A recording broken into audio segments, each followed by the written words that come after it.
left. Actually got the ball. Yes, everyone, you know what time it is. Good morning, good afternoon, good evening. It is Newcastle away time, Sunday, Premier League, the final game before this big international break after the end of the transfer window. And let's see if we can break a certain Newcastle away curse today, because this team has haunted us in just any of these fixtures. We've either given them a hiding or they've given us a hiding. Let's see if we can break that curse this time around. Let's hope that Ange Postecoglou might have learned a lesson or two last season. Let's hope that some of these players have some redemption on their minds, some revenge on their minds. But we do have the lineup on screen for you, everybody. Please, everybody, if you can for us, smash the like button, get into the comments below. Let us know your thoughts on the lineup. And thank you again for picking us as your watch-along destination. Dave, before I do read aloud this gorgeous, beautiful lineup with a beautiful man bun on it, how are you, sir? Going into this Newcastle fixture, I mean, preparing for war, got the war face on, got the war paint on? Look, Jack, it's the end of a long week. However, I'm glad we have a game of this magnitude, because I am absolutely pumped and raring to go. I get the nervousness heading into this fixture over the results the last 2 years, but Newcastle have not got off to a good start to the Premier League. They haven't really clicked going forward. Now, look, some people may say, Q Dr. Tottenham. It doesn't matter. I'm absolutely pumped for today's game. I just have a sneaky suspicion we're in for a good victory today. Hopefully it happens. Yeah, Dave's got a sneaky feeling today, and usually when he's got a sneaky feeling, sometimes that sneaky feeling could end up coming true. But everybody, thanks for hopping in here. Thanks for joining us this game day. It's a massive game day. It feels like probably, every first Premier League, at least the first five, they feel like just as important as the last one. Yeah. They feel just as big as the last one. But this does feel like one of the biggest ones. We're coming up against a real test here. We're coming up against a real foe, a real opponent. And like we said before, a team that for some reason or another is just giving us, a lot of hauntings in the past. And these watch-alongs, at one point, we've almost felt like we've had to turn them off. It's gotten that bad, but hopefully that doesn't have to happen this time. Maybe, even the end broadcast button won't even work, and we'll just have to suffer through like we did last time through this. But let's see if it's actually going to be the Newcastle fans on the other side of things. They'll want to turn off the stream. They'll want to turn off the TV. They'll want to close the curtains. But let's get to the lineup here, everybody. And we do have Vicario in goals, Pedro Porro at right back, Romero at right-sided center back, and the man bun from Romania, Dragusin. He's joining the team at left-sided center back with Udogie as left back. It does look like maybe our initial, if you were there for our last watch along, we had some worries, we had some doubts, about Mickey Van de Ven staying in the team. He's showing that sign of injury. We're saying, you know what, Ange, pull him. I kept using the word game management.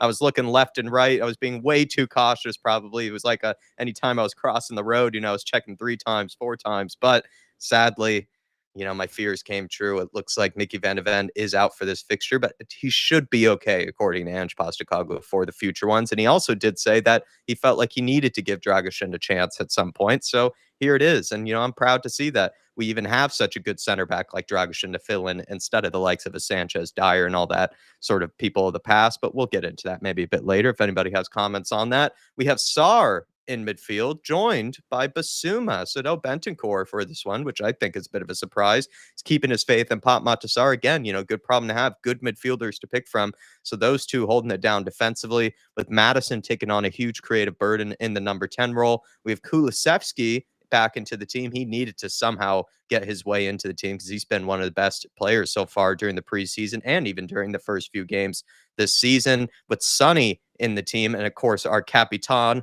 as well. And then Odegaard gives his spot yet again. He's taking another starting role. Lovely to see the Frenchman. Dave will be doing some Francais throughout the watch along in case he has another great performance. But Dave, it's lovely to see, that starting lineup. Just quickly, though, Forster in the bench, Spence on there as well, Davies, Devine making the bench. Very interesting. Shows that Ange Postecoglou might be reserving this guy for some Europa League games, maybe some other fixtures in the future. We get to see him in action. Archie Gray is in the midfield. Bentancur is in the midfield on the bench. And then we have Bergvall as well, the wonder kid, the Swedish Mafia joinee is in there, with Johnson and Werner being relegated to the bench. So, Dave, thoughts on that lineup? Look, when it comes to Van de Ven's injury, a lot of people, when we were talking about it during the week, says, are you dealing with a hyperbole here? Is this a guess? Look, the Kim Min-hyuk to announcement. We don't guess here. We discuss what we know is going to happen. Look, when it comes to Radu Dragusin, I know a lot of people are fearful of this guy stepping in and not happy that Van de Ven is out injured. Look, I think there's a lesson to be learned from this. If you've got tough games coming up and you're in command of a game, if a player goes down like that with a jarred knee, you got to take him off. You can't run that risk. So I think lessons learned there, and hopefully Postecoglou learns his lesson. In terms of Radu Dragusin stepping in, look, like you alluded to before we even came on here, and I'm going to steal your point. It's not a Davinson Sanchez, it's not a Dyer, it's not a Davies coming in here.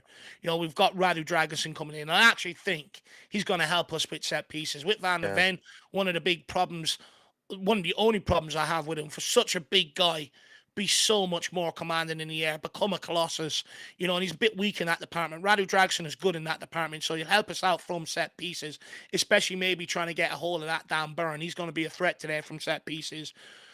Now, where my slight concern comes in, and again, it's already the market maybe coming back to bite us, is why we've been, like, you look at the first couple of games of the season, everything has come down that left hand side, and it all starts with Van der Ven, one touch, move the ball straight out to Sonny with one pass. Because he's on his left foot, he can do that. And the reason why as well is that Dozier's coming in centrally, Madison's coming in, so they're pulling everyone with them and leaving Son isolated one-on-one on that left hand side. Say with Odegaard last week, with Radu Dragusin in there being right footed and not left footed, that's going to take a hit today. Massive hit today. It's not going to be as fluid. We're not going to get Odegaard in as many one-on-one situations, or so, whoever's out there today, because Radu Dragusin constantly has to come back in on his right side, onto his right foot. And that's where my concern comes in, Jack. If you remember last year, I think it was actually maybe the Newcastle game at home, he was shaky at that centre-back role. He put a couple of passes into the stands just like Eric Dyer used to do. Luckily that day we managed to calm ourselves, and because we were at home, go on and get that victory. He cannot afford to do that today. And that's where my concern comes in with him coming in. Going into the mid... do you want to add anything before I go into the midfield? No, with Dragusin, it's we're just talking about someone who's maybe just not as close to being a world-class center back, like I think someone like Mickey Van de Ven is. So it does feel like, it feels harsh, but yeah, there are certain elements of his game that he's just not nearly as good at as someone like Mickey Van de Ven. He does have some strengths, like you mentioned, where I would say, is actually physically even stronger than someone like Mickey Van de Ven is. That's someone who I wouldn't want to run into in a dark alley, being the guy, Dragusin. He just looks like an absolute hitman. Yeah. Even in the photo there for, the lineup, he just looks like an absolute hitman. And in the air, we know he's just very physically dominant. But I'd agree with you that technically on the ball, in possession, he isn't as strong or even as like capable really as someone like Romero is, trying to pass out from the back or under pressure, or even as someone like Mickey Van de Ven is. That's partially because he's a right-footed, left-sided center back. I think he probably would prefer to play on the right if he could, but he wants to get into the team however he can, and we do respect that about him. Even him coming to Spurs in the first place, knowing that he had to try to worm his way in, ahead of these two, again, world-class center backs, in my opinion, I think really speaks to this guy's mentality and how much he really wants to, push himself really and, try to improve as a player. But yeah, there are some elements of his game that could be exposed today, especially in possession. But then again, like, I'll say to you, like I said, in the back end, some of the things with Dragusin that I really rate, I would never have rated with people like Sanchez in the past, would never have rated with people like Dyer in the past. I think this guy can see danger. He knows how to deal with dangerous moments. He was doing that all throughout the Euros for the likes of Romania. And I hope for a big, big performance from him. We have seen him step up in times like this last season where he ended up having a worldie against Aston Villa when he came in, out of the fire, and he had no warm up, no nothing, ahead of it. And he just came in and did a job for us in an excellent manner. So let's just hope we get the best version of a Dragon today, because certainly we will need it. No, 100% we will. And look, like you said, if anyone is looking for a silver lining, it's not a Sanchez, a Dyer, or a Davies stepping in. Radu Dragusin is a lot more competent defensively.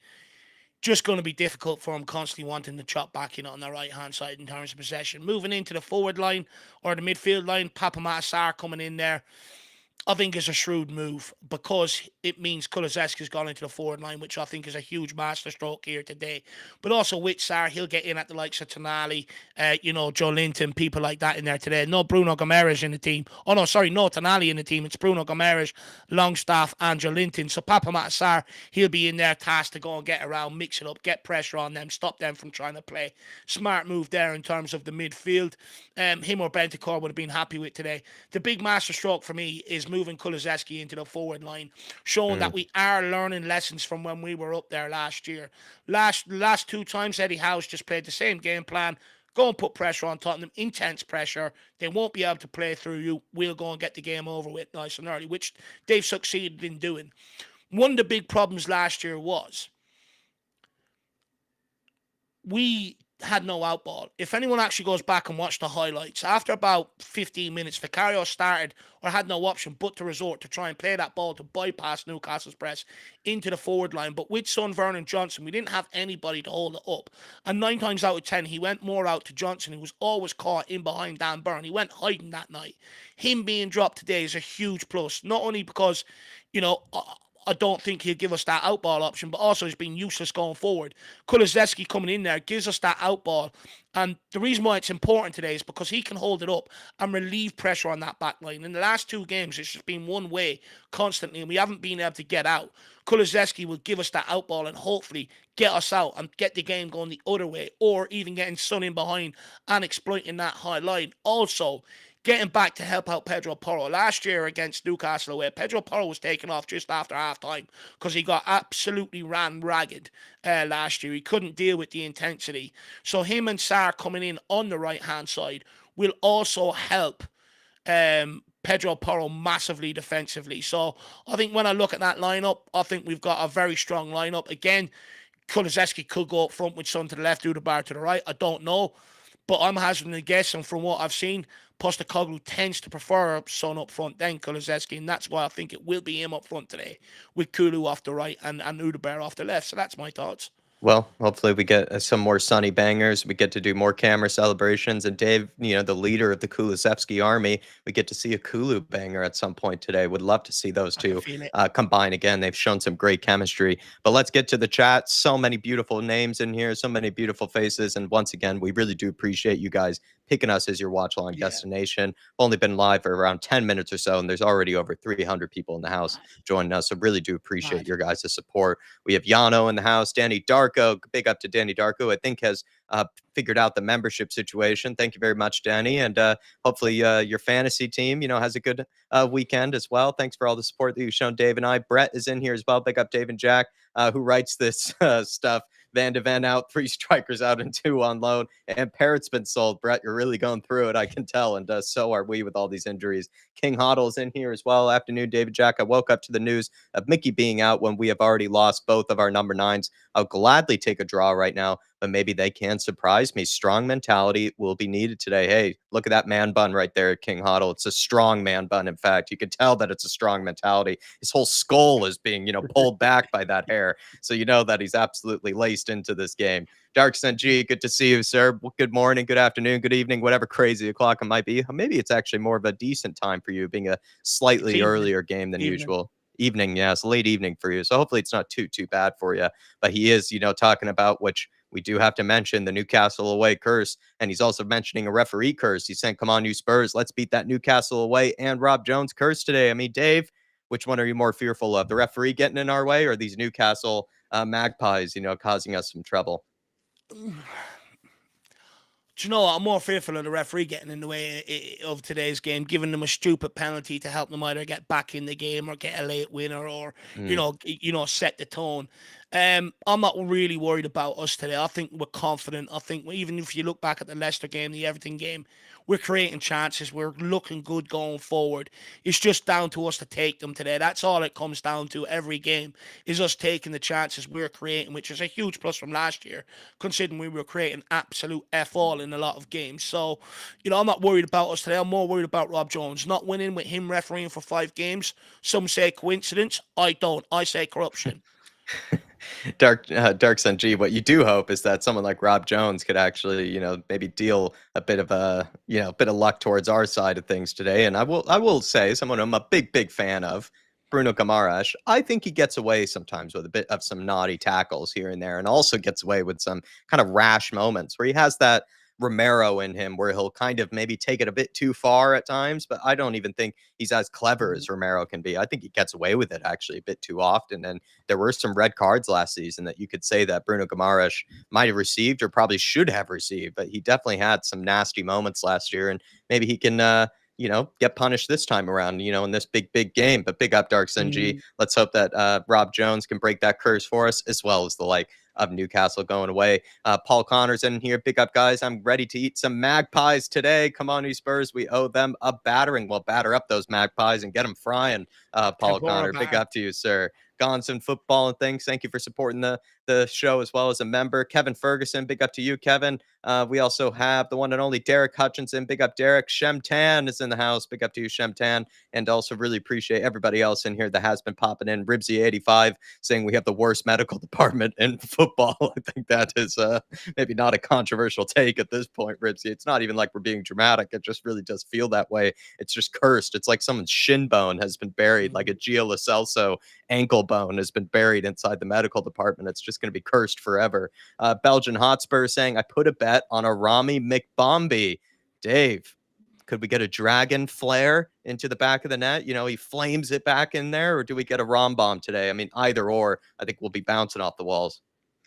Look, I'd love an absolute Rom bomb. To be honest with you, I think we're more expecting a Rom bomb performance today rather than maybe a goal, in terms of defensively and that. If I was backing one of the defenders to score today, it's either Pedro Porro from a screamer or it's Radu Dragusin on the end of a set piece. If you want an odds goal for a defender and they're one of the two, I'd be picking today. I love that. Well, Mick, put in those bets on the Rom bombs if you are in the same boat as the Belgian Hotspur, and hopefully you got some Belgian beer right next to you to celebrate after this game, Joris. Really appreciate you, sir. Danny Darko saying hopefully we'll be talking about food at halftime. Yeah, that'd be a good sign that things are going well, wouldn't it, Danny? Dark Sun G saying, I bet you two are happy with Johnson is back and for a super sub. Listen, I think something that Dave has mentioned that I probably haven't been. I've just been very critical of Johnson without maybe mentioning too many positives about the guy. But I have heard Dave say, despite our criticisms of him, Dave has said he's been excellent as a super sub in the past, where the game starts to become a bit more stretched. Players are tired. Maybe the pressure isn't really on him as much, from starting. And he has had the majority of his contributions, if I'm not mistaken, come from those kind of super sub like appearances. And that is something that Dave has mentioned probably better than me, because I've just been critical of Johnson. And that's something that maybe I could have mentioned more times. And let's see if that needs to happen today. If we need that super sub to come on. I mean, with Ange Postecoglou's system, Dark Sun G, you will need subs. And we paid our price before with not, putting in subs soon enough. So Johnson probably will get his chance today. Let's hope he brings on that super sub like energy. Yeah. No, hopefully. I think it was right for Postecoglou to take him out. I think continuing to put a player in there, and it's clear to see he's void of confidence going forward. Can't cross a ball, can't beat a man, not really contributing going forward. I actually think for the benefit of Brennan Johnson, it was wise to take him out and get him back to being that impact sub where he was earning the adulation in the first place. Yeah. And then Dark Sun G says, I hope Odebear has a great game today and maybe even a goal. Doesn't really look like, the guy that might hit in a screamer. You never know, though. He has had, one or two pretty amazing goals in that Burnley shirt, Dark Sun G. But what I like about him is that bit of flair, the big kind of cool, calm, sort of nature to him. The way that he collects the ball, his first touch is usually very good. And he looked dangerous against, Everton. I understand he was coming up against probably a very young fullback, but, you only come up against what you come up against. And he just looked like a smooth operator, out on that wing. I think he still looks a bit raw, but at the same time, for a 19-year-old kid, kind of coming into a big club like this, playing at home, first home game of the season, I think he handled the pressure pretty well for the most part, and he looks like a real baller. Let's hope that he can carry on that good performance into this Newcastle away fixture, and he can cause, I think if he's going to be playing on the right, he would be going up against Lloyd Kelly, the former Bournemouth man, but if he were to be playing out on the right, I'm not sure actually who's on the right for them, Dave. Very good fullback, Jack. You know how much I like him.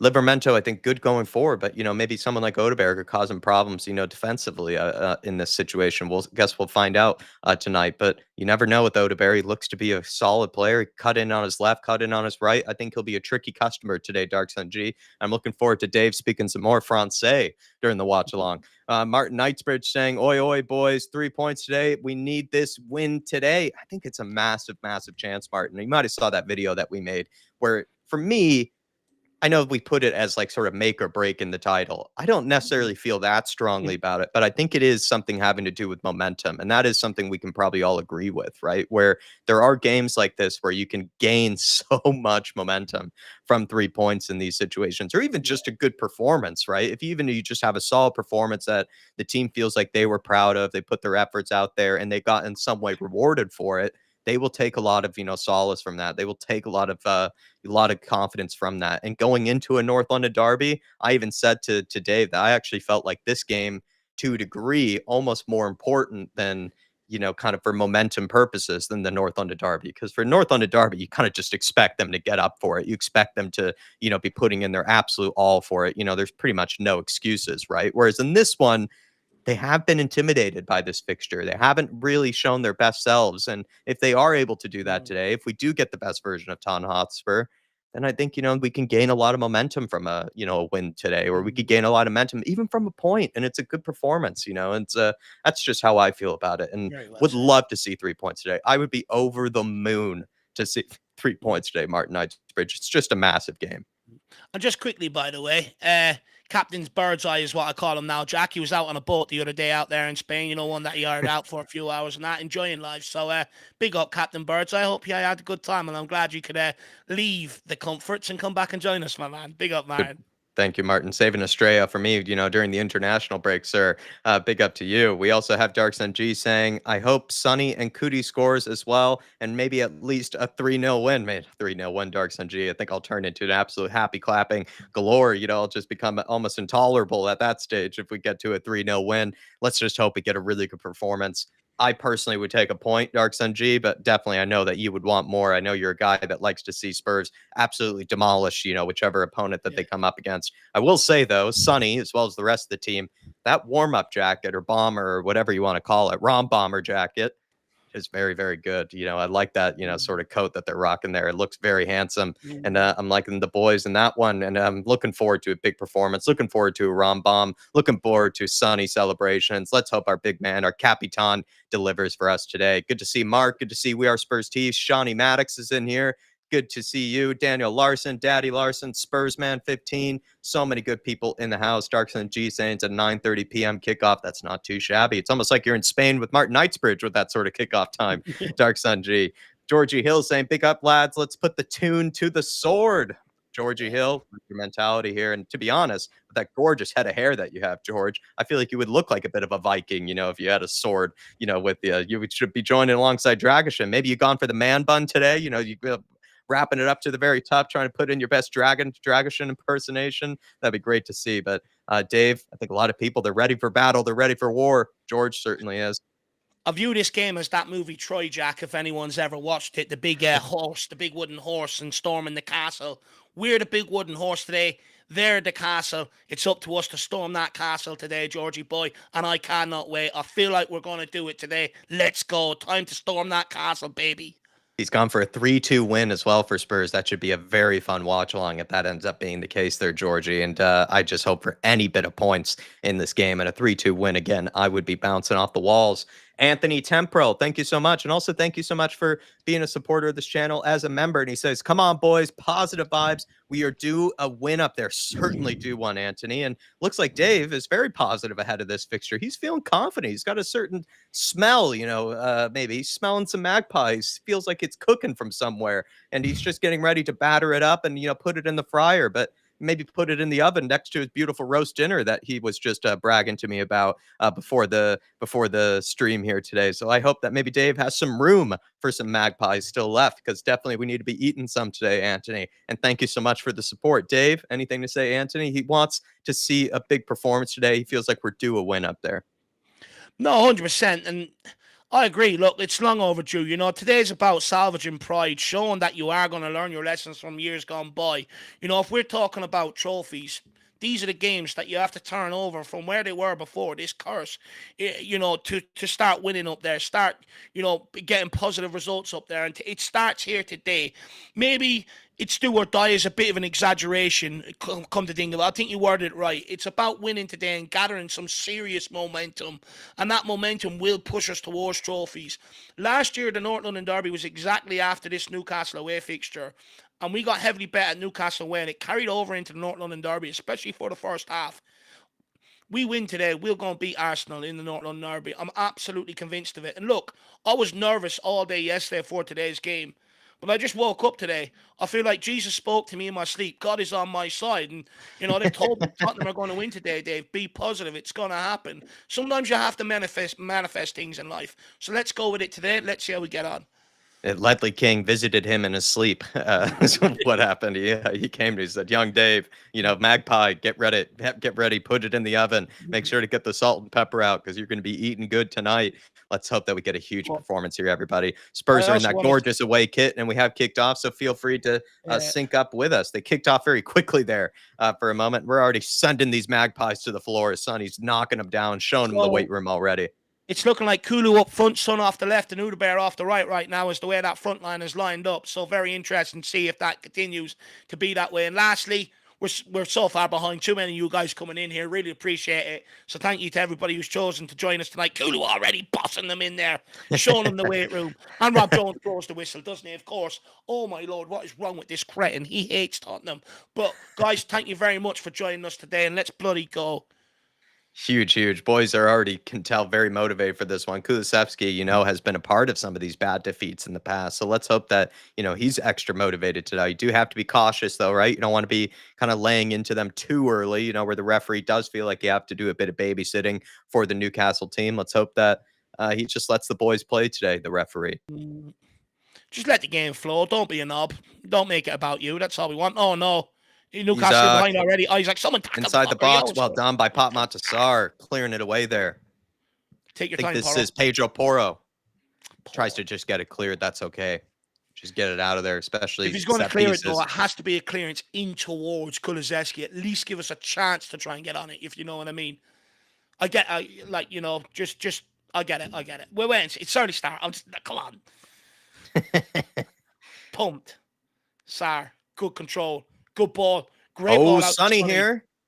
Space. He's got Madison on the overlap. Sonny's cutting inside. Top of the box here to Pop Montasar. Can he find a pass? Looked like he was lining one up there. He just didn't get the control. Both of them look like they were thinking of lining one up, but they want to get some passes in. They want to be able to feel like that they can get some control here. Madison to Basuma. From Tottenham. First 15 minutes is crucial today. We usually suffer our defeats inside the first 15, 20 minutes up here. So just dominate the possession for a little while. Dragusin, and it looks like Romero is playing left-sided center back, at least for now. Go on, Kulu. Ooh. Or Madison. Cushion header, I think, by Livermento back to Nick Pope. Could be wrong, but it looks like maybe even Romero could be playing left-sided center back instead of someone like Dragusin. You're right. He is playing left-sided center back. Well spotted, Jacko. Harvey Barnes plays it to Joe Linton across the box. Joe Linton also sent to the floor by the Dragon. Anytime, and it feels like anytime someone gets close to Radu Dragusin, they just end up on the floor. Ref, please. That's a yellow card. That's actually a yellow card already. This game's getting very physical here. Timo Livermento, he wants to get touch tight to Sonny. I'm not sure if that's going to work out for him. Both teams are going to stamp their authority. Both teams want to try and, it's going to be a good physical battle opening 15-20 because Tottenham are trying to assert some dominance in this game and Newcastle are trying to recreate their game plan from years gone by, which is heavily relies on the first 20 minutes. Well spotted, though, about Romero at left-sided centre-back, Jacko. Well done. Good spot. Well, it's just, I think, part of the worry, about Dragusin in possession is that it could be a bit harder for him on the left side than it is on the right. Yeah. Vicario, though. Good ball out to, I think that's Pop Montasar there. Pedro Porro, good cushion pass to Sar. That's a foul, referee. Thank you very much, sir. Guys, let us know in the chat about, the lineup of the forward line. Kulu up front, Son out left, Udebear off right. And Romero going to left side of centre back with Dragusin on the right. What do you think, guys? People say Ange doesn't adjust. He's made a few today. K32 with a big come on you Spurs. Stevie Frazier in here with a big come on you Spurs as well. Good to see you guys. Really appreciate you tuning in. Skunky Works is in here as well. Ref needs to start stamping this out. I mean, it's going to be a physical game, you'd imagine. Oh, just kind of an awkward deflection there. Good pressure though by Udebear. That's it, Porro. Don't let that little twerp turn. Oh no, they're out. Newcastle able to break out there and they gone in behind. Oh, Radu's getting caught here for pace. Well done by the Radu. Excellent pace shown there, keeping up with Harvey Barnes. Great recovery tackle. He had to make that when he did. Barnes was just about to burn him. It's a great recovery tackle. Great challenge. Get rid of the top knot. We've got a right player on our hands. Oh, look at that challenge. That's out for a throw, and it should be as well if the referee got that Corner, I right. think. Looks like I feel like that took another deflection off of Harvey Barnes. It's gone their way. Just stay switched on now. It's corner into our box. What are Newcastle going to do? In swing or out swing? Or Romero's tussling with Dan Burn. Why is Dragusin not picking him up? Straight on towards Dan Burn. Vicario comes out. Someone gets the head on it, but it doesn't go towards goal, which is good. Sonny picks it up. Bit of a Gets mismatch there. dispossessed. Why is Dragusin not picking up Dan Burn? Oh, no. Woo! Off the top of the bar. Newcastle went for the cross there. It sort of went towards goal and it's just come off the bar. Strange one there. Odebear Come on, Kulu, tries you got to to get break there out and there. hold Kulu, good job trying to Well get in done. there. Oh, Oh, Odebear, Odebear, softly. lovely Kulu bit of referee. skill. Unlucky there for that to stay, not to go out of play. This is going to be a feisty one, you can tell. That one off the bar doesn't they help my confidence, diminishes it a little. Well, Referee, it's completely miscued. Completely miscued cross, and of course it ends up causing us danger. The referee has just watched them. Poor by Sonny there, by the way. That's useless. Yeah, he's got to get it cleared. Maybe he's gone for the dink there. That was pretty impressive then, if he has. Son's the captain. You're a leadership group. You can't be losing ball like that, in areas like that. Oh, it's so close. It's so unlucky. He has Vicario beat all day long there. Yeah, it looks like he did actually go for it. Fair play to Isaac. Spurs trying to get the press on. Can Newcastle handle it today? I'm not sure if they will be. Out wide to, I believe, Harvey Barnes, but he's taken out there. Thank you. Sorry, Joe Linton. Right, that's 3 fouls from Newcastle. How many more are we going to give them before a yellow comes out?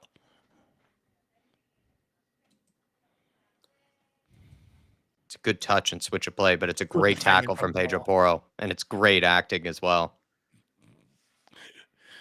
Oh, not towards Odebear, Vicario. We have gone long again, here trying to Newcastle. Both teams trying to press. Both teams want possession. Both teams want to feel like that they're the team in charge. For the first 15 minutes, it's going to be cagey. But we're not helping ourselves. Why are we going long ball towards Odebear? You put Kulu in there for that reason. Go towards him.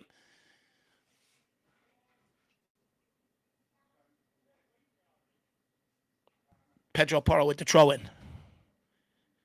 St. James's Park looking very nervous and quiet there behind them. It's Tottenham corner. No? It's good when they haven't taken their shirts off yet. Yeah, they're nervous. They're nervous when the Newcastle fans are all clothed. No matter the weather or whenever they're winning, the shirts come off. Big tattoos everywhere. It's madness. They're that nervous. They got the coats on.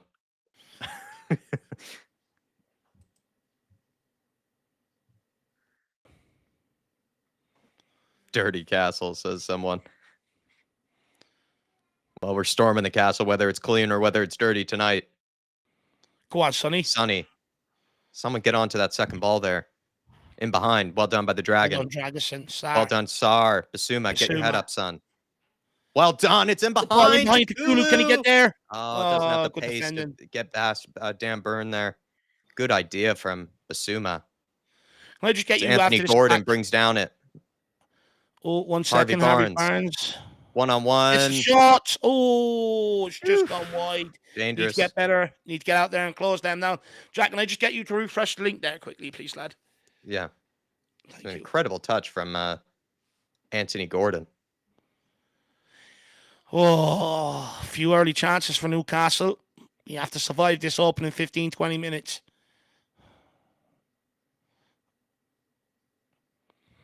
It's Tottenham goal kick anyway. Need to get out and close Harvey Barnes down a bit quicker there as well.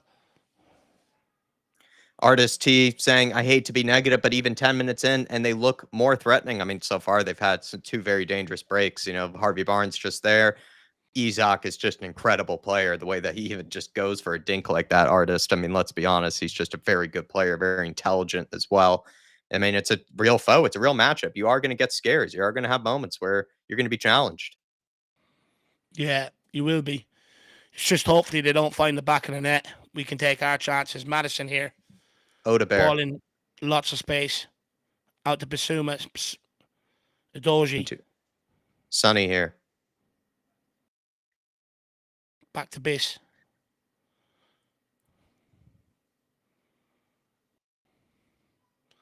Spurs Tottenham just trying to keeping get their foot on the possession, ball. Yeah. Romero. And Nassar.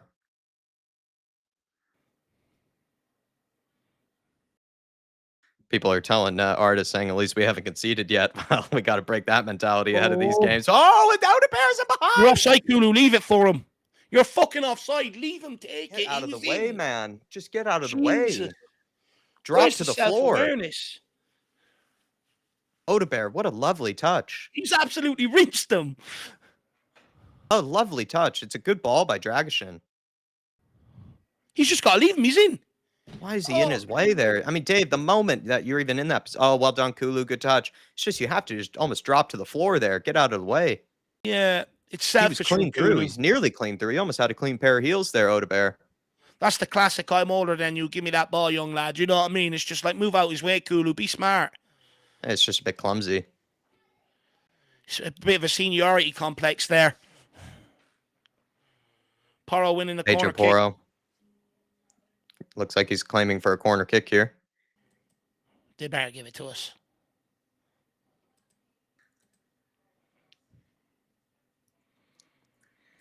But listen, artists, I just think first 10 minutes of the game, especially a team like Newcastle, it's a massive game. They're going to come out strong. But we have to ride the waves as it goes. Yes! Is he off? Is he off? He's off. He's off. He's off. He's off. No. It was a run bomb as well. It was a great idea. Celebrated too early. He's got It was a short corner. It was a great ball in by Pedro Porro. He's well yeah, off. he's off. Damn it, celebrated too early. Oh, nearly got a rom bomb. Oh, so close. He's been a menace in the air of recent, Romero. Just they did a good job, actually, Newcastle. They actually just, all of a sudden, they kept their high line. Caught a few people offsides there. That line was very good, kept by Newcastle, actually. It was very straight. Another commanding header from Romero. How's that a foul? What's gone on there? Would you have another link, Jacko? I could not really, no. I can try again. I could try maybe not sharing the stats or something. Maybe I can just sort of lessen the burden.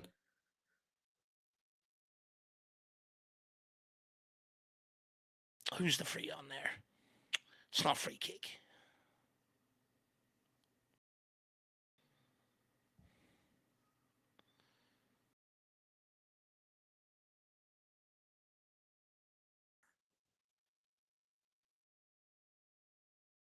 Oh, there we are. So much better. Thank you.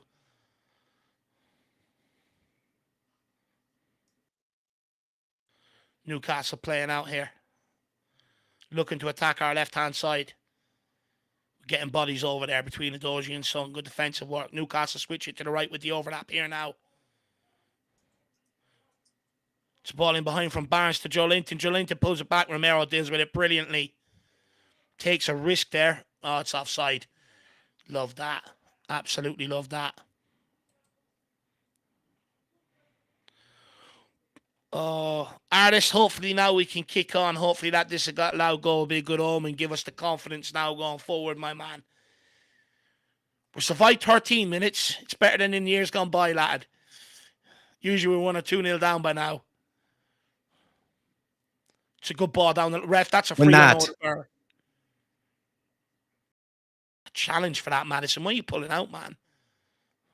Sorry. Lovely from Romero. Madison. So lovely. Good ball out to Sonny. Sonny skin him now, 1-on-1. He's got a run from Udogi. He's whipped it in. Odegaard can get there, though. Odegaard will get there, though. Good idea from Son. Get it back to Sar here. Pick your head up now. Newcastle going back into their shape, but we got the Odegaard. Can he drive him back into the box? On either side and clips it in. Just over Kulu's head.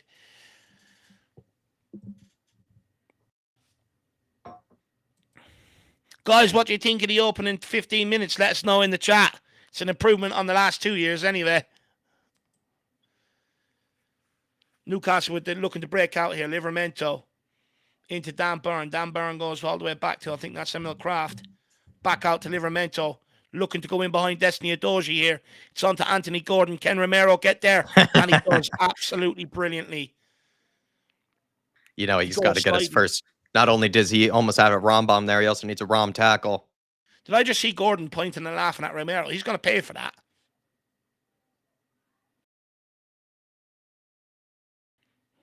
Not somebody that you would want to, again, kind of like Dragon. You don't want to get stuck in a wrong alley with that guy. No.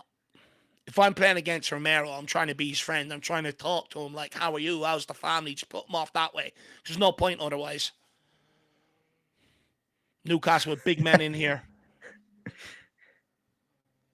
Good It's a free clearance. header. Come on, get it out there, hit. Vicario, man. Be strong. Punches it clear instead of catching it. It's a free shot again. Sort it out, Vic, says King Huddle. Berbatov halftime smoke saying at least Odebear's cross made it to the keeper. True. It was very funny. Even during the Everton game, we did catch ourselves sometimes praising some of the most simple of things. But yeah, that's the situation we're in right now on the wings. Look, we've got to approach this game with baby steps, you know. Newcastle with the in-swinger here. It's looking like Anthony Gordon taking it. Of course, they're going to aim for Dan Burn, and Radu Dragusin goes down, trying to bring attention to it. That's brilliant. That's his second foul, ref. That's Joelinton's second. If he makes one more, that's a yellow.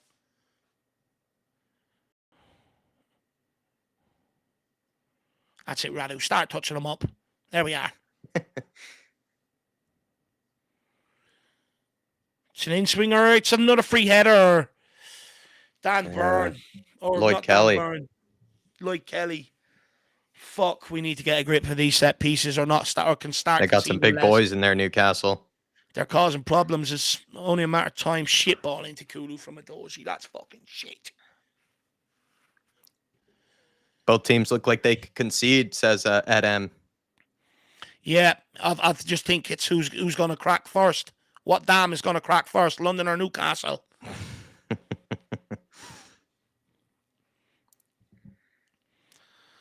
Rob Jones getting some attention. He is an absolute fruitcake. Look at him. What's he giving out to Vicario for? Something to do with the ball. What's going on here? They got wind of a Tonali betting allegation. I've just got a bet has come through. The fourth official on the line. Maybe I'll turn on the audio so I can actually hear.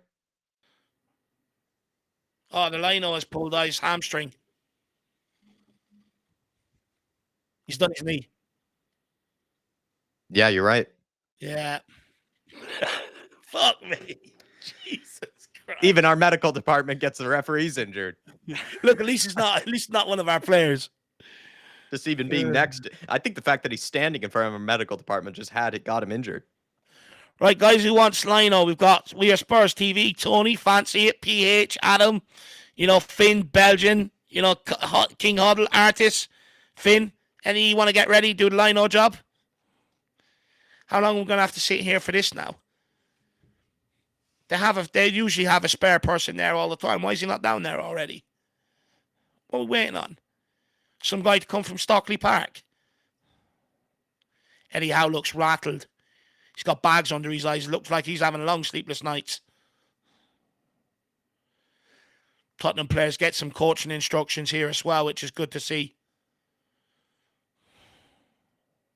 I think that's Nick Montgomery out with them. He's had to put on don't tell me that's a Newcastle jumper. It better not be. I was about to say, is that Newcastle top? They couldn't be more obvious if that's the case. They're just admitting it. We're here for Newcastle today. Who's the assistant again for Eddie Howe? Oh, I like him. What's his name? Tyndall. Jason Tyndall, yeah. He's gone for a very hipster. Him and Howe are funny together, He's gone for a very hipster sort of look with the sweatpants. And who's the one to be Thomas Frank there on the bench? Come on, can we just get on with it? Like, you usually have an extra official there. Why are we milking it with this guy? I'm half expecting it to be a ploy. He's going to drop on one knee and propose to his fucking wife. Jesus Christ. Let's take some real sting out of the game, that's for sure. Just Probably when have it to was watch the getting edgy, referee. just when it looked like a team was going to concede, just when it looked like, things were kind of on a knife's edge there, all of a sudden, a bit of the fire has been taken out of the game. I'm not sure who this break benefits more, to be honest. Maybe us. Maybe we can get it together again, because we haven't really found Kulu with that outball. We've had only really one threatening moment, I'd say.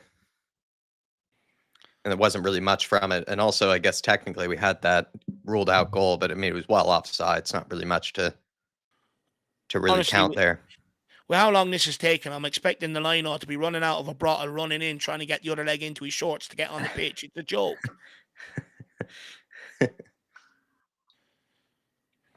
Guess he's gotten stuck in the Newcastle traffic. Oh, no, this lad looks like he's been brought out of fucking the retirement home. Jesus Christ. He's got to go through the warm-ups. How's he expected to keep up with the pace? Point the flag out. Make sure that the flag arm is doing okay. You don't want to pull a muscle on the flag. This guy's a Newcastle fan. They pulled him out of the stands. Fuck me. He was there. He's after having 3 points today already. He actually requested that, can he referee without a shirt on? And they said, no, you have to keep it on in order to be the ref.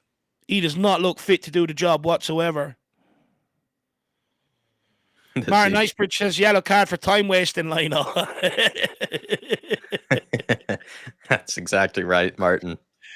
Big up Captain's bird's eye. Sonny, this is lovely fluid football from Tottenham from the break. I'll get rid of it, man. Play Sonny, he's in. All is fair, Martin, right? They got to give themselves some yellows. That'd be amazing to see a referee give another referee a yellow card. I wouldn't mind. We spent about 2 hours yesterday berating referees on the default watching. Great to see. And then today, one already goes down injured. Well done, Sonny. Bring it down matters. Well done, Udogie. Unlucky. Smash him. Well done. The big dog. Mad dog.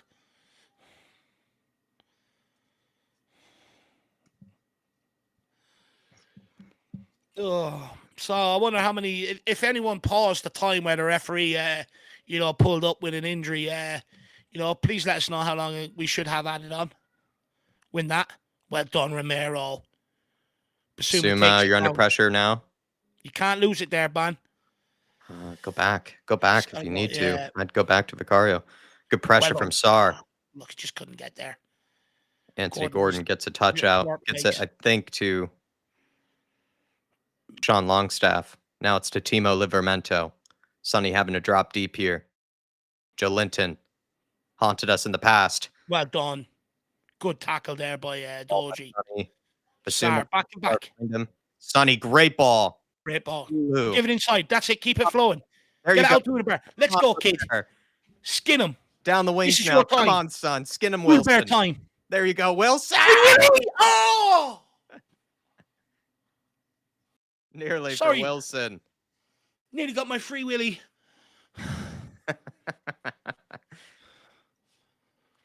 Oh, this is more like it, though. That's better. That was a nice fluid move, Jack. Everyone, one touch, boom, moving it along. That's brilliant. Wilson Udebert gets behind it. Oh, unlucky. It's better, though. Here we go. Win that. Well done. Sarr, good ball. Lovely. Round the corner. Now we're moving. Wilson Udebert again. Plays it inside. Lovely ball. Matters. Just get a touch on it, man. It's a good ball. Just get a touch on it. Jesus Christ. Got to be strong. What was that? What was he even trying to do? Good header from Dragusin. What a header. Good take by Sarr. Madison. Trying to press behind. Didn't have the right weight behind it. Unlucky. Good idea, though. Good run by Sonny as well. There we go. Good pressure, boys. Now we're balling, Jackal. Now we're balling. This is the time. Got it to make this pay now. Romius. Long ball over the top for Kulu. Just too straight. No one near enough on it. I think it was for Matters. Matters has been doing that in recent games, right? It did against Everton. He's starting to make those runs, and behind the defense. Against Everton, the fucker. Yeah, actually, to be fair. Good pressure here from Tottenham high up the pitch. Well done by Dragon. Try to win that now. There you go, well Kulu. Great touch. Sonny, find him. Get it back to him. There you go, son. Find Odebert. No, what was that? You Twerp picks it back up. Sonny! Good ball back to Sonny. Oh, Basuma! Oh, it's a great Oh, it was hit. Assar. Unlucky. I thought we were about to great get a hit from second Pop. rocket. Everyone's effort saying, from Sarr. Fat Tony saying, Dave, please don't free your Willie yet. Yep, got to keep it under control. I just remember the movie. I used to love the movies. There's like 4 of them. I watched every single one. I As a say the kid, they were Willies, like, the Willies. You can't prevent the Willies from coming out if it goes 3-0 like Dark Sun G wants. Fat Tony, you got to probably avert your eyes. That break has really helped us. We've come out the better team since that. Sonny, now one-on-one. facing them up. I Gets was it shaking crossed. in the boots. Yeah, It's a good oh. ball. It's good defending. Good defending by Kelly there. Great hit from Pop Montessori. Actually, if that goes either side of the goalkeeper, Yeah, it's in. it's a very difficult one to save. But while we're having this spell of possession, we need to make it count. Yeah. Basuma. That's it. Good direction there from Radu telling them what to do. Back to Basuma. Good turn. Good Lovely. ball. Matters. Kulu gets turned. Is he going to have one? He's looking shimmy. He's going to have one. Doji picks it back up. They all want a shot today. It's like Christmas. They're all loading up. Matters. Oh, come on, boys. Take advantage of this good spell. Cyrus Rex. Yeah, Madison. find a Matters. Ooh, good run by Odebear. Oh, Sir! That's a yellow. That's 5 fouls now from Newcastle. It's a little petulant, ref. Nice. Sar. Good ball by Romero into Kulu. Kulu tries to flick it. Someone get onto it. There you go. Sonny, or sorry, Udogi. Pedro Porro. This is the postman's range. It's Odebear time. Oh, it's blocked again. Kulu. Madison. Good ball. Sonny. Great ball from Madison. Sonny. Great pass. Sonny. Kulu, top of the box. Not a great touch. Sar! Oh, Sar. Sar's getting the shots in. He's fancying Odebear there. Whoever that was with Odebear, he sent that guy to the floor with that shimmy. He actually had a good chance there, Odebear, to get a good shot on. This is good football by Tottenham. It's a great spell. Sar's just finding the range. That's 2 shots, ball on target. It's going to fall for him if he shoots again. Come on, Kulu. Tottenham looking to do a short one here. Newcastle. Maybe an in-swinger instead. Quickly. Near post. No point in putting it high towards the back and letting the keeper claim it. It's got to go near post. Dragon! Oh, my lordy, bros. Sonny, get it down. Feed someone. Basuma. Back to Son. Oh, sir. That's naughty as well. That's a yellow. Come on, that's got to be a yellow. That's nasty. That's nasty, sir. You can't be doing that. Can't be taking down our Capitan like that. Oh, it's through the wickets. Through the wickets, Dave. He's playing croquet. Through the wickets. Usually you don't spread your legs that much, in the first 20 minutes. But, Sonny's already exposed him. Oh, come on, Spurs. We're absolutely flying right now since the break in play. Sonny taking out Lloyd Kelly on a first date.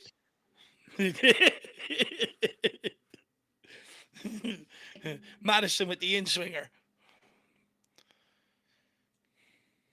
But Dan Coy's afternoon need a convincing win today. There's shame no strikers available at all. Hope they're both back for the North London derby. Come on, you Spurs. Come on, you Harris Army. Big up to you, Danny Coy's celebrating as well. Let me just make sure.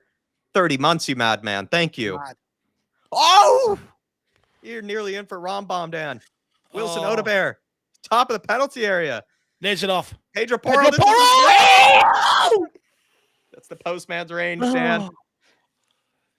He's dying to deliver. He's got post and he needs to deliver. Big up, Dan, though. 30 months of supporting this channel. Thank you so much, sir. You've been very, very kind to us over the years, and I can't even believe you tolerated us for this long as well. Big up to you, Dan. And thanks for also, like I say to you, for making the time to even pop in onto the channel whenever you're at the game or whether you're busy with life or anything like that. I know you got, family and everything like that, so we're very appreciative of you, Dan. Thank you, sir. Thanks for being a part of the Harris Army. Big up, Dan. Absolute legend. Look, I'll just take any result here today, any win. I don't care how we get it, even if we have to scrape it. Just get a win here. Get the hoodoo off your back. Romero, can he do with it? Vicario. Gordon causing problems there. Mm-hmm. Nicely done into Sonny. Fine Udogi. Well done, Sonny. Good Good ball. hold-up play. Oh, Udogi, good turn, man. Basuma. Basuma, can he find Sonny? That's taking too long there. Or it's encouraging signs, though. At least we've got a foothold in the first half so far, unlike the last 2 years. Build off that. To Radu. It's weird seeing him operate on the right-hand side of Romero off the left. Udebear. They've switched a couple of times, I feel like. But yeah, it's been... I agree. Come on, Dragon. Oh, please. Well Get out done, there. Pedro. Don't let him do that to you, Unlucky. Pedro. Unlucky. Oh, God, that corner Isak is kick. annoying. He is really annoying. He's so good against us, especially. It's ridiculous. I mean, It's Pedro another Porro corner must kick. tackle him like 3 times here, and he still doesn't come away with it. It's just... I think Dragusin has to do more to get across and help him, though. He's just standing there, you know. As soon as Porro gets the leg and the ball's loose, he's got to pounce in there and take command. A little too much jockeying, you could say. Just kind of... Yeah. He's not running a Grand National. Someone needs to tell him he's in the wrong sport. Come on, just deal with this. I just do not like Romero and Dan Burn. It's gonna come back to bite us. Rambam, though, has been dangerous from the set pieces himself. It feels like it's going to be a good battle between them. Vicario, Vicario, get out there. Get out there. Well done. Clear it away, Sar. Get it under control, man. Well Get done. it out to Kulu. Get turned now, Kulu. Get turned now. Let's go. The space is here. Need some runners. Bursting forward. Maybe Odebear. Who do we have? Just Odebear, but Kulu's getting us up the pitch. Look at the strides. Holds it up. Well done, son. Good hold-up play. Out for a corner. Kick. Well done, Kulu. Way to get us From up the one end pitch. to the other. That's just what the big Swede does. Very good job. Good defending from that set piece that time around. Vicario with decent parry, but then good job to just get it cleared by Sar. And also whoever, I think it was Udogi, to step out like that. He did a good job, pressing the man on the ball there to close out the angle. Yeah. The big bombs from the back. Dragu bomb, Rom bomb. Let's see who can get on the end of it.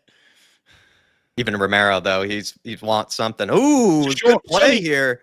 Oh, it's dangerous. That was a good play. Again. Oh, it's blocked again. That was a good set piece. Sir, good strength from Porro. Great strength. Out for a throw-in. Great strength from Porro there. But also, that was a clever set piece. Yeah. I understand why they're trying to take these short ones. We're not the biggest of squads. I'm no point in putting it in the box against Newcastle. It's a smart option. If it's not blocked, that's in the back of the net. I think our only set piece threat is Dragon and Romero. Dragon and Romero are only ones. And they have enough of their own big boys to deal with them. Dragusin was the one that blocked that. Spurs having it. Yeah. No, you go to Martin, yeah. Martin Icebridge says, I've got Spurs, Chelsea, and Man United for €800 today. It could happen, lad. It could happen. Not a bad bet. Got to focus on this game. 4 hours out on the boat next week. Keep your eyes on this game, though. We need to be storming the castle with that 800, Martin. Need 800 troops to storm this castle. 800 troops, yeah. Well, one team's winning. Chelsea won up at Palace, so... Or against Palace. Get plenty of Estrellas with that one, Martin. You could go out on a boat trip for a week. Probably arrive at Seattle, Jack.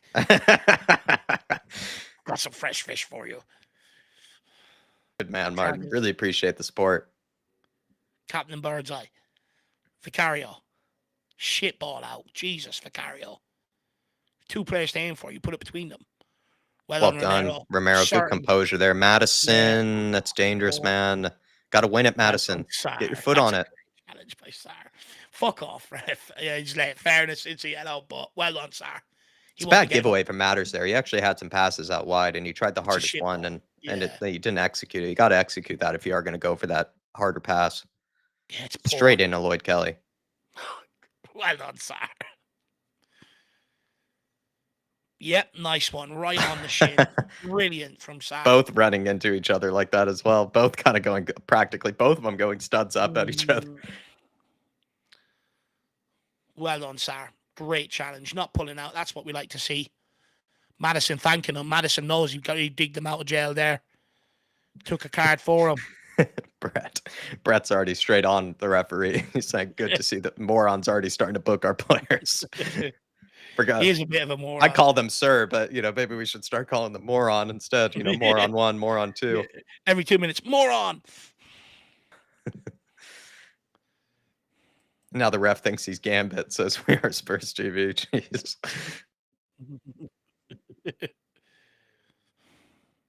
Good pressure matters. Nick Pope hoofs it clear, Gareth Southgate style. He's terrified. We're starting to make them resort to a game plan they don't want to do. Finn says we've just got to be careful now. Don't throw the game with anyone getting sent off. No, 100%. 100%. To be fair, we've been pretty good with our challenges today. I don't mind that one from Sardo. It's dirty, but let them know you're there. Shit ball Nicely again. done, Odebear, though. Good touch. Some of them Not a good passes ball, in I the midfield agree. are starting to get a bit sloppy there. They need to tighten that up.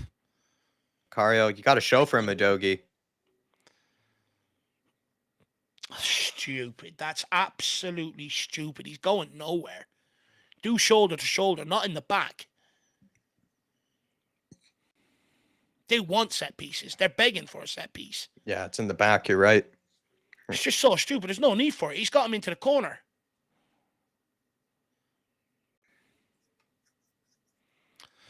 Now Newcastle have another opportunity to send up the bomb squad. Big Dan Byrne, Lloyd Kelly, all in there. Jolinton.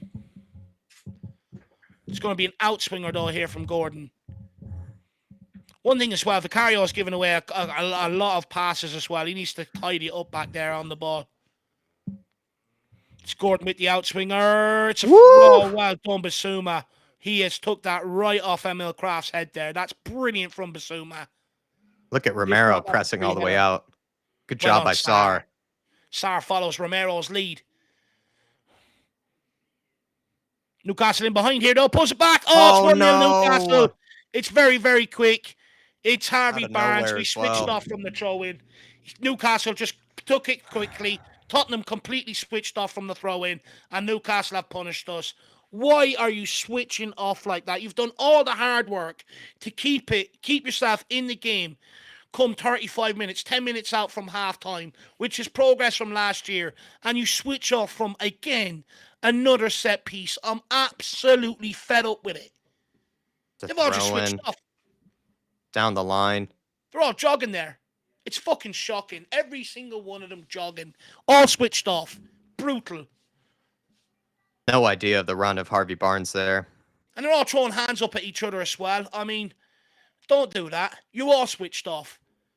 It just comes down to, again, vocal leaders out there. That's all that is. Just reminding people, stay switched on. You're in the heat of a fucking battle here. We just do not help ourselves. It's not even a good goal.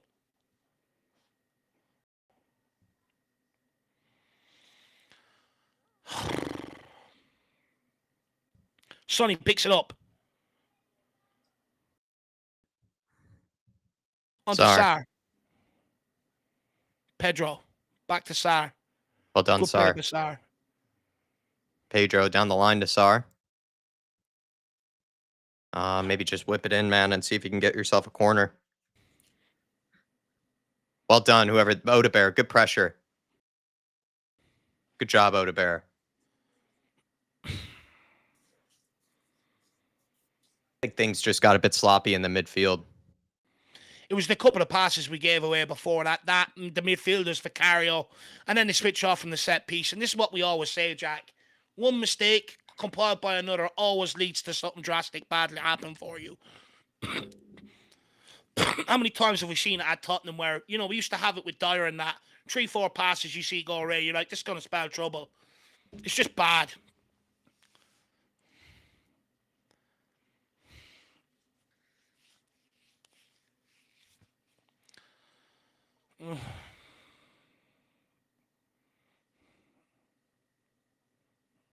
What's infuriating about it is you've done all the right things today, and then you do the one thing that should be a given, which is not switching off from set pieces. They've gone and done, and they just shoot themselves in the foot needlessly.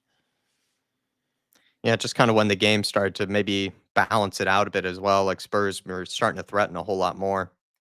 Still just have to keep our composure though. Just don't lose our Yeah. heads and go on to grab this Mm. equalizer. Still a Oh, bit the of game's time still left. there. It's nowhere near over. No, I'm not saying you're saying that. It's just, it's Mm. something that we need to remind ourselves because that's what happened in the Leicester game, right? Lose our Yeah, heads, after a good spell of play. true. Just got to sort of shake it off at this point. Just go and redeem yourselves. Get the equaliser before halftime. We need players like Madison now to come alive because I think he started brightly, but then, some players do start to kind of go into their shell. So we need Madison to step up here. We need some others to be able to get onto the ball, start making things happen. Sonny's probably not touched it in a while. We're having serious. Here we go. Out to Sonny now. He's not been good today, even when he's had the ball. To be fair, we Need more service really too. These yeah. wingers, I just don't even feel like they've had very many chances, but they do need to try more things. Well, Well done by Basuma into someone Madison. get Good in there. try. Someone get in there, man. It's a Where's good play. Kulu? It's a good play by Basuma. It's a good play by Madison. Sonny into Matters. It's another bad giveaway by Matters. Get there, Basuma. Well done, son. Romero into Udogi. Can he touch it Let's in? go, big dog. Good run. Sir, that's That's a yellow naughty. card. That's a fucking yellow card, referee. Yep. Pull it out. That's it. I don't know There what we you're crying go. for, Longstaff. Come Fuck on. off. Taking him out from behind. He's remonstrating with the referee. It's yellow card all day.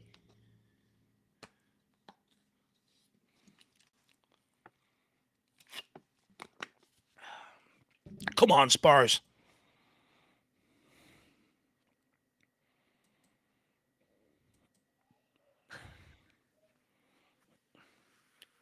Matter standing over the free kick.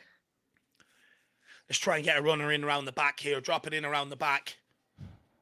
Just need to get a lot of good topspin on this, and then this could go any direction, really. It's in one of those good, dangerous areas where you just need to stay on side. You never even know. They might even nod it into their own net.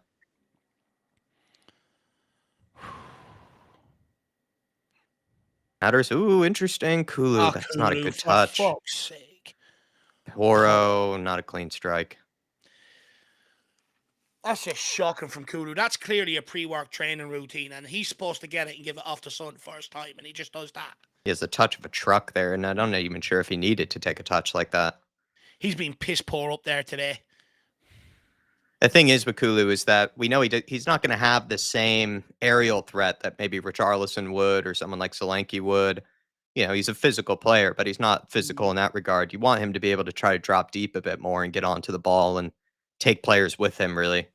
Not really sure he's been able to do either. He's not really been in the box, or he's not really been able to drop deep and get onto the ball. Also, though, I would say Odebear and Sonny haven't really had as much impact as you would like in this game for maybe partially their own fault, but then also, kind of the fault of the team. Yeah. Because the service hasn't been great out to them. Oh, get on to that, Kulu. Just everything seems a little bit slow today. Some sloppy passes. The Bear and Son aren't we're not getting the ball into them as quick as we have been in other games. Basuma, close that down. Go on, Basuma. Well done. And he's going again. Udogi behind you, man. Good covering by Romero. Good cover. Well done. Al Ben saying this was Spursy paying for not making use of our dominance. That's just, it's kind of the nature of our play, Al Ben, right? Where we end up having good spells. And for the most part, I wouldn't say there were that many true shots on goal that were wasted. It's actually Pop Matasar that's had the majority of the, the actual shots on goal. Just, maybe when we do get into some of those dangerous areas, we don't always have the best touch or the best decision, and Matters, man, doing too much there. Oh, he's got to get that under control as well. Take him off. He's going to cost us another goal. Take him off. He's been useless. Sar. Kulu, can he hold this up? Come on, get it out, man. There you go, man. To Odebear. Good touch inside. Got to switch it now. Let's go. Let's move. And do not give it away this time. Well done. That's better. Sonny. Running out his man. Good job, Sonny. Someone's got to make a run for him in the penalty area. There you go, Basuma. Basuma, good touch. There you go, good composure there. Way to keep your head. Sar. Now need movement for each other. There you go. Out wide to Sonny. Don't you go on the overlap. Bring players with you. There you go, Sonny. Ooh, nearly threaded it to Kulu after a step over. Still chance to get an equaliser here before half-time. Basuma, get turned, man. Don't give it back to Romero. Too much standing now. Come on, lads. Yeah. Only a minute left. It's probably only going to be a minute or two as well of extra time here at a time. Sorry. 4 or 5. Don't forget the line all got injured. Oh, that's fair. Referee, that's another yellow card. That's the worst challenge of the day.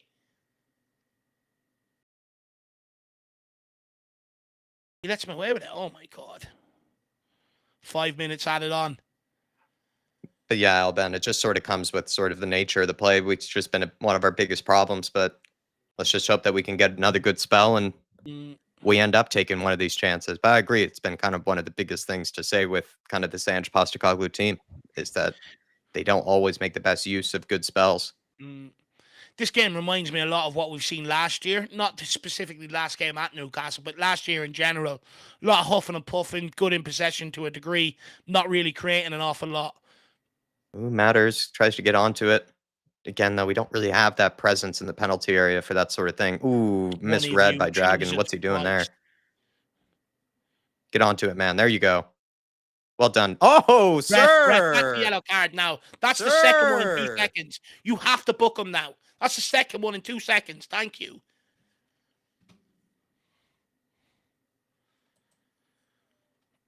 Good feet by Dragon. We just haven't created an awful lot with the possession. Yeah, it's just like we found ourselves in good areas, but we haven't been good enough to actually get real shots on goal. We've been largely reduced to shooting from in and around the edge of the area. Yeah. Everyone's saying 5 minutes is a joke. Well, don't forget, people are forgetting the line, and maybe they're asking for more. Yeah, that's what I mean. Yeah. Pedro Porro looks like he's going to deliver this one. Ooh, too far hit. That's still in. There we go. Thank you, ref. Matters. Come on, man. He has been fucking starting to slow things down. He's not playing with that sense of urgency there. How many times has he given away the ball as well today?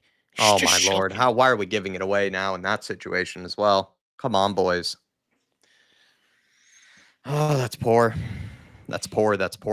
You can't be conceding possession there, especially when we have so many teammates around, so many players. No reason to be giving away possession in that situation. They just look so lethargic. None of them look like they're really awake and alert and ready like they were against Fulham and that.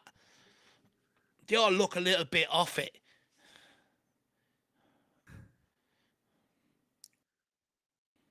Back to Vicario.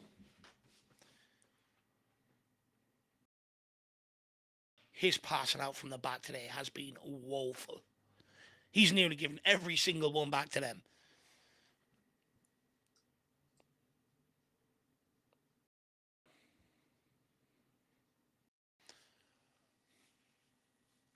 Artist saying heads once again are dropping after the goal. I mean, I said it straight away to try to hopefully prevent it. And there's still plenty of game left, Artist. But that's my fear, is that with this team sometimes is that after good spells, they tend to sort of take their foot off the gas after conceding, or they did lose their heads a bit. They lose that sort of camaraderie and that sense of kind of belief in themselves that, you know what, even if we have been playing well and we have conceded, you know, there's still plenty of game left. They do kind of start to just kind of behave or, you know, kind of play in their worst ways.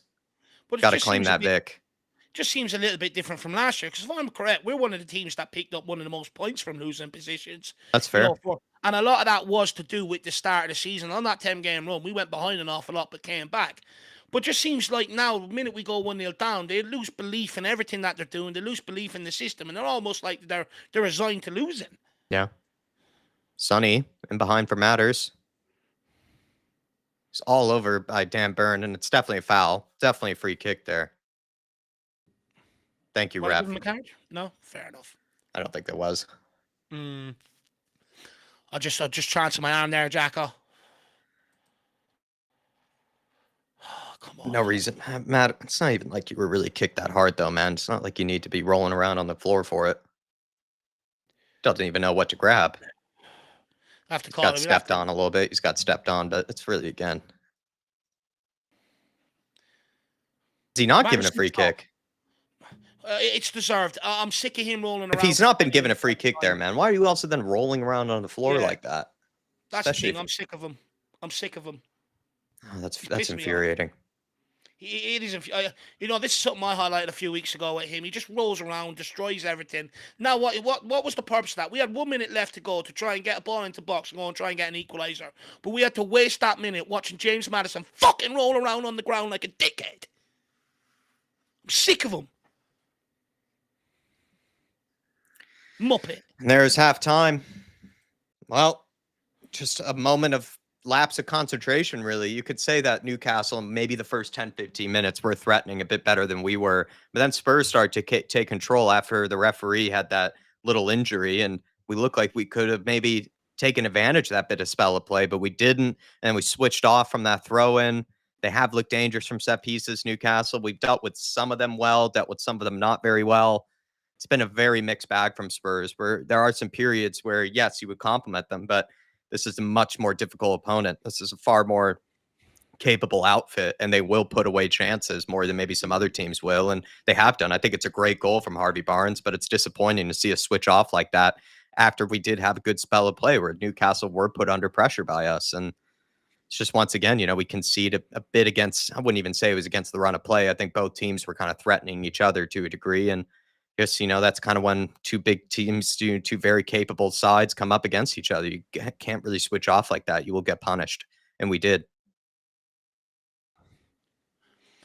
Look, what's annoying me is you'd argue before the Lionel went and got injured, Newcastle maybe had the better of the chances and the spell of the dominance and all.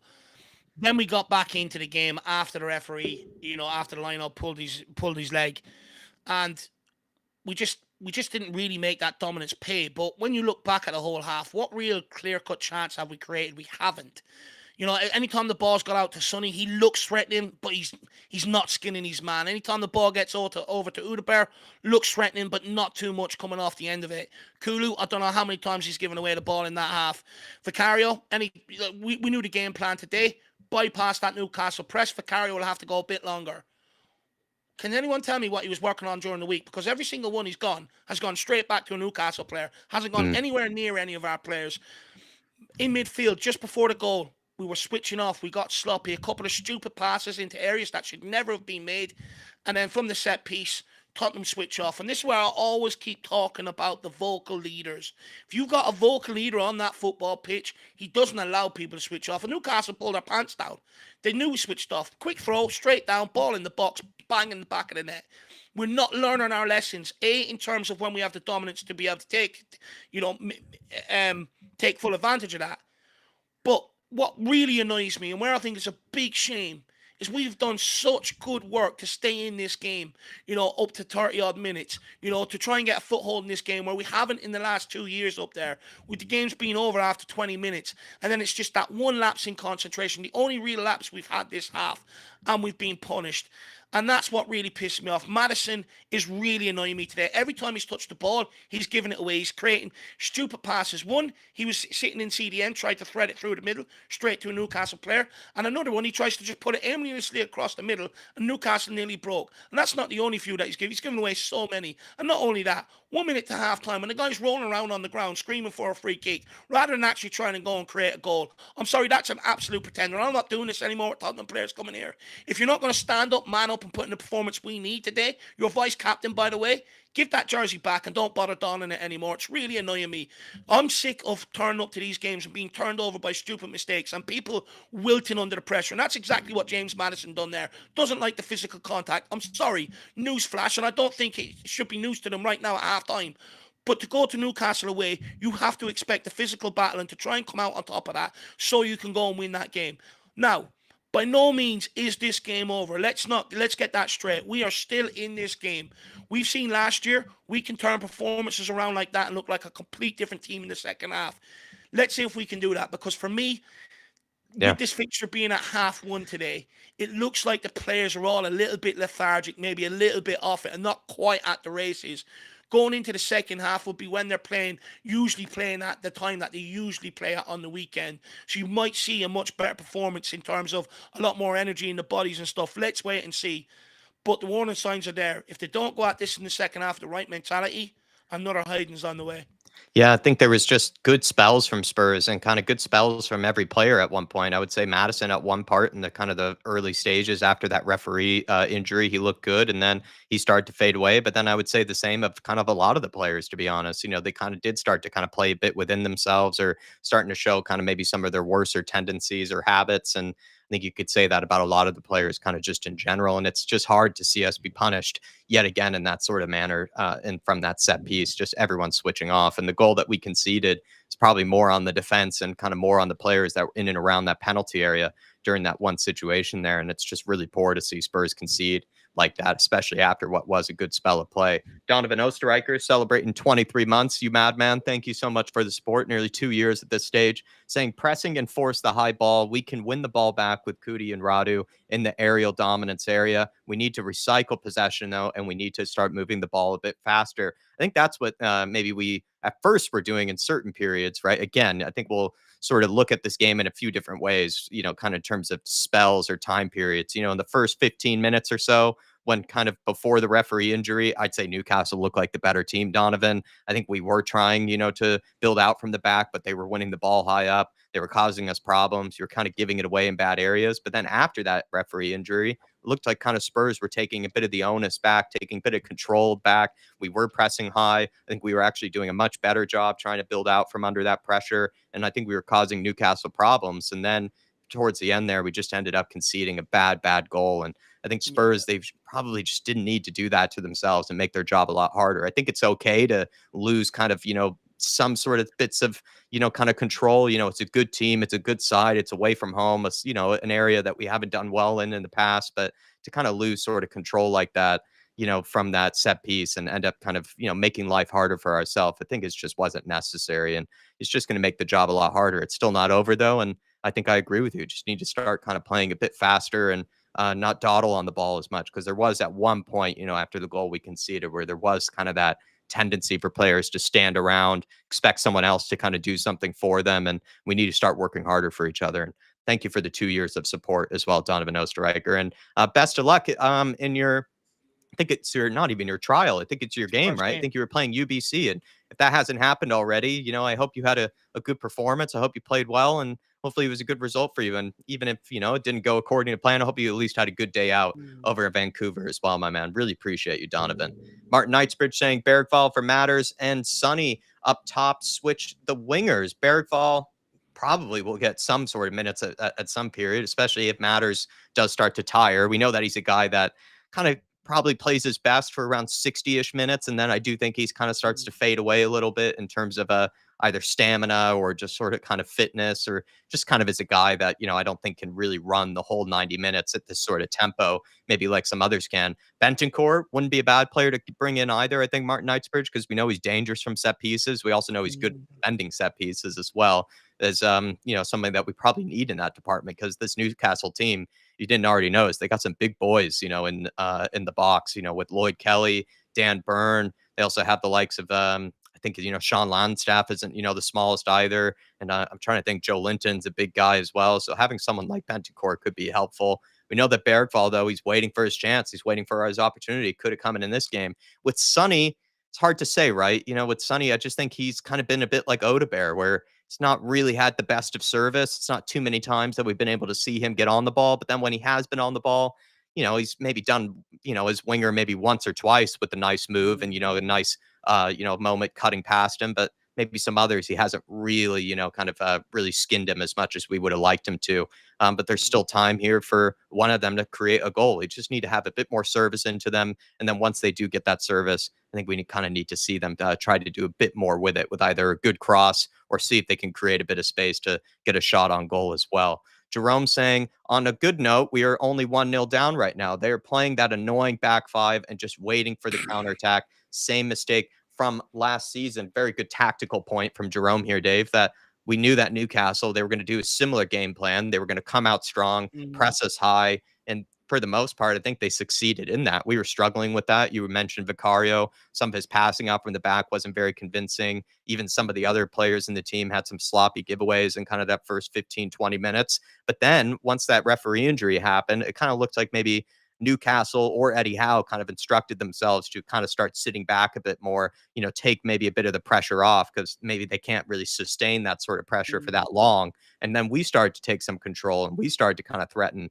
And to concede a goal like that, you're making life a lot harder on yourselves, because I think if this was 0-0 at halftime, really would be anybody's game. I still think it is kind of anybody's game here, but you just make life a bit difficult on yourself by conceding a goal like that. It's just not really, I think Newcastle, weren't that deserving of a goal. I don't think we were that deserving of a goal, but for them to do that, it just makes life hard on ourselves. Yeah, look, I don't think they were designed. I don't think they were told to sit back. I just think we upped our game for a period of 10 minutes. And, I've seen this repetitively. When we're good in possession, we automatically force teams to drop back. But, I don't give them the excuse, that, oh, it's hard to unlock it. I'm sorry. Surely, what are they working on in training during the week? They came up against that problem all last season. Same again today. Look, it's way too early to sit there and blame it on the transfer window. You have injuries to Solanke. If he was a bit available, would it be a different story today and stuff like that? But we have spoke about the quality right across that forward line and how much it really matters for games like today, when you do come up against a team that are good defensively, sit in, and block up. They've reduced us to shots on the box. No one has had any conviction to get on the ball, drive at the players, try and take one or two of them out of the game. That's what we done against Leicester last week, by the way. Sometimes the cool who get on the ball, drive at players, take them out. No one's doing that today. Everyone's just happy to pass it 5 yards, pass it on to the next guy, left to right. Muchness of what we've seen last season. Maddison needs to find his bollocks, basically, and start threading them passes through, start trying to do things on the football pitch, be a lot more aggressive in terms of his passing, start feeding them through. Kulusevski also needs to get a grip of himself. Yeah, it's like Kulu disappeared. Absolutely useless this half. Anytime the ball has gone into him, it's bounced straight back off him. Needs to start to learn to hold that up and get a grip. Sonny, he's trying, but again, he's just not executing. Udabur, he's trying again, but again, disappearing a bit. Players like they were last week, and in order to break this Newcastle back five, passing it 5 yards from left to right all the way across is exactly what they want you to do. That's what they've worked on all week, sitting in, shuffling side to side to stop that from happening. What we need to do is get players on the ball, run at them, and commit Newcastle players. You commit them, that opens up the pockets of space for everybody else. That's what we need to start doing. We just need to be a lot more direct and a lot more assured in what we're doing. And also, do it with a bit of confidence. We've got some good players. Go out and show how good you are. Yeah. And Jerome has followed up by saying, after saying same mistakes from last season, I think on a tactical level, it is similar mistakes, Jerome. But then he also says we are way too compact at the back, lads, back five and the midfield. There's just sitting with them. I can't see us getting through this nonsense. I think in the case of Kulusevski as a striker, he does play his best when he drops deep and he tries to bring defenders with him. I'm not sure if he's really done that, as much as he could. But then also maybe some of the chances that he's had with, kind of low pockets of space, Dave did mention, he's just had sloppy touches, has given it away, hasn't really been on, the ball as much as we would like, and hasn't really been as quality as we know he can be through the middle. And when you're missing someone like Solanke and Richarlison, what you get with them is that you get that aerial threat, and you also force those backline defenders for Newcastle to really be honest, and they have to be aware of who's running around the penalty area. It's just not really the case as much with Kulusevski. He is physical, but he's not physical, I think, in that regard. And so he needs to try to find a way to, I think, have a bit more influence on the game. I think that's what's a little bit frustrating, is kind of the whole forward line. I think they've all kind of gone a little bit missing in different periods. Sonny went missing for a period. I could say Kulu went missing for a period, and Odebear has gone missing for periods as well in this game. I think they need to find a way to have a bit more influence on the game, whichever way they can try to do that. It's hard when you're coming up against a deep, low block like this, but that's what life is going to be like for us for a lot of games this season. These are the type of defenses that you are going to come up against, and Newcastle's is a good test. It's a quality one. in fact. So we'll see how they're able to handle it and what changes Postecoglou can make. But when it comes to the forward line, I think they're just going to have to try to find it within themselves to drag defenders with them, and then also have to be a bit braver and try to get onto the ball a bit more and try to make things happen in their cases in different ways. Either it's on the wing or it's through the middle. But Dave, we have a sponsorship to talk about. NordVPN, they have sponsored us for this month. And everyone, if you can for us, it's pinned at the top of the chat. We would really appreciate if you are looking to have a VPN. Please, if you can, go to nordvpn.com/flatcap and use our code. But Dave, maybe something that has been brought up today. We are watching this game, by the way, on Peacock. And, I think you've been saving yourself a ton of money, by the way. Would you like to tell people about maybe the benefits of using NordVPN, the sponsor for this month, please? Yeah, 100%. So basically, at the minute, for my Sky Sports packages, I'm paying €73 a month. But due to 3 p.m. blackouts and, they just don't want to show every Spurs game, why am I paying more than most people around the world for a sports package, and I don't even get to see my team for every single game? And I got jealous of you, Jack, and all you guys in America getting every single game. The Not Yanks only have it better. but every single football game for a tenner a month, for £7 a month. I've converted that dollars to euros. If I pay that, that's €8 a month plus my NordVPN subscription, which is the price of a coffee every single month. I'm saving myself about 50, 60 quid every single month, which means more food, which means more nice presents for the missus, which I can keep her happy, which means I can dedicate more time to the channel and stuff like that. So it all has a knock-on effect, but also Christmas coming up. We all want to make savings in the time of inflation and stuff like that. So this is how to do it, Jack. And in the case of, my situation, whenever I have to watch back, any highlights or anything like that, anytime that I've traveled to the UK, I'll be honest, everybody, you over in the UK, you guys still have it kind of rough. Anytime that I need to watch highlights or, trying to, get any nerdy sort of packages on, any games that I might have missed over here, weirdly in the USA, you get like 15, 20-minute highlight packages to be able to watch games back. And over in the UK, I feel sorry for you guys. It's like 3 to 4 minutes long, not really much. You don't get much of a real feel for the game. And, especially if we want to dissect, a Spurs performance like this one, just don't really get to do so in kind of the real proper way that sadly, us Yanks are able to do. Over in America, you can get anything with, Peacock or the likes of NBC. You get real strong packages. And also as well, something to mention is that, anytime I'm on Twitter and we're doing our Twitter reacts, lots of times, I'm not even able to, do a UK, highlight package for, like a quick, highlight reel or something like that on the Twitter reacts. It's usually blocked in my country. So please, everybody, if you can for us, use that code FLATCAP. Head on over to nordvpn.com. They are going to be sponsoring us for this month. And we'd really appreciate if you guys use that code. And I think with that code, by the way, everybody, just a second, Spurs close to trying to break through here, and Brennan Johnson coming on. But Spurs, with that discount, you can get discount up to 4 extra months off on a 2-year plan. There's a special code and a special discount that you can use at NordVPN using our code FLATCAP. And also as well, it's a 30-day money-back guarantee. The link is in the podcast description. It's in our description of this watch along, and it's also pinned at the top of the chat, and we'd be very appreciative of it. But yeah, everybody, also please, head on over there and take advantage of what the Yanks are having over here with all these great, cheap as well as very affordable streaming services. Dave is saving money on on this month, and he's able to take the misses out. He's able to get extra spice bags, and if we get a good result today, he might buy himself an extra few kebabs because of it. And the great thing is, Jack, I can sit there and enjoy 1 second. Newcastle are in behind here. He's like, what a challenge by Radu Dragusin. And the great thing, Jack, about having a NordVPN, is I can enjoy my kebab knowing that all my details are safe online, for all my subscriptions and stuff like that, which is absolutely brilliant to know that. It just makes the kebabs and that taste that little bit nicer. And plus, it's the fastest VPN on the internet, and it helps with the likes of buffering and stuff like that. Because I know a lot of people are getting their sports channels in an alternative way. It seems to be the future. But, it comes with it comes a lot of buffering. A NordVPN completely solves your issue there, guys.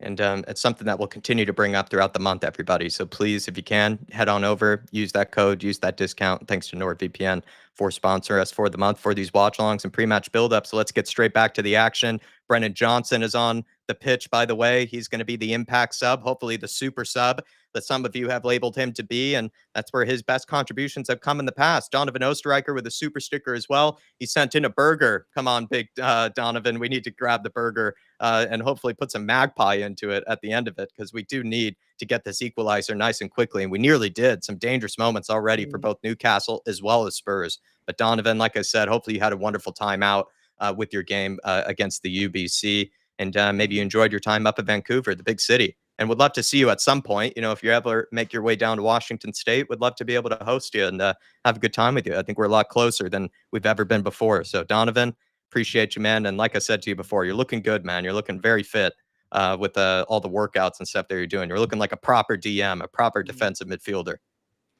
Big up, Donovan. By the way, guys, I've just seen some people say, Dave, you're bullying Madison. I mean, first of all, that's very extreme to say I'm bullying Madison. Absolute, complete, over the top. Second of all, I sit here, I give my commentary. If that's not what you want me to do, and you want me to completely biased towards people, let me know.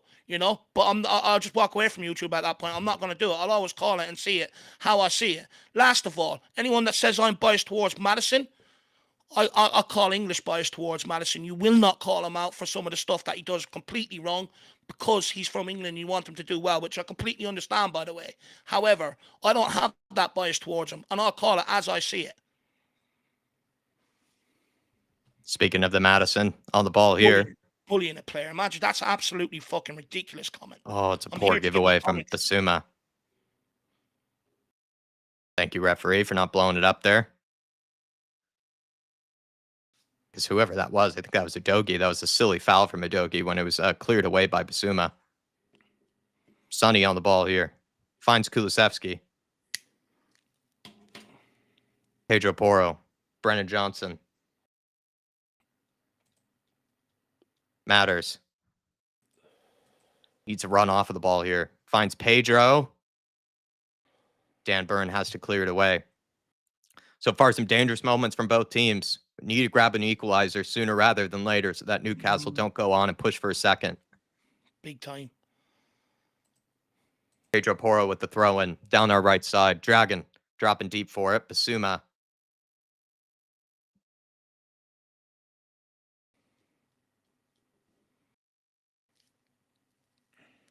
Lovely bit of play from Harvey Barnes there. Has he been given a yellow card for that? Yeah. I think we missed that from earlier. Basuma has to be given a yellow card. Trying to pull back Harvey Barnes. So both midfielders, by the way, on a yellow card. Ange will have to consider that. Probably does need to bring on Bentancur at some point. Great ball into Udogie. Oh, he's too slow to get turned. And this is where I'm not biased, by the way, Jack. Great ball by Madison to start that move. Nice and quick. Exactly what we want. A bit of urgency. A great pass from Madison. Udogie's actually just a bit lazy there. He's just not aware that he's offside. And then also, I would say he got very slow on the turn. Maybe he knew he was offside. That could be the explanation. But if he does know he's offside, then what is he doing? He's got to get back on. It's hard to tell there because that was a good bit of space there. And we know he has the pace to be able to get turned and start running towards goal.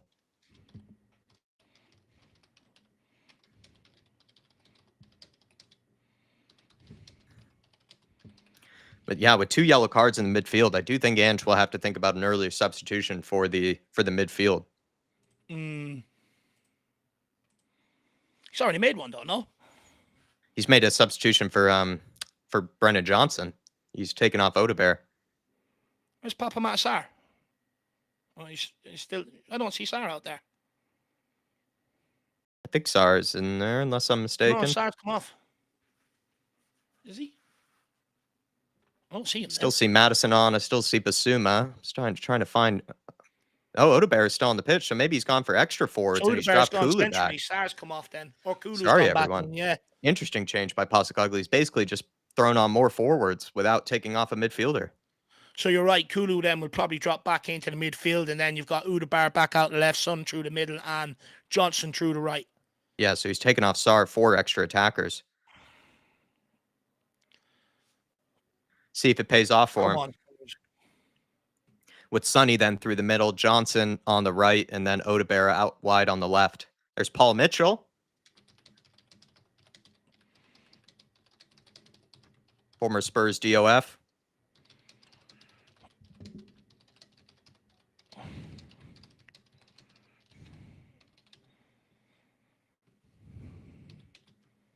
See with Kulusevski in the midfield if he can actually have a bit more influence on the game, because I'd say he sort of disappeared for a big period in that first half. We need him to have some onus on the ball, but we are going to lose something defensively with not having Sar on. Udogi to Kulu. Can he find... Yeah, Madison maybe in a good area there. Kulu with a mazy run. Brendan Johnson, back post! Oh, how's he Just missed his sitter 2 from yard over goal? there. Oh, That's no. a great ball by Brendan Johnson. Good impact. A nasty deflection. A nasty Oh. deflection by Brendan Johnson's cross. It's a dangerous deflection from this. Loops over Nick Pope, and it's hard to tell, but Odebear, he just has to get any body part on that, and it's in the back of the net. He knees it. Yeah, he knees That's it. an absolute sitter. It's hard to say, like, if he could actually get his foot on that, because he had to jump in order to get to it. But I think you just got to get a body part onto that and see if you can keep it down.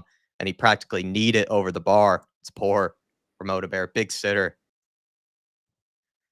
Very poor. Oh, it's a real sitter. It's not the easiest of finishes, but it's definitely not as difficult as you want to give it either. It's definitely got to be put in the back of the net. Good ball from Romero. In behind to Sonny. Oh, good. Oh, it's got to have more weight on it from Kulu. Dan Burn with the long legs. Fucker. Just needs a bit more weight on that pass, Kulusevski, because with Dan Burn, he's got those long legs, but Sonny's got the pace. He's got the pace over him every single day there. Yeah. And you only get so many opportunities to play Sonny in behind anyways. Kulu, good ball back to Basuma. Basuma, what a turn to be able to receive that under pressure. Very well. You've got Madison and Son to the left. Now he's got Sonny. You got Johnson. Sonny! Oh, it's deflected. Dan Burn again. Sonny decided to be a bit... Johnson. I don't blame him for being a bit selfish there, Sonny. I don't, but he's got to get that on target. He's got to challenge the keeper. Oh, wow. Dan Burn just flashes across the box there. Pedro Porro! Off the bar! Oh, my Lord. Unlucky. Madison. Back to Basuma. Pedro, find Madison. Kulu, get inside. Oh, Kulu, man. Jesus. Kulu. That's poor from Kulu. He's had a really poor game today. Oh, come on, Johnson. Thank you. Porro. Come on, lads. Can't be given away like this. This is easy. These are sloppy touches. Yeah. Madison's just been standing alone all over there. There you go. Let's go, Madison. Let's see what you can do here now. Running at them. That's inside. It's a good hit. Come on, Johnson. Oh, yes! Dan Burn with an own goal. The super sub. It's a great hit. Oh, it's a great hit from Matters. It's actually a bit of poor goalkeeping from Nick Pope, and it's hit into the back of the net. But Matters, Dave, he answers the call. He answers the bullying claims, and he gets a 1-1 equalizer. Look, come on, lads. Come on. Brennan Johnson, super sub as well. Let's go. It's exactly what I've been asking for. Get on the ball, go at them nice and direct, and it's exactly what James Madison done here. Gets on the ball, cuts inside, goes for the shot. Oh, well, he's on. Yes, he should be on there. He should be on. Absolutely poor goalkeeping. Actually, too bad goalkeeping from Pope there. He's too slow to get up here. Really slow to get up, and then Dan Burn thumps it into the back of the net. Great finish from Dan Burn after he took away two goals away from us. Spurs threatening. Spurs threatening very quickly there in the second half. Ange Postecoglou loves it.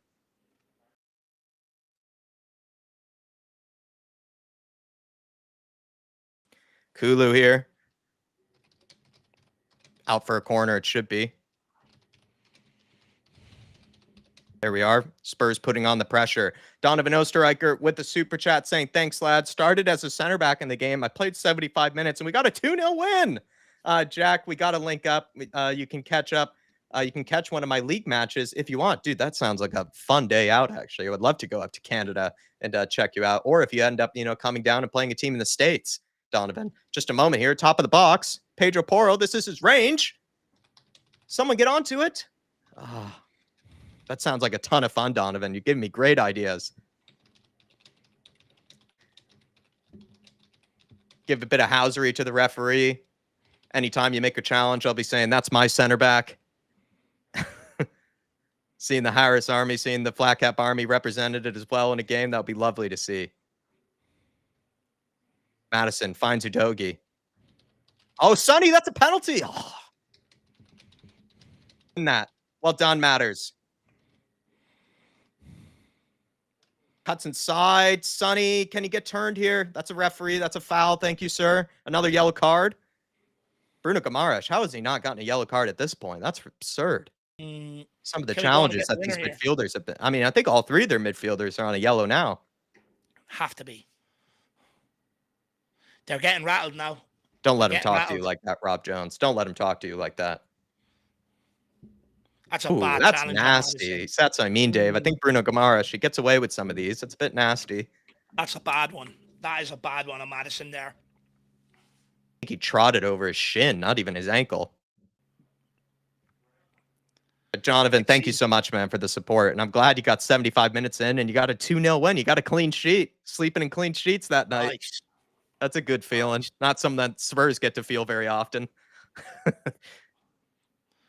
And also, by the way, if you play left-sided center back, we are in need of one, Donovan. So if you keep up the performances, we'd be happy to have you. I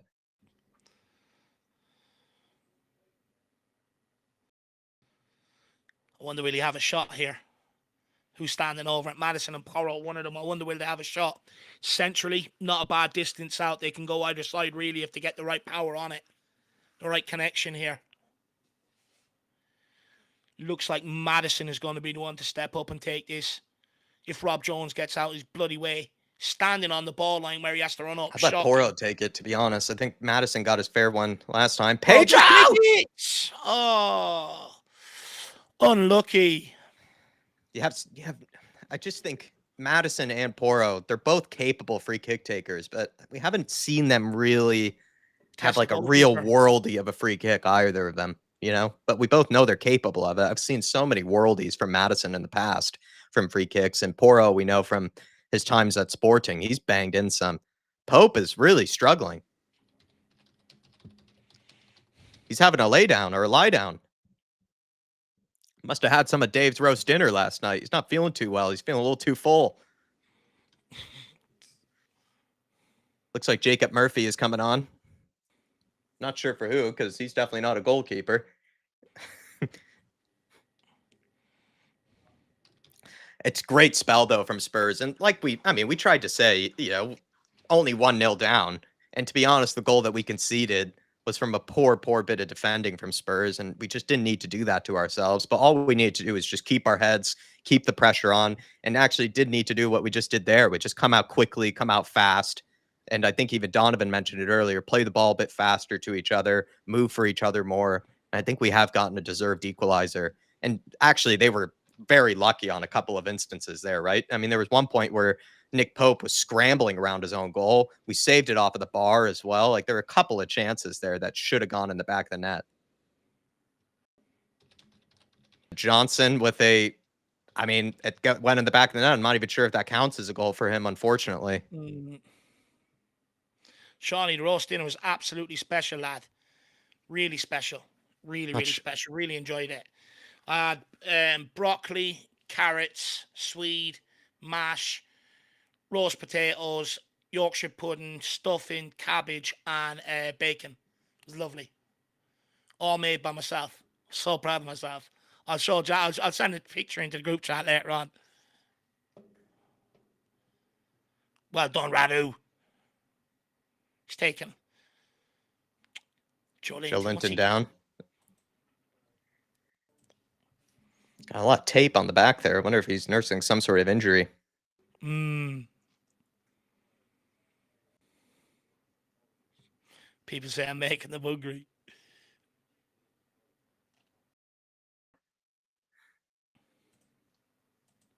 Hobbling a bit. This is there for the taking if we can go and nick this, you know. I think, Dave, Newcastle got lucky that I was really frustrated, actually, that some of those didn't go in earlier. Oh, Sonny, take a touch there.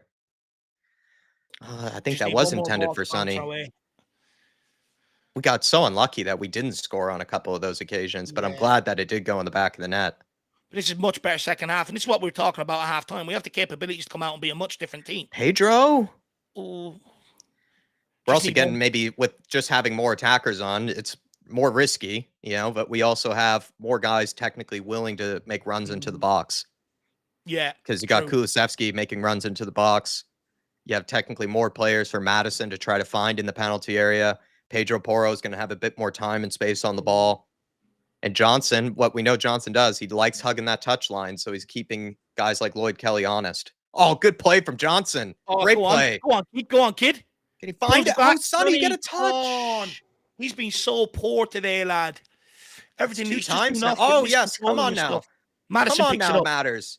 What can he do? Pulls it back to Adoji. Destiny Adoji Just picks keep it up. possession. Just keep possession. There we go, boys. Sonny, 2 times now. It's intended for him, and he thinks it's for someone else. He's been poor enough Romero. today, Sonny. It's going to fall his Good way, though. touch from Johnson. Good take by Johnson. There you Wins go, the corner lad. take. Come on, Brennan. He's had a good impact today off the bench, Brennan Johnson. He gets into good areas, Yeah, as he's much been as in good areas. he's always in good areas. As much as he sometimes lets you down, in those areas, he's been in good areas and he's threatened. He's done a great job so far. Great impact. Yeah, we're helping Straight push away. Newcastle back here, pin them back in, which is what we want. Now we just got to take Odegaard. advantage of it. To Kulu. Come on, boys. There you go, Well Kulu. done, Good hold Kulu. up. That's brilliant play. Top of the box to Madison. Clips it. Oh, it's behind the runner. It's just behind Radu. Udogi, great touch. Well done, Or sorry, Basuma. Oh, great little run from Basuma there. Come on, Porro. Stay strong, son. Well done, Porro. Sir, he's being nipped at. Great straight for Porro. He's a warrior. Vicario goes long. Just over hits it for Udebear. Go on, kid, keep going. Well done. You got it. Well done, kid. Great endeavor. Picks it back up. Running at them. Moves it onto Kulu. Find Johnson. He's got Johnson to the right. Johnson get it across the penalty area. There you Puts go. it Oh, it's just a little too early. Just a whisker away from Sonny. Just a whisker over hit. That's better, though. That's a good ball into the right area. Palace have also equalised at Chelsea. Oh, that's lovely to hear. Hard to tell if it's maybe just played it too early, I think, actually, Johnson. But it's hard to. I think Son just has to go sliding in there. Hard to criticize that because it's the right idea. Oh, it's great play by Anthony Gordon. He's megged whoever that was in midfield. It's in behind four. Oh, what a tackle. What a tackle from Romero. What a challenge. He's letting them know he's there. Come on, Basuma, come on, man. You had to run there. You had Sonny in behind. You got to play him. Madison to Adoji. Back to Madison. Spurs trying to slow things down. Switch it. Got to drop deep. Got to show for it, Sonny. You got to show for it, Kulu. This is much better from Tottenham this half. Dragon getting it back to the Rom Bomber.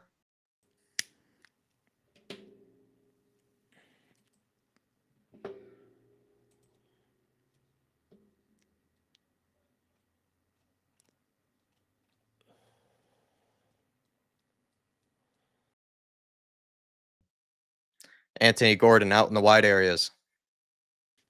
Oh, to Jacob Murphy, please. Good save from Vic. Great save. Oh, he's haunted us in the past, Jacob Murphy. It's a great save, though.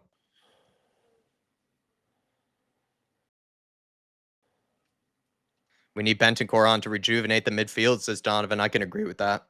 He'd have a good positive impact, you'd hope.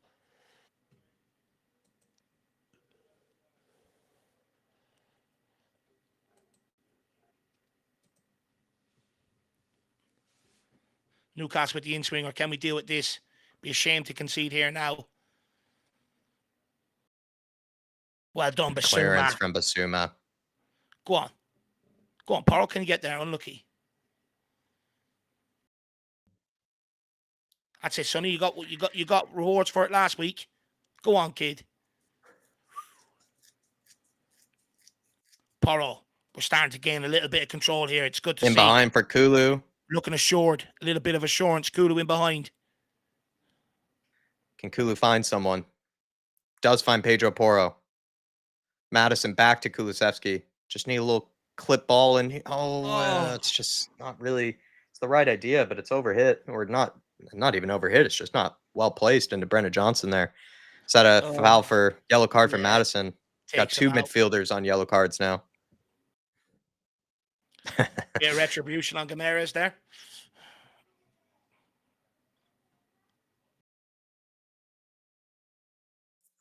It's a yellow card fest, says King Huddle. That it is.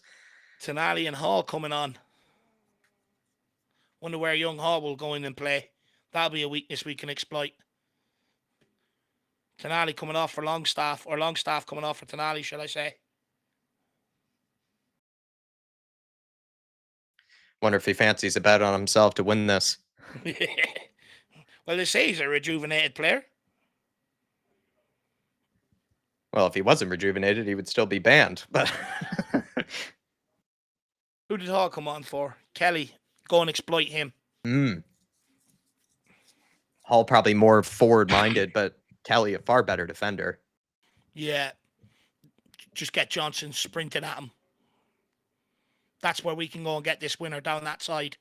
Well done, Dragon. Well done, Dragusin. Unlucky.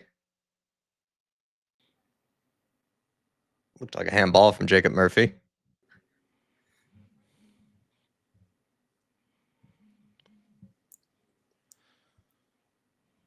Come on, can someone nick this? Just turn them over the other way. Well done. Good pressure. Good work rate there. Well done, Madison. That's better. Moves it on to Sonny. Sonny, use someone. Good ball out to Udebear. Udebear. Skins his man on the outside. Oh, it's gone out for a goal kick. That's brilliant. I think both Sonny and I think Udebear and Sonny took too much time there. It's great challenge for Matters. We need to do better in this situation. Sonny has to be more decisive. Takes too much time there. Too greedy, Jack. He wants too greedy, to takes too much time, and then Udebear doesn't really know what to do with it.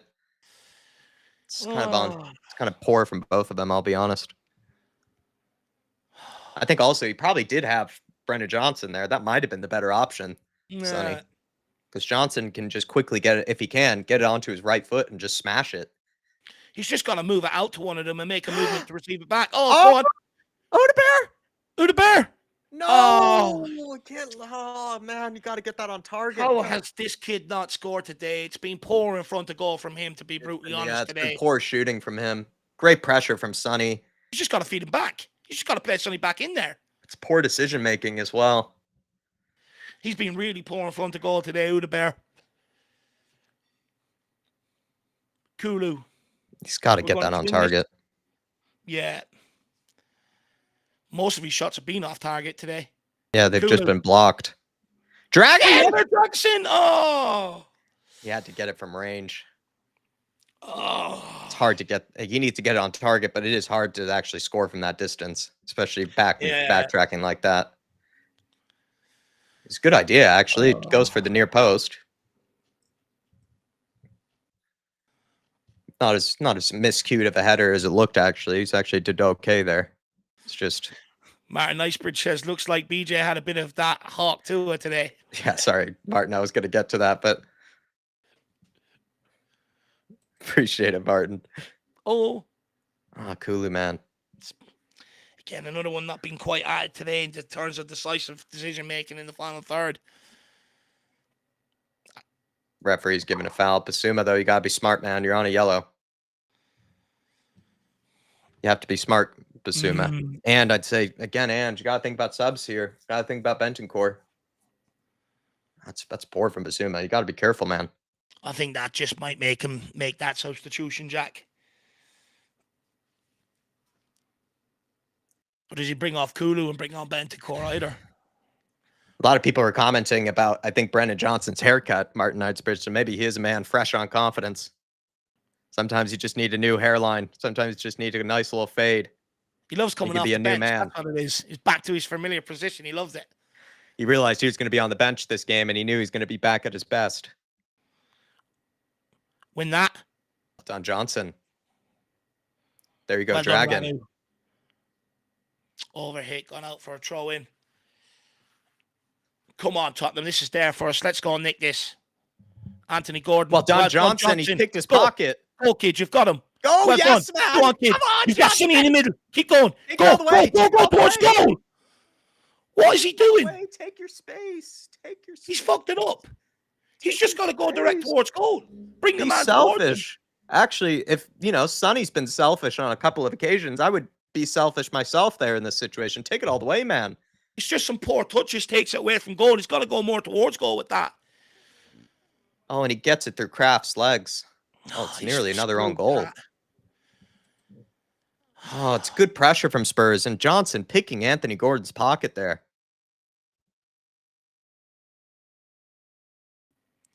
Top of the box. Basuma.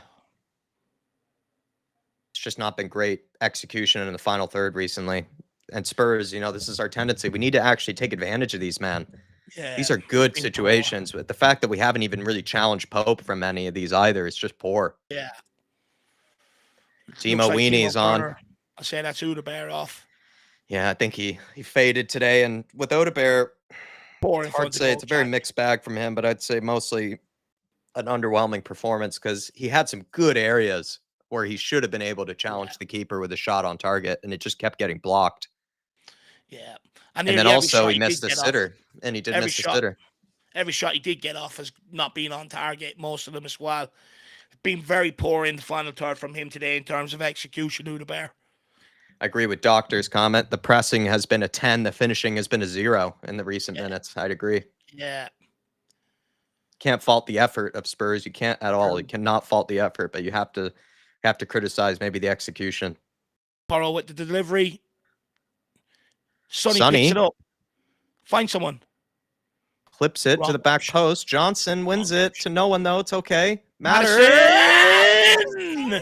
Forced a save out of Pope. Good effort, by the way, on his left foot as well. I think that's his weaker foot. Good effort. Oh, what a save by Nick Pope. Save here from Nick Pope. Let's have a look. Gets his left foot round it. He's all 6'9" of him. It's hard to get it past him there from that range, but he did have to stretch. He did have to stretch. If he could have just got that one a bit more to the corner, that's in. He does. Oh, it's good by Pope. It's an in-swinger. Can we get there? We can't. It falls to Basuma. Pedro Porro. Oh! Again, another good save, it looks like, from Pope again. Porro unleashes it. It looks like it's moving away from Pope here. Let's have a look at this. Basuma, good layoff. Centrally enough from Pedro Porro there again. If he could find the corner, that's in. Tottenham throw this one in and we'll go short this time. Lino, get out of Madison's way.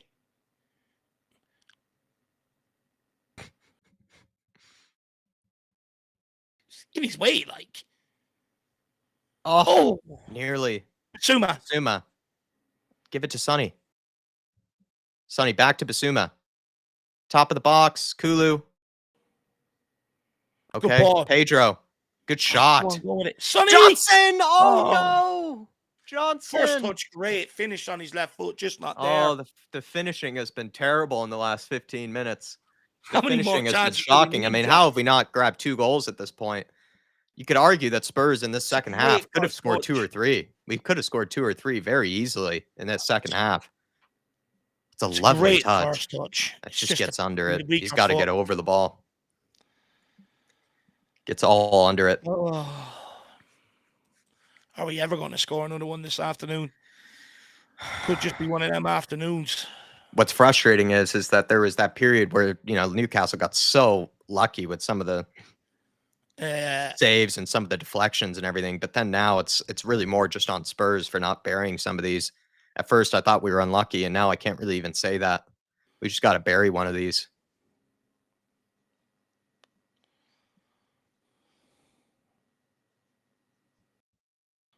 Good defending from Romero. Thinks it's out for, should be out for a goal kick. 24 minutes left for Tottenham to try and go and win this game. Just deal with this set piece. I think 14 minutes left, Davo. Sadly, I wish we had 24. Oh, sorry, yeah, 14. If only we had 24, but we've had 24 minutes of really good play here. It's just Spurs haven't taken advantage of it fully, but, credit to them for getting back into the game.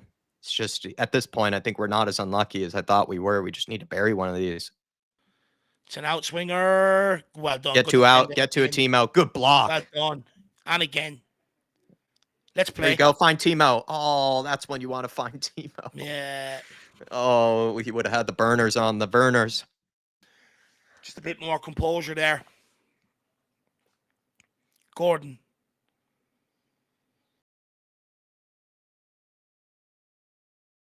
Joelinton. Back to... Oh, sorry, Hall. Dan Barron. Go on, Well take it done. off him. Unlucky. In Oh, no, behind. Newcastle are in behind here. Adoji caught It's out in and behind Dragusin. Udogie. It's Oh 2-1 Newcastle. no. Fuck off. Don't tell me it's So easy. that's poor from Udogie, and we've Isak just gotten again punished against again. Tottenham. We've gotten punished fucking again. The bench was all over the shop. Radu Dragusin and Adoji all caught out there. It's the It's exact same absolutely situation, just fucking pathetic. not taking advantage of our good spell there, and we just gotten punished again. And it's very much against the run of play this time. It's very much against the run of play. So Don't even poor. listen to it.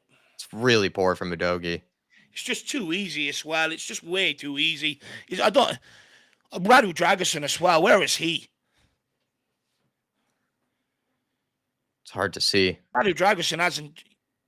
I think it's Joe Linton skips past the It's midfield. Romero, actually. Is that Romero? Sorry, Romero. Romero steps up, He's that and name. Udogie as well as Dragusin keep him on. It's more Really just Romero. poor He's from the completely whole lost back line. Isaac. It's all Romero. He's completely lost Isaac. He just hasn't responded either. He's jogging back. He's not even fucking sprinting back. He's jogging back. And he's supposed to be the leader of the back line. I'm sorry, Romero, I love him, but he has to take fucking blame for that. That is shocking defending. And he's jogging back. At least Adoji and Dragusin tried to recover there. That's shocking from Romero. That's just not good enough. And we gotten punished yet again.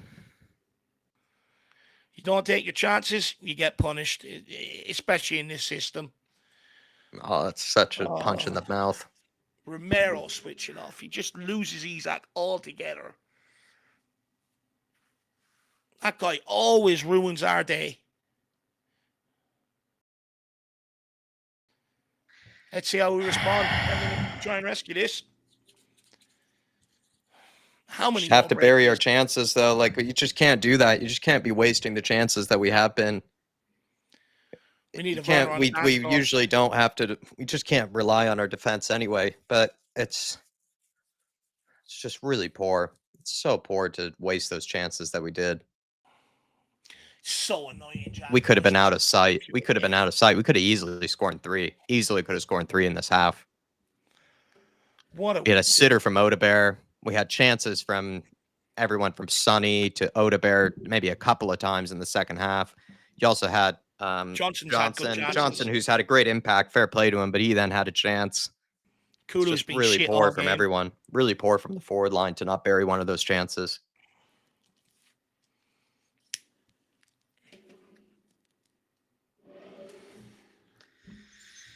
Vicario to Pedro Porro. It's hard to even tell who's on there. Pedro Porro either not expecting it or Vicario just, again, not really great distribution. Oh, that's fucking punch in the stomach. This pissed me off. It's really against the run of play this time, or I'd say in the first half, it's not really like anybody deserved to score in the first half, but this time around, that's just completely against the run of play. It's so poor. That's a couple of goals Romero has cost us now. That's cost us points opening the season. It's not good enough. How are we going to respond, though? Let's see the test of character here. Gordon picks it up. Runs at Pedro Porro. He stops him. Gives it off to Isaac. Back to Gordon. Well done. Right, let's go, Tottenham. Come on, Kulu. Let's fucking do something. Poor pass to Johnson. Johnson does well. Into Porro. Shit ball into Madison. There you go. Well done, Johnson. Basuma, Well, get rid of it. Yeah, that's a free. We'll have that. Give him a yellow as well. Lucas Bergvall is coming on. If he hasn't already. Given about 9-10 minutes with Bentancur as well. I do think these, again, though, I will say with Ange Postecoglou, I do think these substitutions sometimes need to happen a bit sooner. Who's come off? Madison, and who's the other one? Could be Kulusevski, I'd assume, or Basuma being taken off. Yellow, isn't he? Yeah, he is on a yellow. Come on, the Swedish hope. Come on, Bergvall and Bentancur between yous. Yeah, you're right. I do think it's a bit late as well. Just need to take our next chance, please, lads. Please, just take this next chance. Played so well in the second half. It's so undeserved, but we do it to ourselves. Come on, Romero. Do not start slowing it down like you did against Leicester, because I will fucking lose it with you. Dragon. To Romero. Can you find a run for Timo? Can you break the lines here? Please, Romero, find someone. He's starting to do exactly what he's done against Leicester. There you go, Pedro. Into Kulu. Kulu, top of the area. Oh, good tackle by Johnson. Bentancur slides it to Timo. Werner, Adoji. It's the two Dogi. Puts it in across. The penalty area. Oh. 5 Newcastle players in there to clear that. How many more do they need?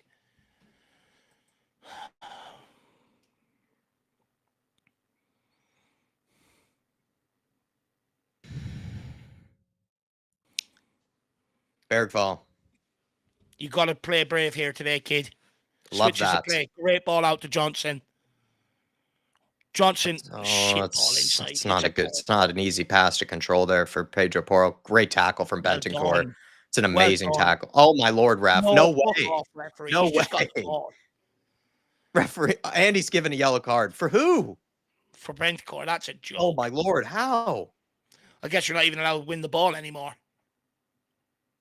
Let's have a look at this. He's got the ball. Maybe not. No, he got the ball, Hard didn't to see. Yeah, he got the ball. He definitely dangles his leg there as well. You know, Anthony Gordon. He's definitely looking for it. He's definitely looking for it. He got the ball there. How long are we going to let them have over the set piece as well? Why has Isaac got time to have a Powerade, for fuck's sake? We just shoot ourselves in the foot, man.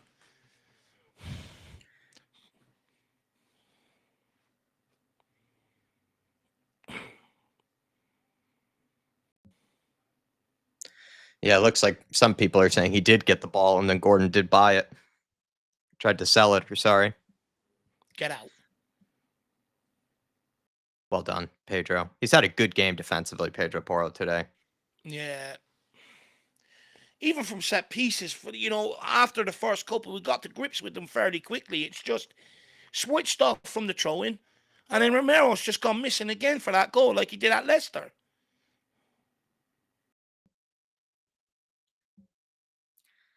It's that, and it's similar to the Leicester game where we're also just being punished for not taking our chances. Yeah. Oh no, it's into Isaac. Get it, Vic. Don't start doing this now, Tottenham. Yeah, it's a corner. It's just, how many more chances do we need to bloody create? That's the thing. It's like we've had more than enough chances to win this 4-5-1 today, King Hoddle saying this would be daylight robbery if they won this. I think we robbed ourselves. That's the thing, King Hoddle. We robbed ourselves of a point at least. I mean, but we could have scored 3 or 4 in the second half.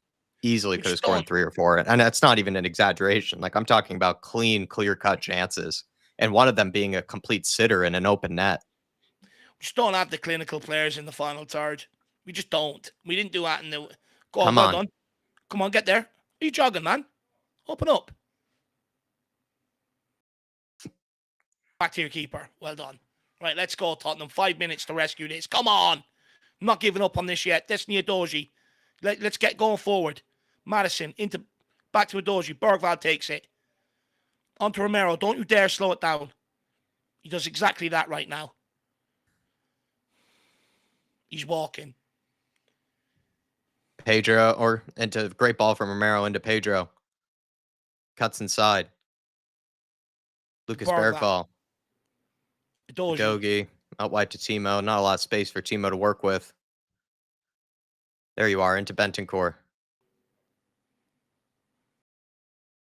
Udogi.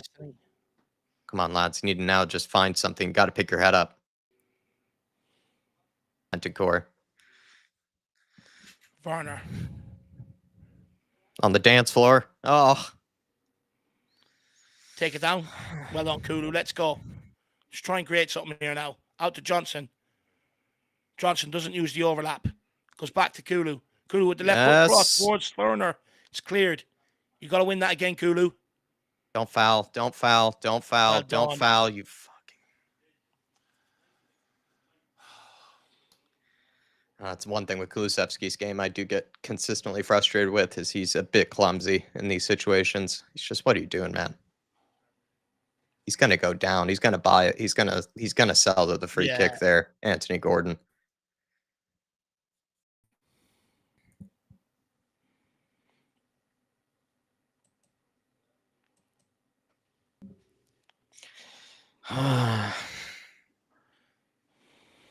Oh, the time wasting is incessant. Book him, ref. He's just allowing it to happen. Go on, let Isaac go for another fucking Powerade, why don't you?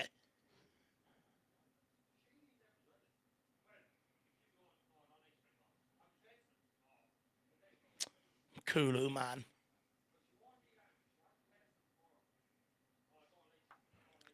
Right, use Werner. Come on, Timo. Go on, Werner. He's in behind here. Timo.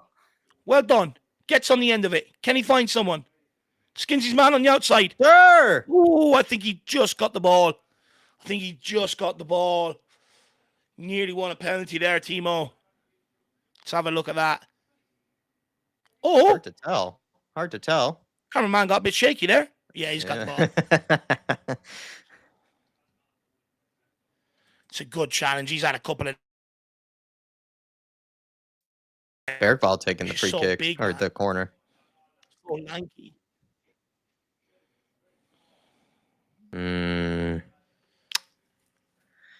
Need to get that onto the near post, and we need to get it to Bentancur there, but it's not a great corner. It wasn't the right routine, I guess. Pedro to Lucas. It's taken out off of the ball, by the way, referee. Udogi. He's got time. He's got to get rid of it quicker there. Come on, lads. Only so much time left, please.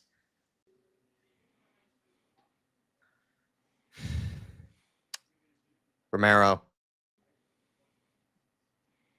Udogi. Come on, Tottenham. One minute, or probably 1 minute left. How many injuries?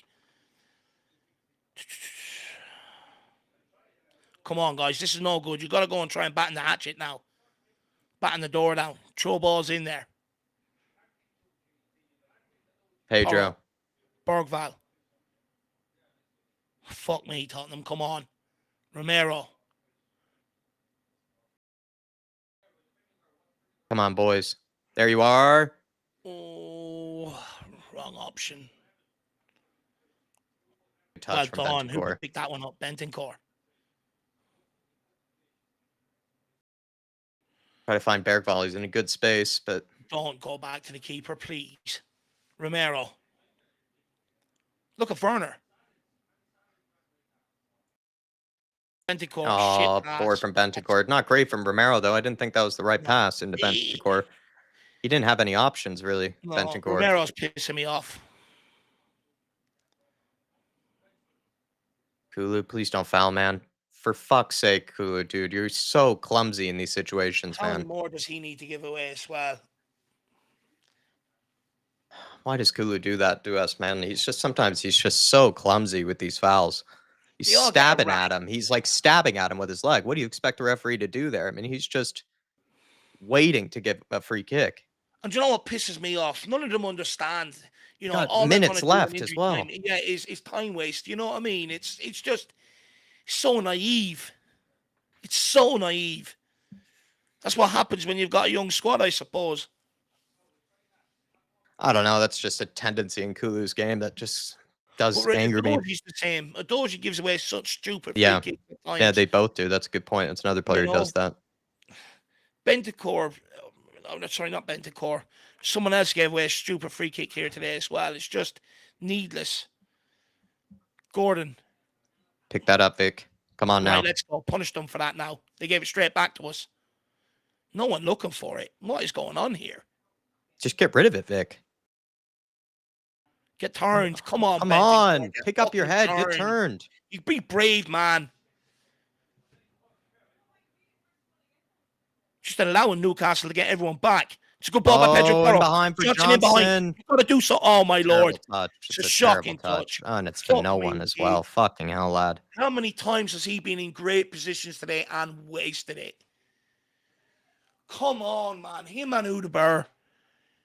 I feel sorry for Son today to a degree. He's been shit as well, but, you know, when you got service like that coming off either flank.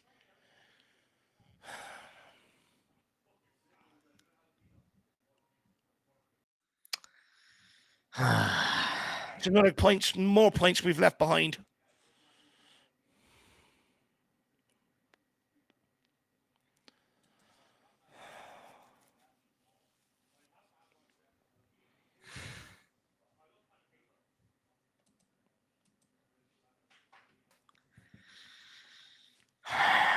It's very frustratingly similar to the Leicester City game. It's just Newcastle are a far better opponent than Leicester City.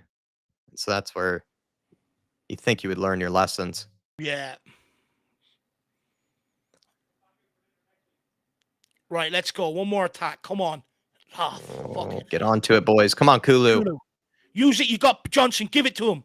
You have Shit Johnson, man. What the useless fuck, Kulu? pass. Oh, my Lord. And it's another shit free kick. Why are we giving away a free kick again in this situation? How is he not being subbed as well, Kulusevski, by the way? He's been fucking useless today. It's Kulu. Why That's is he completely wrong option? He's in the perfect area. Right there. Give it to the kid. He's just asking for it, man. Oh, man. It's a boneheaded free kick from Johnson. It's probably out of frustration because he wasn't played. But, Jesus, lad. What are you doing, Kulu? What is he at, man? What in the baloney was that? That's game now. That was the chance. Kulu's fucked it.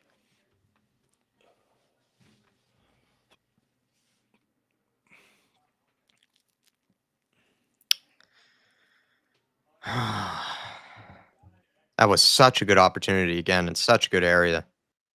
It's just so wasted. By our own making, by our own doing. Yeah, we just completely fucked it.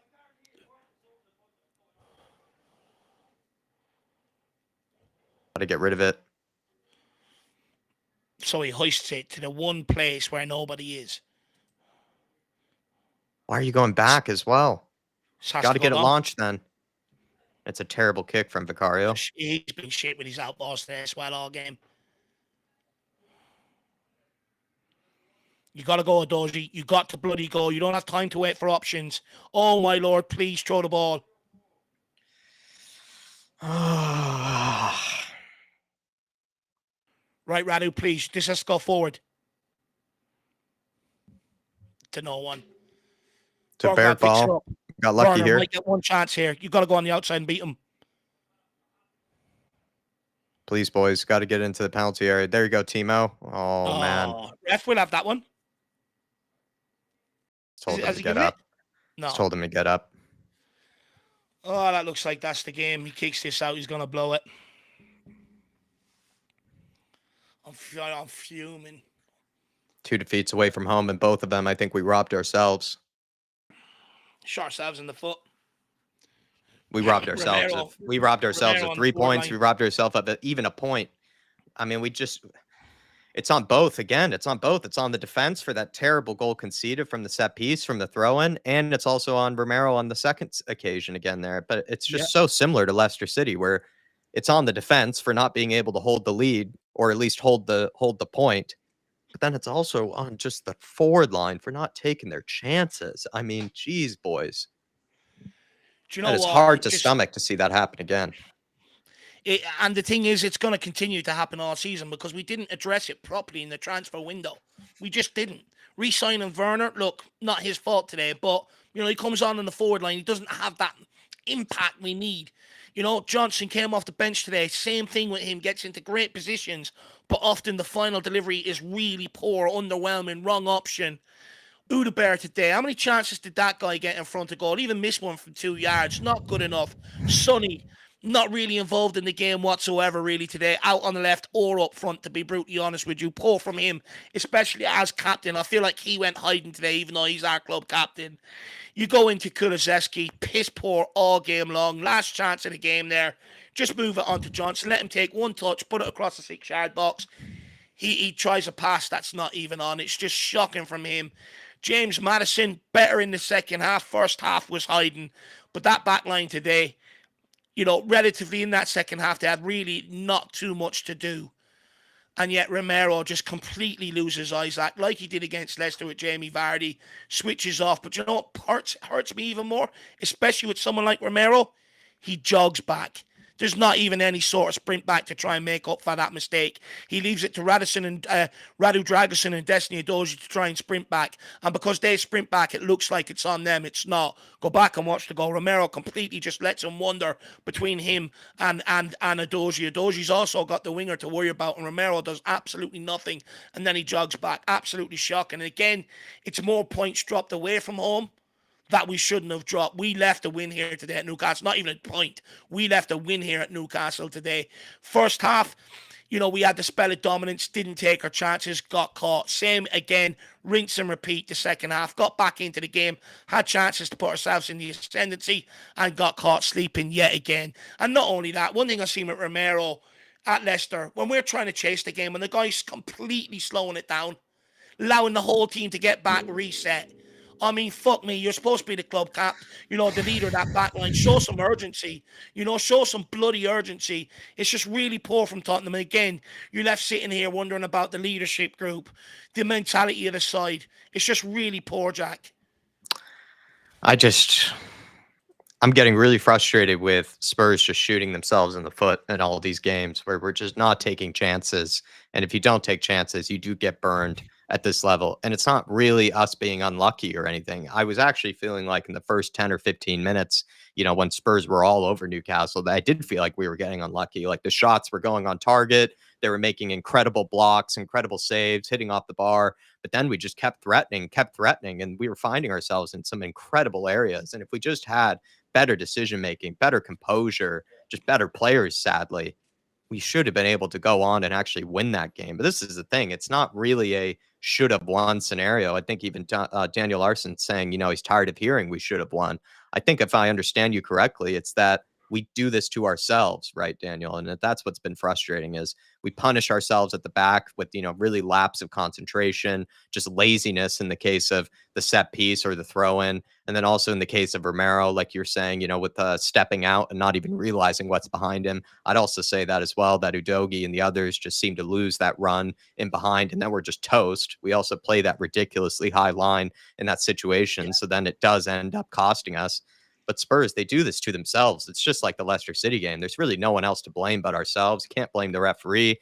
Can't really blame, the Newcastle defense or us being unlucky or anything like that. Nothing really is with luck. When you're missing chances like this and you're missing opportunities, there are a couple of occasions as well where Spurs, they won the ball high up, really high up the pitch with all of Newcastle's players all the way on the other side of the pitch, not expecting to give it away in those areas. We found ourselves with 3-on-3s, 3-on-2s, and we only have it go out for a corner. We have it get blocked by the defender. It's just really wasteful from us. And it's something that I've had to say for so many games from last season into this season, just wasteful from the entire team. And it's just painful to have to go through this again, where it does feel like we're just leaving 3 points on the board, leaving a point on the board. I would have happily taken a point against Newcastle. It is a tough, tough team to come up against, and they did punish us. It just feels like it's so, so wasteful from us. And I'm tired of having to, it's not even an excuse. I'm tired of having to give that explanation of wastefulness because I'd rather it be something else. I'd rather it be, a different explanation, but it's still the same thing for me, Dave. It's just wastefulness up front. And then also you do have to look at the back line for not being able to hold on to the result, because with this forward line that will be wasteful, maybe as the defenders, you have to realize that you can't rely on them to always be able to put away some of these chances. You have to stay focused. You have to stay switched on. And they simply didn't. And we got punished yet again. Or not even punished, or we punished ourselves. And then Newcastle, rightfully so, being a good team with good players, if they get 1 or 2 chances, they're going to take them. Whereas we need, feels like 20, 30 chances in order to even just get 1 goal. And that's where it's really frustrating to watch. Just us continue to leave 3 points on the board, us continue to do this, shoot ourselves in the foot, just shoot ourselves in the foot. And that's the thing, Jack. And look, I see a lot of people in the comments, blaming the system. And I get it, we will ship some chances in this system. However, today, when we switched off from that throw-in, that's not a system issue. That's a player issue. Romero switching off, allowing Isaac the run he did. That's not a system issue. That's a player issue. And Yeah. I'm sorry, but you have to look at that, them two aspects, the two Yeah. goals we conceded today. It's nothing to do with the system. It's to do with players switching off defensively, wanting being basically way too calm, thinking they can switch off and get away with it. We've had defenders that done that in years gone by. You can't do that. You get absolutely punished at this level. Going forward, it provided all the chances we need. But again, if you're not going to bring in the right players to finish this off, we're just going to have another season like we did last season, where there's the bones of something really good there, but we're still waiting for it to be kicked on. Yeah. And you can't really blame not having a Solanke, not having a Richarlison today. Richarlison hasn't been available for 2 years, and Solanke missed 4 chances against Leicester. It's just we just don't use the ball as best as we can going forward. Look, first half we were very slow and lethargic in possession. Yeah. In the second half, we actually opened up Newcastle We were the better a lot team. more. But you see Udebar, wrong options. Johnson, sloppy touches, wrong options. Sonny, not really getting involved in the game. And the amount of chances we've missed today as well, like your really good options. It's just really, really piss poor going forward. Where I do blame Ange Postecoglou, again, is the substitutions. He could have made substitutions a lot earlier to try and affect that game a bit more. Could have brought on Bentancur a lot more earlier and not allow it, to get us... not allow like the likes of a Madison or a Basuma to stay on as long as they did. If they're not performing and they're not doing what they're supposed to, get them off, get the next guy on. That's the benefits of having a Bentancur on the bench or Bergvall on the bench. Waiting to the 80 minutes to make that substitution, way too late. In fairness, he did try different things today. They clearly had a game plan coming into this game. Kulusevski going into the forward line, Vicario using him as the outball to beat the Newcastle press. How many times did Vicario just balloon it back or hit it wayward? Nowhere near any of our players. So from minute one, the game plan we worked on during the week, we failed to execute into this game. And not only that, Postecoglou tried at half-time. He took off Papa Matasar. He put Son through the middle, tried to make it work.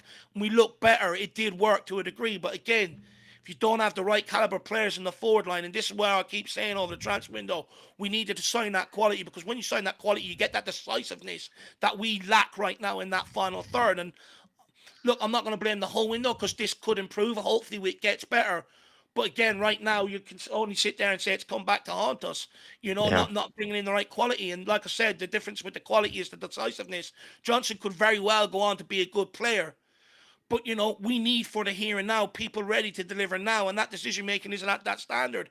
Neither is Odegaard's right now. Good debut against Leicester. Very promising, but no end product. Same again today. Got himself in front of goal. Got really too excited with the opportunities rather than having that calmness that we could have brought in the window. And look, it's just let us down today. I'm really angry, because it's more points that we left there. Like, we're heading into the international break with 4 points. Realistically, we should be heading in there with all 9.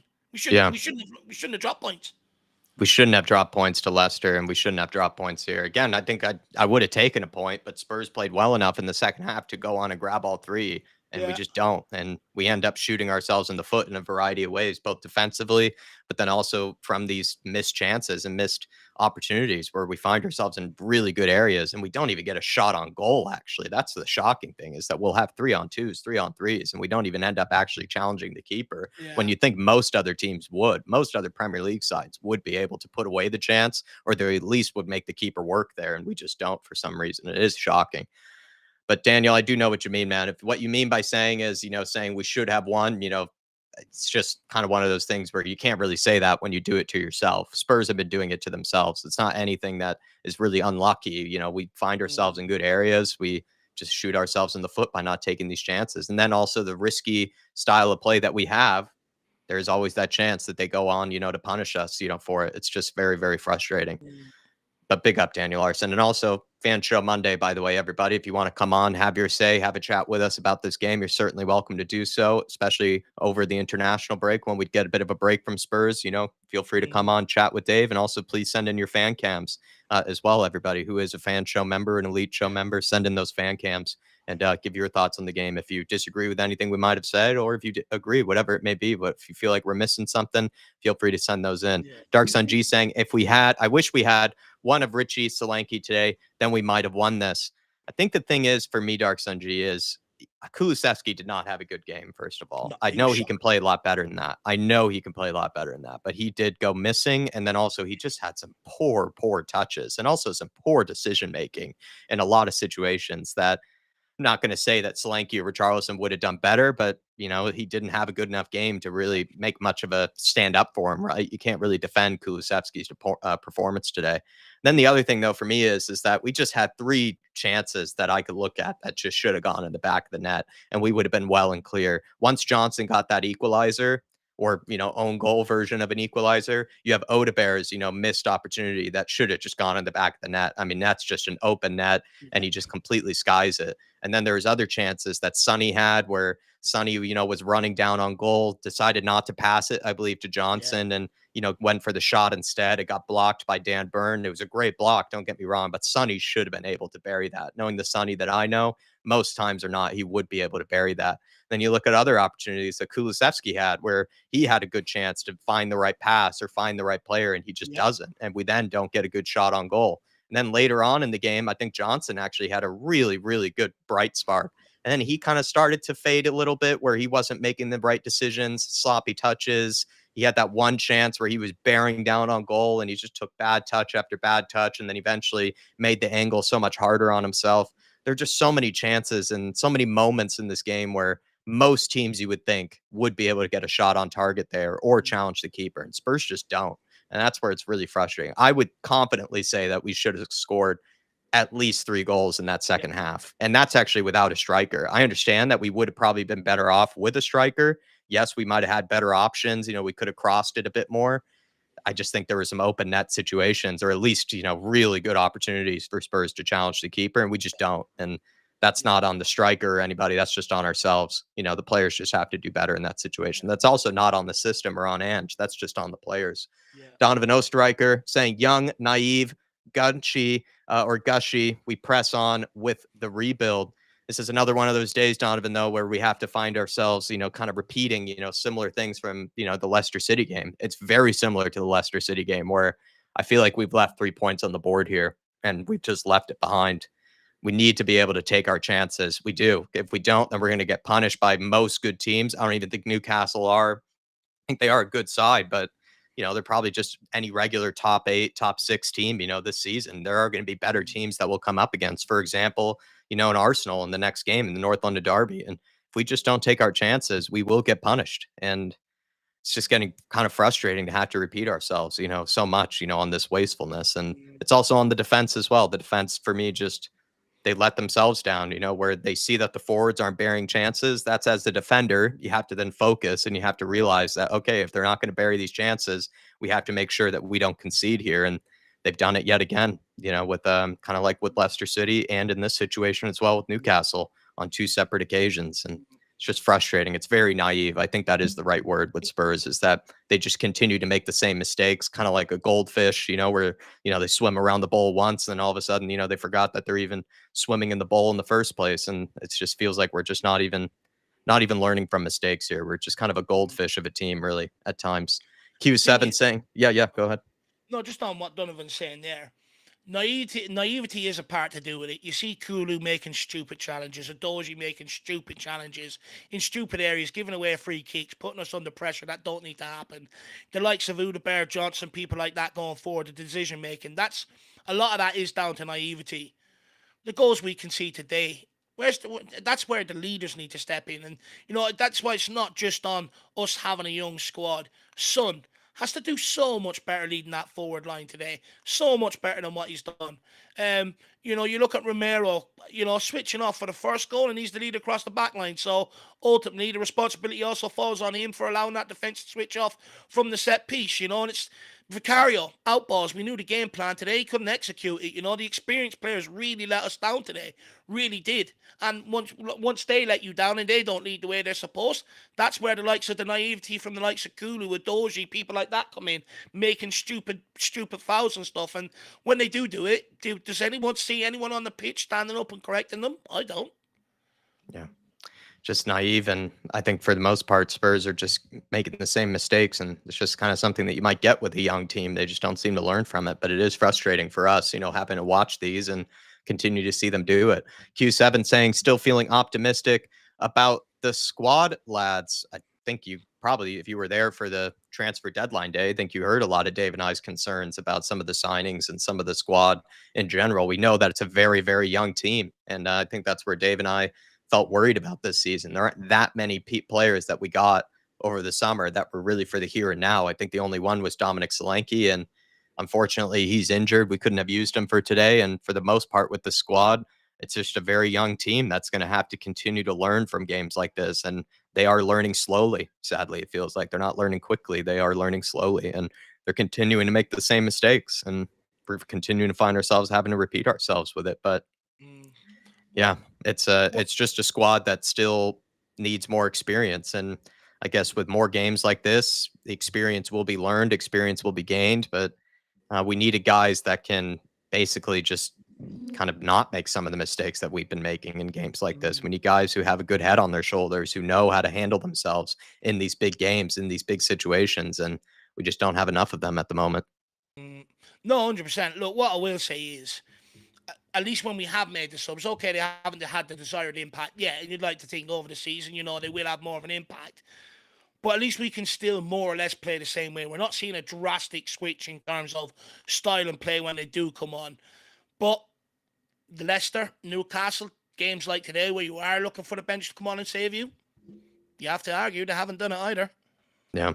And also in general, like the squad is technically better than what it used to be with Yeah. Dyers and Sanchez's and stuff on the bench. But I mean, you heard me and Dave on if you did watch our transfer deadline day, we had very sort of mixed bag, kind of a mixed tone about the whole stream really with the squad. We just felt like, yes, we signed very talented players, but did we sign enough players really for the here and now to actually properly challenge everybody and have a good competitive squad? And I don't think we could really answer that with full confidence. And if you watch back our transfer deadline, I think you'll definitely hear a lot of our thoughts on the squad and some of the signings. Dan Coy is saying every game we just pass it around the 18-yard box. I mean, Dave, do you feel like it was horseshoe football today, or do you think that might be a bit unkind to Spurs? I think in this game, at First the end half of the was. day, Dan, we should have still been able to score 3 goals. Like there are 3 chances that I could watch back in the highlights or watch back this game and just be able to take screenshots of certain situations that I think most Premier League teams would be able to put in the back of the net or at least challenge the keeper with. And I understand that sometimes we look a bit slow or maybe there's a bit kind of static movement, but there are still really good chances today that we just completely wasted for me, Dan. I think first half 100% was horseshoe football. If we go back and look at it, we'll see a lot of ball moving across the 18-yard box or around the edge of it from left to right without actually trying to penetrate, and largely it led to us being frustrated pulling off shots from outside the area. Second half, I would say I agree with Jack. I think that did improve. I think we were a bit more direct. Players were looking to take on their man and stuff, and a lot of it comes down to poor decision making. But when times went tough, we almost reverted back to that again, especially Romero slowing it down, allowing. And I'm sorry, but for me, that's where you need that, that De Bruyne player almost to pick up, take that ball, take responsibility and say, oh, I'm not having this pass around back. I'll ping it out 40 yards to the winger, straight into their half, go at them. That's where we almost missed that player that's going to, in that moment, just stand up, demand that ball and set the tone for us going forward. Nobody wanted to take that responsibility towards the end of the game, and almost you could see it then reverting back to, no, you do it, no, you do it. I don't want to be the one to lose this ball. And that's what I've seen a lot of then towards the end, Dan. Yeah. It is frustrating though, Dan, to start seeing them kind of walking around, kind of moving the ball a bit slower when they do try to move it quickly and they do run for each other. You can see that they are a handful. It's just it comes in spells and it doesn't come as consistently as we would like. Jerome is in as well saying, I cannot believe we lost on the same type of counterattack. This is becoming ridiculous. 20 shots and we could not even score one of them. I knew this club didn't learn anything from last season. Think something similar was said, during our transfer deadline day, Jerome, that I'm not sure if we totally solved, the forward line problems that we had last year, where we did need another guy to be able to step up, and be that clinical edge for us in these situations. Someone who makes the right decisions more times than not in the final third. Someone that can take it past their man, but then have the composure to either put away the chance or set someone up for an easy chance to put away. And just don't know if we really have that right now, because Kulusevski, he's played really well, for the majority of the part, of the beginning of the season. But then, in this game, he went missing, made really bad decisions in the final third. You look at, again, bringing off guys like Timo Werner off of the bench. You don't really have much hope for him to be able to make anything happen. Brendan Johnson, I thought, looked really good for about 30, 40-ish minutes. And then kind of sadly, towards the final end of the game, he sort of looked like the rest of the team, just sort of clueless, or just not really having that composure, that quality in the final third that is needed. And it's just frustrating where we can't really look at anybody in that forward line, maybe bar Sonny, that you'd expect to be able to, put away these chances on a regular basis. But also, sadly, I don't think Sonny gets many excuses today. I think he had 2 occasions where he was bearing down on goals, and he didn't actually end up challenging the keeper at all. It got blocked, or he just misplaced the pass, or just didn't end up, putting it in the back of the net, even though I know he should be able to in those situations. And we're still finding ourselves talking about, like you say there, 20 shots, but none of them really actually challenging the goalkeeper. It's very, very frustrating. I mean, Newcastle had 9 shots, 3 on target. They buried 2 of them. They buried 2 of their 3 shots on target. Spurs had 6 shots on target and with 20 on goals. And those 6 shots on target were probably most of them from Pop Matasar and James Madison, if I remember correctly. I think those were the majority of them that actually, went all the way to Nick Pope.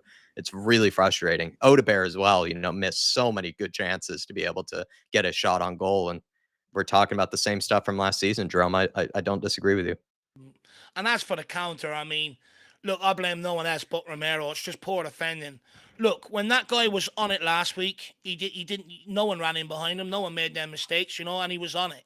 Kept a clean sheet. The 2 games he has switched off this season, Leicester and today, he's cost us points and we've conceded goals. It's just not good enough from Romero. Look, I really like this guy, and I think, we've got one hell of a player there. But you cannot switch off the way he has done the first couple of games of the season. It's just absolute piss poor. And, if that continues to happen, it's going to start rubbing fans up the wrong way. Fans will start thinking that his head is turned and maybe he thinks he's too good for Tottenham Hotspur. But we got punished because he switched off. Now, what really annoys me is learn from the Leicester game. He doesn't. He does it today in an even bigger game, which I don't understand to a degree, because in these bigger games, that's where you're most at your alert. That's where you're most, because you're so pumped for it. You're alert to everything going around you, and it just feels like Romero is just too calm, to be brutally honest. He just allows Isak to run off him and then poor from jogs Romero. backwards. He doesn't even want to make up from the mistake. But then against Everton last week, he was sprinting backwards, making last-ditch challenges and stuff. And I really think Ange Postecoglou has been let down by Romero today. I really think a lot of the squad have been let down by Romero today, because if he just does better, doesn't make that same mistake, we get out of here with a point. Now, of course, he's not the sole blame for today, but it has to be talked about. This guy gets a lot of praise, especially from people like me. But Leicester and today is nowhere near good enough from the guy. Nowhere near good enough. And the sad thing is, I see it everywhere now. It's Ange's system. Everyone going after Ange Postecoglou and his system. I'm sorry, he cannot legislate for Romero having switches off like that. That's a player issue and a concentration issue. That same with the throw-in, again, is a concentration issue and a player issue. Really let us down today. Yeah, and you could say you can't put it on Ange for, the open goals that we're missing and the chances that we're missing. He puts them in the right areas, and these players just don't take advantage of it. Jacob Bannister, thank you, by the way, Jerome, for the support. Jacob Bannister saying, I'm sick of this. It's the same shit, and we're done again with the high line. Again, Jacob, I will be honest here. I personally am someone who's not always the biggest fan of the high line, but I don't think that was the issue for today. I think Spurs just should have been in the clear. We got our equalizer. We pushed on for more. I credit actually the players for having the right mentality to push on for more. They weren't intimidated by going a goal down. They showed a better mentality, but they didn't have the right mentality in putting away those good opportunities that they had. They were just, again, so wasteful. And we could have been, in my opinion, at least 3-1, at that situation in the second half. And in that moment, I don't know if we get burned as much for the high line. I don't think we do. I think we end up actually controlling the game, but we leave it in the balance like that with it only being 1-1, wasting chances. You could get burned, and it looks like we did again. And I think part of it is, technically the high line. Yes, you're playing a very risky version of football, but also we are creating chances because of that high line. We are able to, bring the pressure to the opposition there because we are trying to, have onus in the game. We are trying to control it, and we're winning the ball back up high up the pitch. Look at some of the situations where I think Brennan Johnson and Madison, credit to them actually, on 2 occasions. Remember, Madison picked someone's pocket really high up the pitch in midfield, and we wasted that chance. There's another opportunity, I think, with Johnson, who won the ball up really high up the pitch, I think off of Anthony Gordon. He didn't take advantage of the situation, nor did the team. And it's just one of those that, yes, that's credit to the high line. And if we don't play that high line, I'm not sure if we actually end up having those chances, to be perfectly honest. So I get it. Like, me personally, I kind of prefer a bit more of a cautious approach, but we had to go on and we had to try to get ourselves back into the game. And I think that is because of the high line, us trying to get back into the game. It's just these forwards, they just waste chances and we end up getting punished for it. For me, I just think we're making the wrong mistakes. We're focusing on the wrong areas. When we had Jose and Conte, yeah, I was on about the back line every week, but people used to tell me how great some of the players we had were there. But everyone berated our forward line. Now we're in a position where no one wants to talk about the forward line. I get it. We've all probably got favourite players up there. So we give them the excuse and we talk about the high line, and that's where we're putting all of our attention on. Which, I get it. Maybe it could be dropped back 5-10 yards. I fully understand that. But it's only being called into question because we're not taking our chances up the other end. And it was the same problem last season for large periods as well. And also today and Leicester. When you're creating 20 chances and you're only taking one of them, that's absolutely shocking. That's ridiculous. I mean, that might happen once or twice over the course of a season, and usually the keepers are pulling off world-class saves. What keeper in the last 2 weeks against Leicester and Newcastle have had to pull off a world-class save to stop us from scoring with the chances we haven't? We haven't.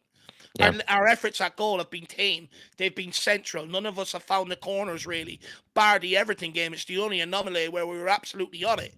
By the way, Everton had chances last week, but because we scored 4 goals, no one talks about the high line. And this is my point. I get Romero was piss poor today, but the high line wasn't the problem today. The high line was the lack of quality in the forward area and the fact we didn't address it in the summer. And because we don't do that, now all of a sudden Ange Postecoglou is getting all the blame. We've done the same with Conte and Jose Mourinho. And I get we've got a much different squad now. And like I said, I'll concede maybe he should drop it back 5 to 10 yards. But most teams across the Premier League now play a high line. They like to play on the halfway line almost, So it's not really too much different to what other managers are doing. But the difference with other clubs is they've got clinical players. We don't. Yeah, I feel the same way. But I do understand it, Jacob, because me personally, I'm someone who necessarily isn't the biggest fan of the high line, but I do see, the logic in it in Ange's system and as well as plenty of other teams. And if it weren't for that high line, I just don't think we would have been able to create the chances that we did. That's just how I feel.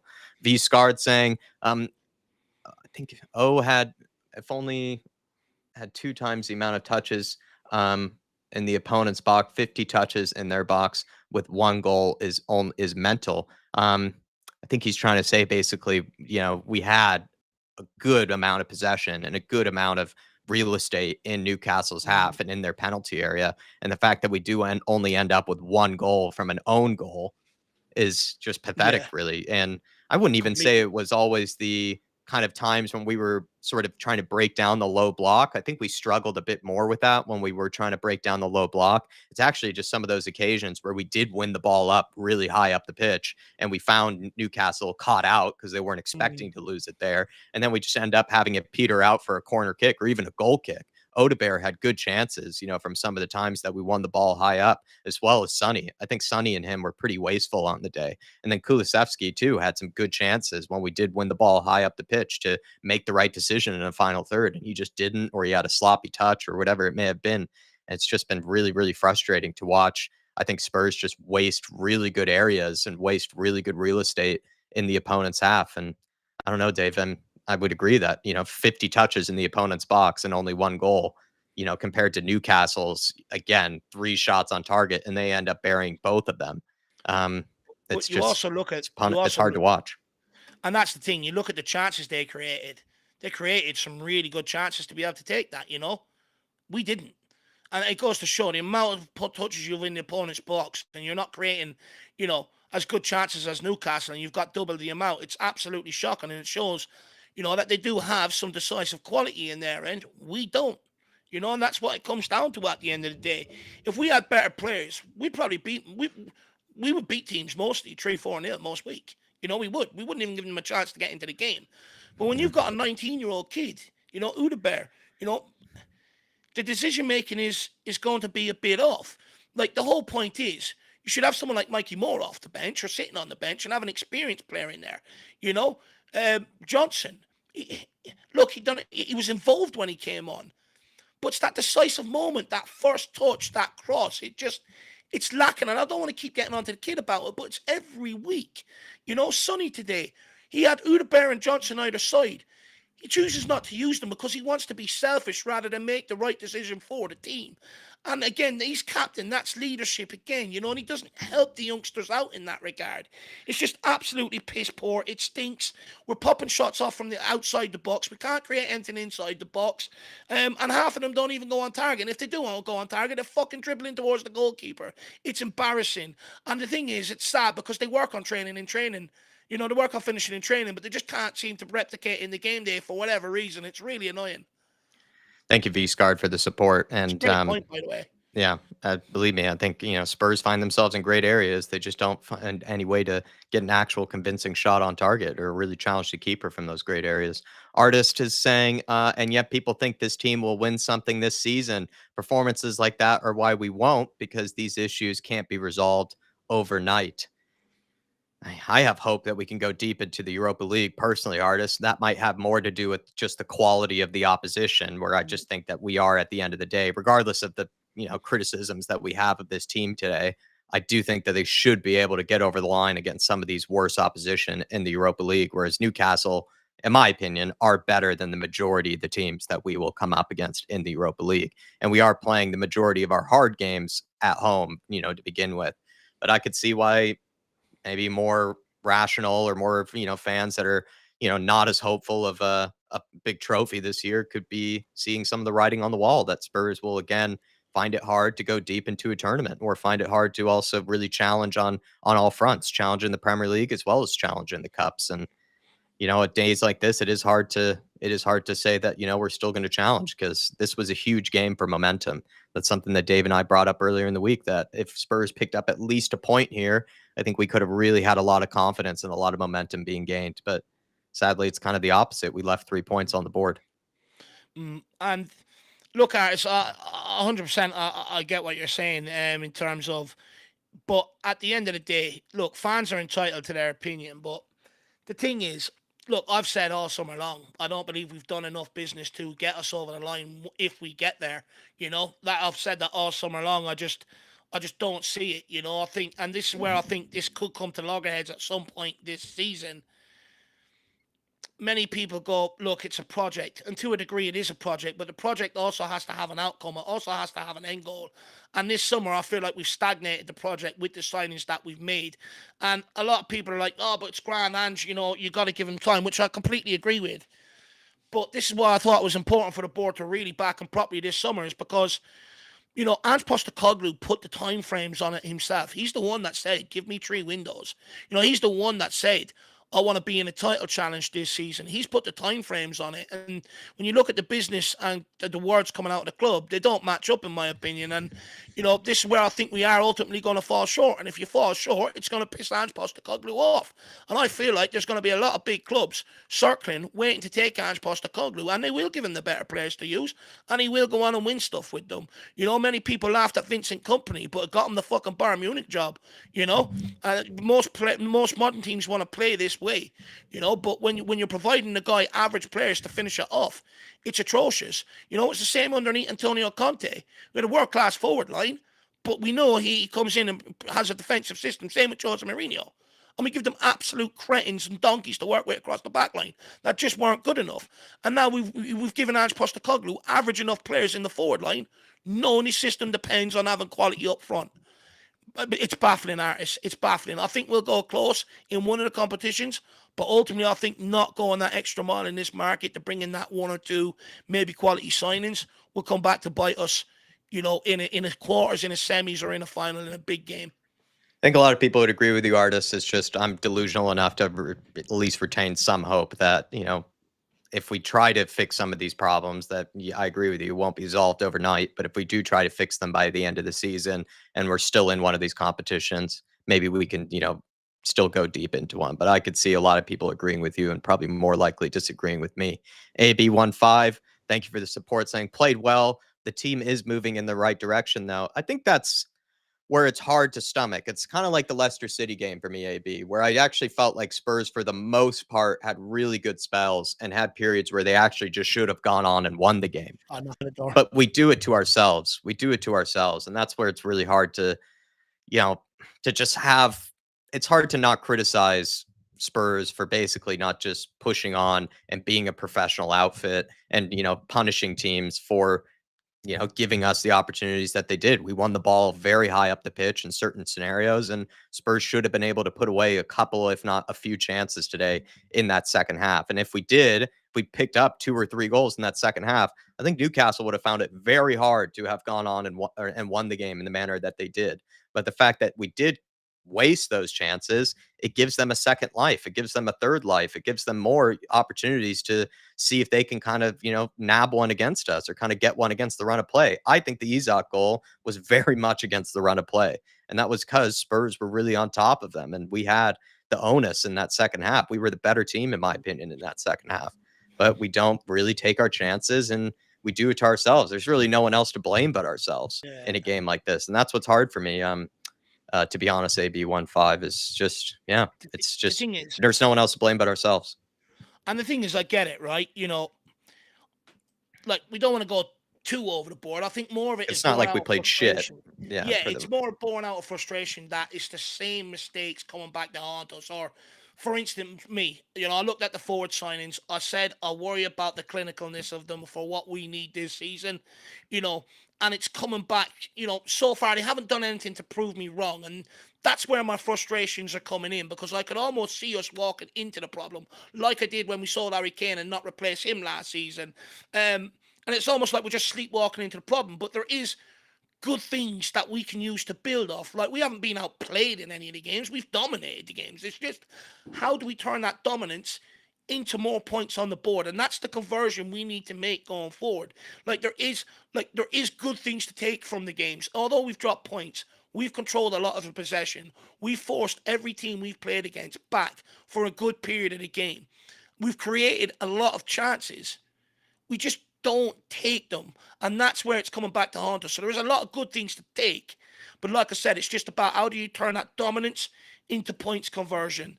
And that's where they need to learn very quickly from last season. Because if not, it's going to be much more the same this season. We're a Sly saying Sonny's number 9 movement was just awful today. Johnson should have gotten an assist. I think 2 things there. With Sonny, Dave and I last season, we did say that, he's just sadly not the striker that we need in this system. I think, Sonny has to do what he can try his best doing. He's going to try to find himself in the right areas. He's going to try to hold the ball up, but I don't think he can do it as well as what Richarlison was doing for us last season, what potentially a Solanke could do for us, or an even better, more proper number 9. I don't think Sonny is a proper number 9 for the type of system that we're playing. Most teams are going to sit back against us. Most teams are going to sit in a really deep shape, and they're going to try to cause us problems that way. And that's not really suited to Sonny's game. I think Sonny's far better suited to play out wide. And you probably would say that with what you said with Johnson, maybe should have gotten an assist. There was that moment where Johnson was kind of clean pair of heels in behind, and there was no one there to, in the box for him to play it to. And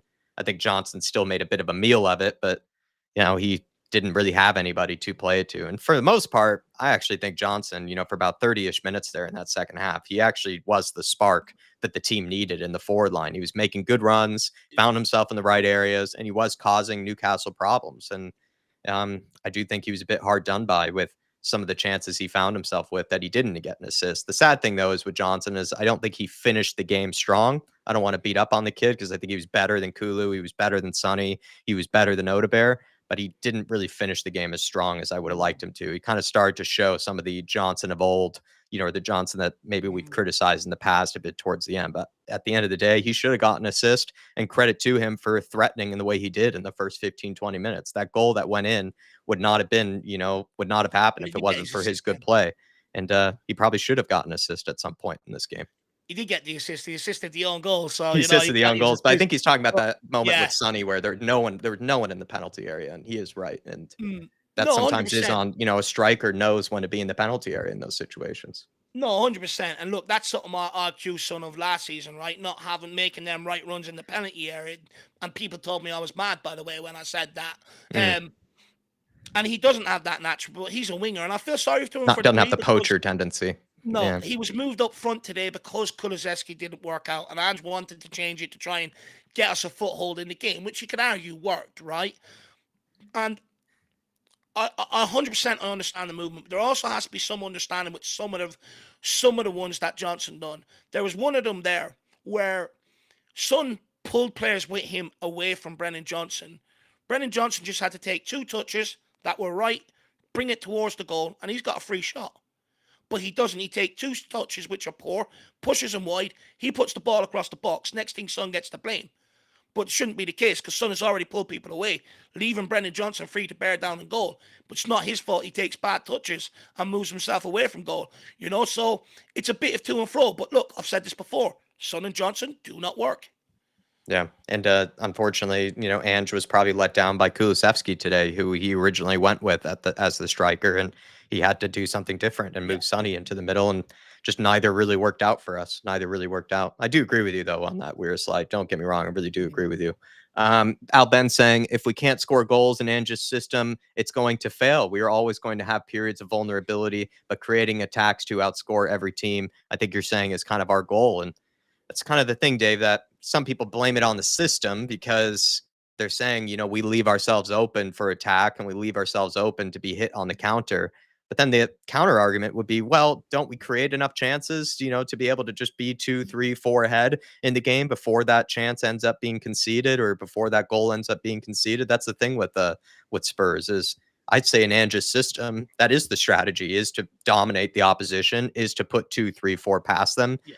And if you don't, then you do leave yourselves open to potentially getting punched in the mouth. And that's that second goal really felt like we got punched in the mouth after really good play from us. I mean, Newcastle, for me, I think they played pretty poorly in the second half for the most part. They did not look like the same team that they did in the first half, and Spurs should have punished them for that. We should have been the team punishing them and going on to win the game, but they somehow did because in Ange's system, you do leave yourself a bit open, but you also, in Ange's system, create a lot of chances and you do create a lot of good moments, and we just don't take them. No, and the comments absolutely spot on from Al Ben. By the way, good to see you, sir. Hopefully you're keeping well. Spot on. And look, I've said this, Ange Postecoglou's system is all about scoring goals, outscoring the opponent. Now, in fairness to the guy, he puts us in position to do it.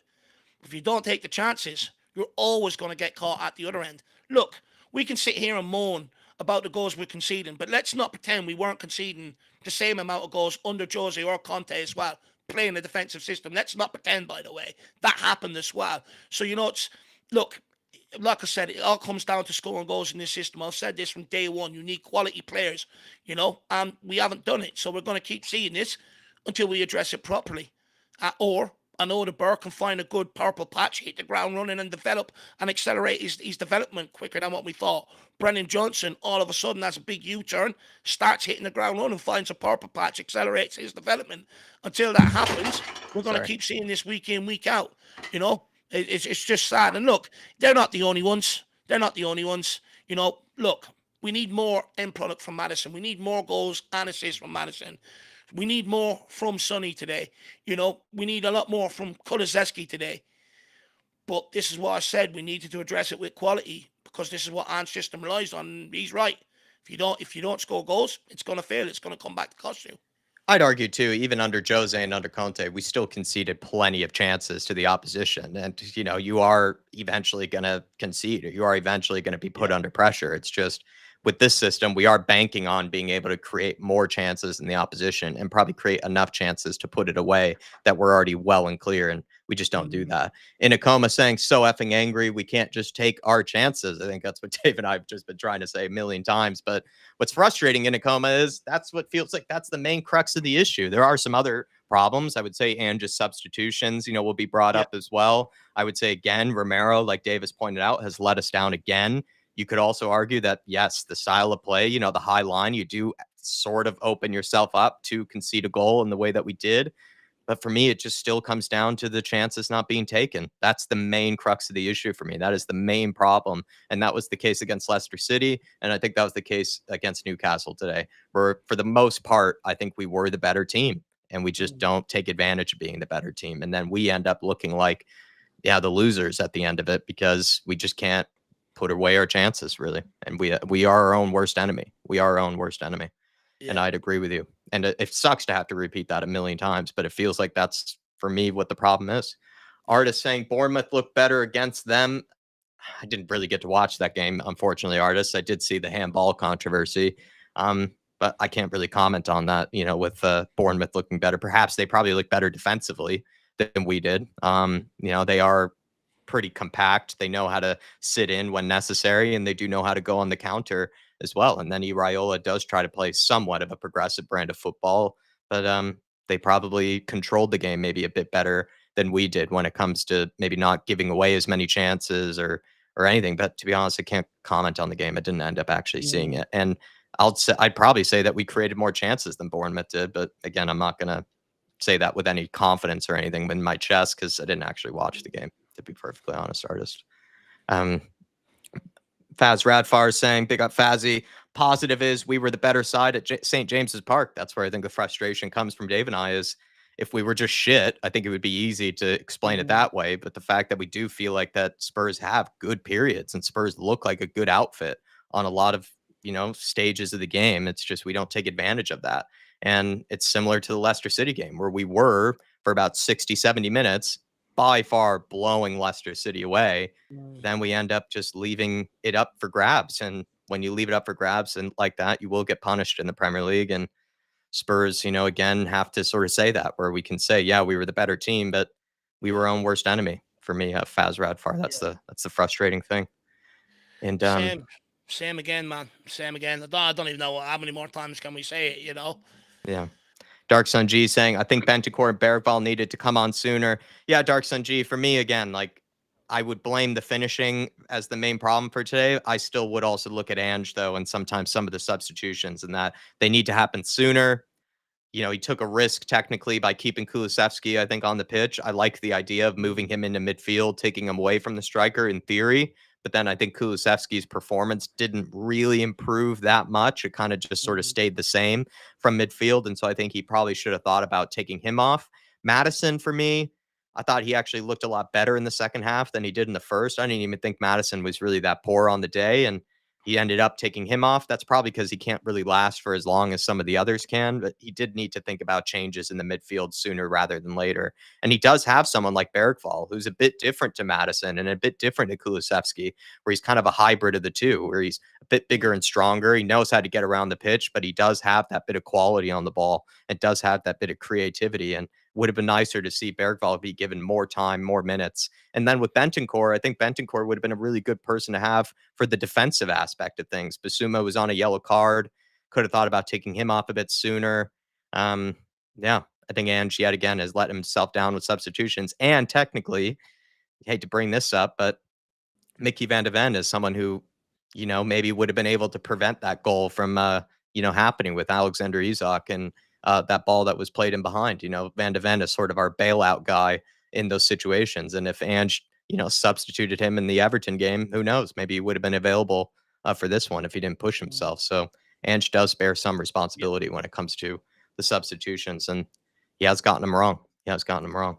Artist saying, can you guys do a player ratings? I think we can try for, eventually we're going to start doing a post-match show called the Tottenham Hangover. And very much in this scenario, Artist, I think it would be very apt to do a Tottenham Hangover because it certainly feels that way. But that is something that we're going to try to do in the future for you guys. And part of it will involve a bit of a tactical breakdown. And then part of it will also involve player ratings. So it sounds like that's something you're interested in. And that is something that Dave and I will be doing in the future. Don't we can promise you that. It's just we're kind of waiting on sort of all that to be put together. We can try to put some out on Twitter for you, though. If you do follow Dave on Twitter, if you follow at the IrishY, we can also try to do that for you if that would be able to satisfy you. But for today, I think we're just going to try to make sense of this game and then sort of dust ourselves down and, talk to people on the fan show, send in your fan cams as well. Again, everybody who is a fan show member, Elite Show member, send in those fan cams. We're going to upload them for tonight. And, but the player ratings thing will happen in the future. I do promise you that. Robert Palmer saying we're naive, can see what Ange is trying to do, but too much quality in the Premier League to try to play this way. Any good team should score 3 counter goals on us each game.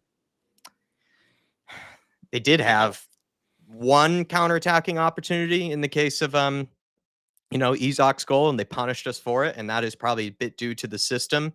I would say, though, they didn't really have that many chances in the second half, to be honest, Newcastle. They punished us for that set piece or throw-in situation. But for the most part, Dave, I wouldn't say like Newcastle had that many chances in the second half. The majority of their chances came in the first half for me. I'd even go as far as saying I think the majority of their threat was from set pieces rather than, cutting us over and creating real clear-cut chances, And again, it just comes off our own mistake. Even the one we nearly conceded in the first half to Isak, getting that lob over Vicario. It's just shit decision-making from Son. Trying to take him on at left-back when he knows he doesn't have the strength to do it. I mean, it's just bad decision-making. Look, we can sit here and moan about, the counter-attacking goals and stuff like that. But, like I said, today wasn't the system. The throw-in is players switching off. And I'm sorry, but let's get some reality here. That predates Ange Postecoglou players switching off at Tottenham. It's inherent at this football club. They're allowed to switch off because if they lose, it's okay. There's no real repercussions from it. When it comes to the second goal, again, it's just Romero switching off. And he's done that twice this season. It's not something we're used to seeing from him, from the standards he set last season, and it's just piss poor.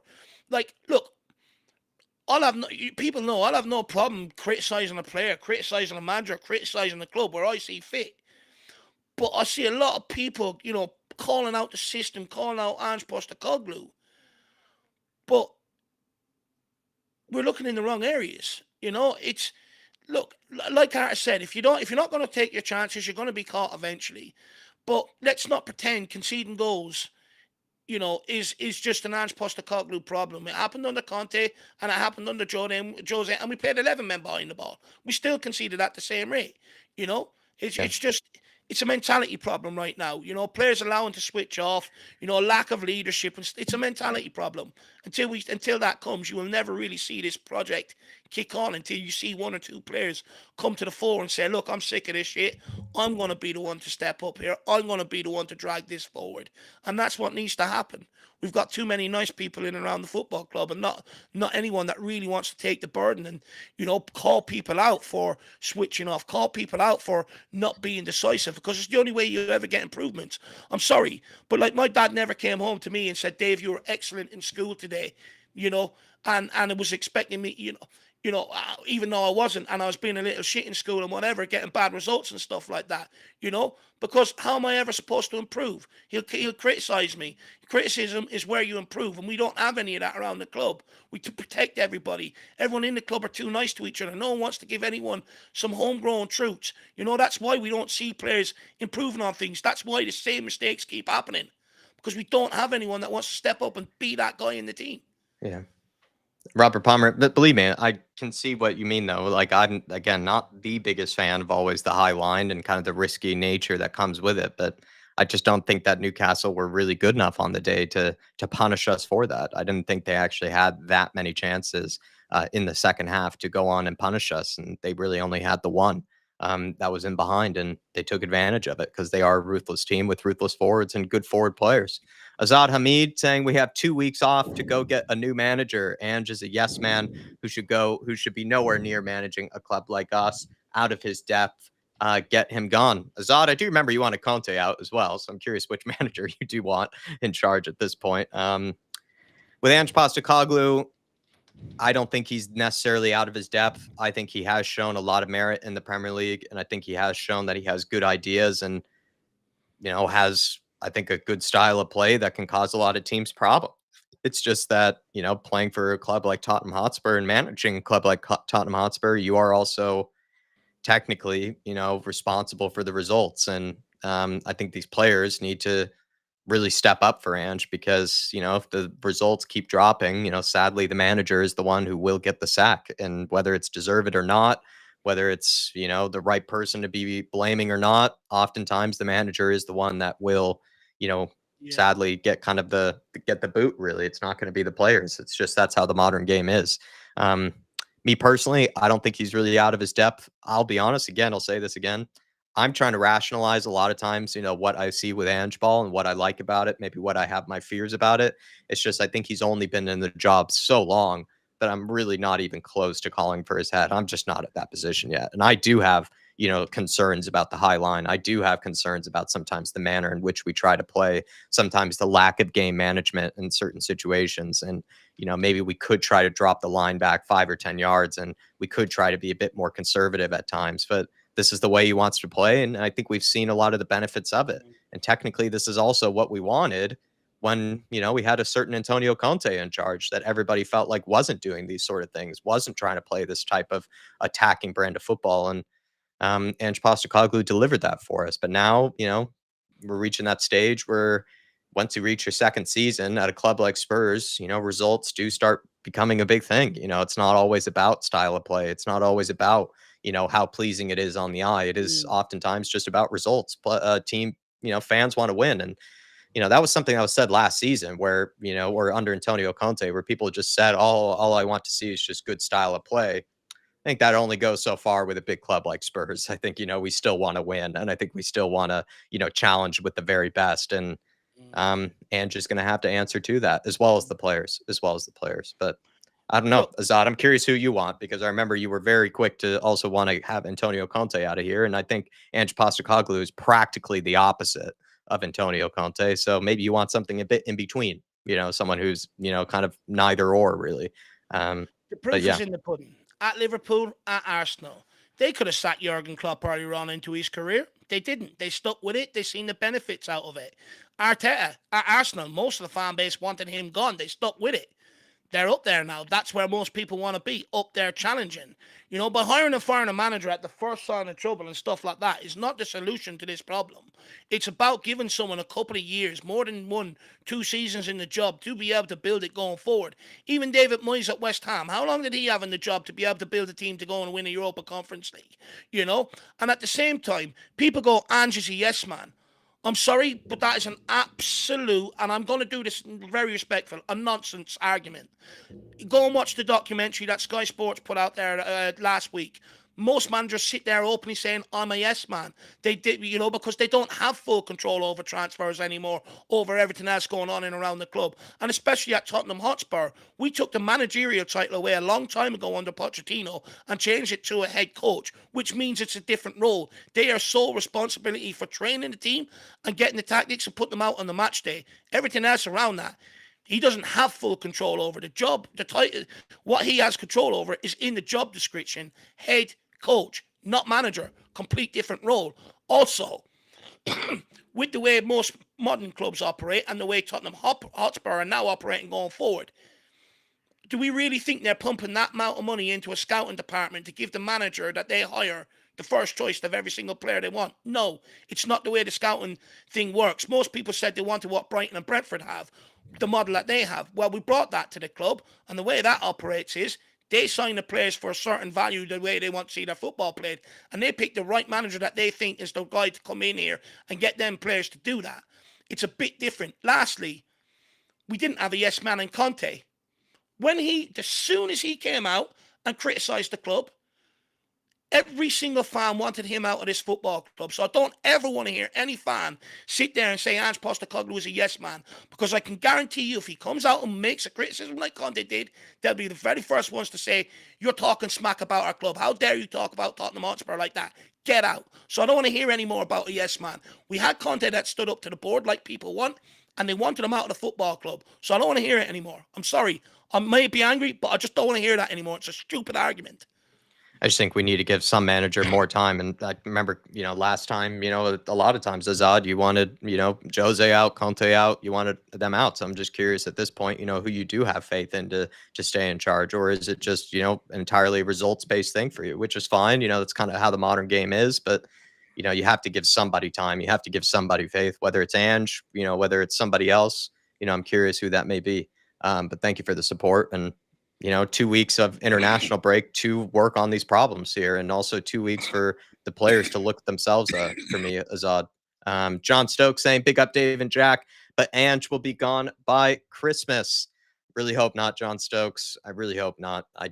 I don't really want to go through another managerial change with Spurs. It's something that's just ended up being like clockwork for us, where every season and a half, we end up sacking the manager that we just tried to get behind, that we just tried to give signings to. We're trying to understand the style of play. We're trying to figure out what they're trying to instill in the team and the club. They bring in a new mentality, sort of a new ethos, and then we rip it up after a season and a half. And I just don't know if I can really go through another managerial change, to be honest, whether I even like Ange Postecoglou or not, whether I have faith in him or not. I just really don't want to have to go through that, because I just don't think it's sustainable to continue to sack and hire managers on just such a regular basis like this. That would be then, what is it, like in, I think something in Daniel Levy's tenure, I think that would mean he's had some ridiculous amount of managers in this time period. It just, I don't want to become the next Watford. I don't want to become the next Chelsea, of where you're just sacking and hiring managers just at the whim of anything bad going on. And Chelsea, of course, have a better record from it, but I don't think it is a sustainable practice. And I don't think it's something that us as a club should try to do. And, results, though, are part of it. And if Ange's results just continue to drop, continue to drop, continue to drop, sadly, that is what it might have to come to, where, Daniel Levy does have to make a tough decision about whether to stick with the guy, whether he really believes in him or not. And I guess we'll find out. But me personally, John Stokes, I really hope that isn't the case. I really hope that isn't the case. I just don't want to have to go through that. Jerome saying, "Look, I am going to be positive because they played well, but just got caught by a counter. We were unlucky hitting the bar and not being clinical enough. We needed a player like Eze. Just look at his goal." I did get a glimpse actually of that goal, and I sort of thought the same thing, Jerome, where all he needed was just a bit of an angle and a bit of space, and he takes a touch inside and just curls it into the back of the net. And we need somebody like that, where Eze, for me, and Dave and I probably would agree on this one, Eze provided a lot of things that this forward line has needed. I think he's someone who has the composure to make the right decision when under pressure, and when there is, kind of a lot of, anxiety, with maybe trying to grab a goal or trying to finish the chance. He's that guy who just looks very collected, very calm in those situations. And then also he has the wherewithal to be able to play the right pass, or to be able to put away the chance. And I think he showed that today, for Crystal Palace. But then in general, he's just that guy. He's just a very intelligent player. And we need more players like that in the final third, that aren't just pace, reliant, or aren't just reliant on the service. They can give themselves, kind of the chance, or they can create it for themselves, but then they have the intelligence to be able to take it as well. And I'd agree with you. I think Dave and I have tried to say that Spurs were good enough to create a lot of chances in this game, but it's our own fault that we don't bury them. For the first 15, 20 minutes, I said that, I felt like we were unlucky with all the times it went off the bar, with, some of the saves that Nick Pope was making, with how much it was bouncing in and around the penalty area, but not going in the back of the net. I thought we were unlucky. But then 30, 40-ish minutes into the second half, and we're still threatening and we're still creating chances, but it's not going in the back of the net. That's when I start to point the finger at the players. That's when I start to think it's them, and it's not really us just being unlucky, to be honest. And that's what's frustrating. I wish we could say we were unlucky, but I don't think I really can say that. I think it's just on the players for not taking these chances. The thing is, if we were just sitting in the opposition half, not creating chances, right, and just keeping possession for possession's sake, I would be going after Ange Postecoglou. But like you said, when we're creating 15 to 20 chances in most games, we're not taking them. I mean, the manager's system is working, and there's only one other place you can go. And you have to look at the quality of the players on the pitch, or the lack of quality in the final third. Yeah.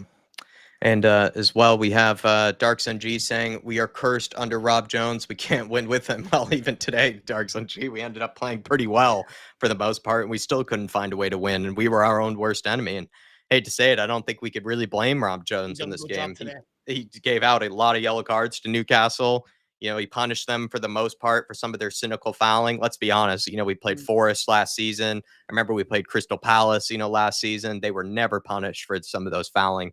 And Rob Jones was very quick to punish them for some of the cynical fouling that they were doing. And he also punished us for some of our own. I think he actually repped it pretty fairly. But yes, he does seem to be a bad luck charm at this point, where anytime he is the referee, whether he's influencing the game or not, we don't have a good record with him. That would now be 6 defeats, I believe, or in the case of Rob Jones. Let's hope he don't have to get him often. And thanks as well to Jerome earlier for the really nice support, and just believe me, a very spot on point, at least in my opinion. Jerome, I think you're absolutely spot on.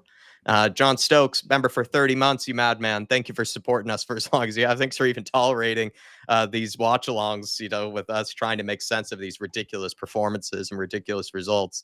30 months of it. Thank you very much, Johnny. And he says, we need to play with a back three. Ange won't learn. I don't know if Ange will ever want to do a back three, John. That's the thing. I think that would have to be a different manager if we're going to do a back three. Can I take this? Look, it's well and good, and we could sit here and say Ange doesn't learn. Van der Ven's out injured today. I hate to break the news, but he's only got 2 fully fit centre-backs to pick from. How can he play a back three? And if he does want to go to a back three, he's got Radu, Dragusin, Romero, and Van der Ven. Who's he going to rotate with? Or if he gets an injury, what can he do? And at the end of the day, we never brought Ange in here to play the back three, and I'm sorry. But most people hated the back three under Conte and wanted to get back to a back four. So, look, it's a fact. Look, John, for me, I just think it's not doable right now. We left ourselves short in the market. We didn't bring in another left back. We didn't bring in another left-sided centre-back. Ange currently doesn't have the options to go to a back three right now. Yeah, it's just, I think it's also going to have to be something that if we have to get another manager, I think it's going to be something that would be under a different manager, just not under Ange Postecoglou. For me, John Stokes. AB15 again saying, give it more time. We will be a finished project. And I think that's where the divisiveness is coming in the fan base right now, AB. Some people see the potential with this style of play. Some people see, that this is, there is something to build with here. And then other people are kind of losing their patience at this point. And I think that's where it's very divided, where some people think that this could be kind of a Mikel Arteta type of project where there will be some big roller coasters. There will be some moments where you really do question things. And some people, when they reach that stage, they think it's time up for the manager. And others will say, you know what, there's good moments here. There's good things to work off. You just have to give it time and give it patience. And us as Spurs fans, I think we do struggle with that. And I think I totally understand that, because we want success as soon as possible. We've been waiting far too long to have a successful year and a trophy, run and all those type of good things. It's just, we're trying to find the right manager to deliver that for us. And we're also trying to find the right players that we think can deliver that for us. And some people think this is the right squad. This is the right manager. Other people don't. And I think we're at that real contentious point where it's becoming a bit more 50-50 than 60-40 or 70-30 in support of the manager or not supporting the manager. And we're at that sort of knife's edge right now. Yeah, sadly, and it's frustrating, because it's almost like every manager since Pochettino walked in the doors, it's been the same. And I'm almost starting to feel like unless Pochettino comes back, it's going to continue to be the same. It's sad, really. And I just, because we all say, well, Arsenal have done it. Yeah, but they've given Arteta 4 to 5 years there to do it. Yeah. We barely give a guy 4 to 5 months here. Yeah. And then Vandal Ross saying this early loss will be a turning point. Let's hope so in the positive way, Vandal. Dave and I pretty much said, it's, at least in my case, I think it's going to be a lot of momentum lost here, because, the 4-0 win against Everton, it was a really good result. I don't care if it was only Everton. I think that was a really good performance and a good result off of the back of, the Leicester City one, which is a game where I thought we played pretty well. But then again, similar to this one, we didn't take our chances and we got punished. It's really unfortunate to see us basically have a very similar performance to the Leicester City one. And maybe these guys will finally learn, but we've been saying that a lot of times with this team, that they just don't seem to be learning from these type of games. And maybe this one will be the real smack in the mouth, because we've been smacked up by Newcastle a lot of times away from home. And this was a game where we just weren't. This was a game where actually Newcastle, in my opinion, went on to sort of steal the game from us, and they kind of robbed us of 3 points. But sadly, it was us that probably robbed ourselves. It wasn't even as much Newcastle, but I don't think they deserve the 3 points. Maybe they could have gotten a point out of it, but I don't think they deserve 3 points, Newcastle. And maybe the players can look at that, and have to look at themselves, and maybe we will get a turning point from it. Let's hope so. Well, I hope so. Look, hopefully, the defeat can maybe spark them within themselves to maybe have some serious conversations heading into the North London derby and maybe be a catalyst. But let's wait and see. Big up, lad. Hopefully it is. Artist saying with Ange's comments a few weeks ago about winning in the second season, the full quote sounds like he's saying he didn't get the players he needs or wants. I think Dave would like to probably take that one because I think he feels like Ange hasn't been given all the ingredients necessary to win something in the second season. And it's hard to say whether Ange would still believe that, right now. He's not going to admit it, but yeah. I mean, what do you make of that, Dave? Doesn't have the right players to win something in the second season, I guess. No, I don't think he does, and I think he'll be largely frustrated. Look, I think Ange Postecoglou will believe in his managerial abilities and that he can get the very best out of these guys, but I don't think he's naive to know that we just don't have, we're not at that level with the squad right now, and that's why I think we missed a trick not bringing in a couple more experienced players in here over the summer along with some of the youngsters. And I just think we've missed a massive trick. And look, when you go through all the signings that have been made since Postecoglou's arrived, for instance, Kulusevski, that deal was already in place before he came here.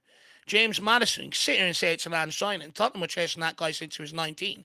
They brought him in here because Leicester got relegated and it was finally the chance for them to get him in for as little as possible.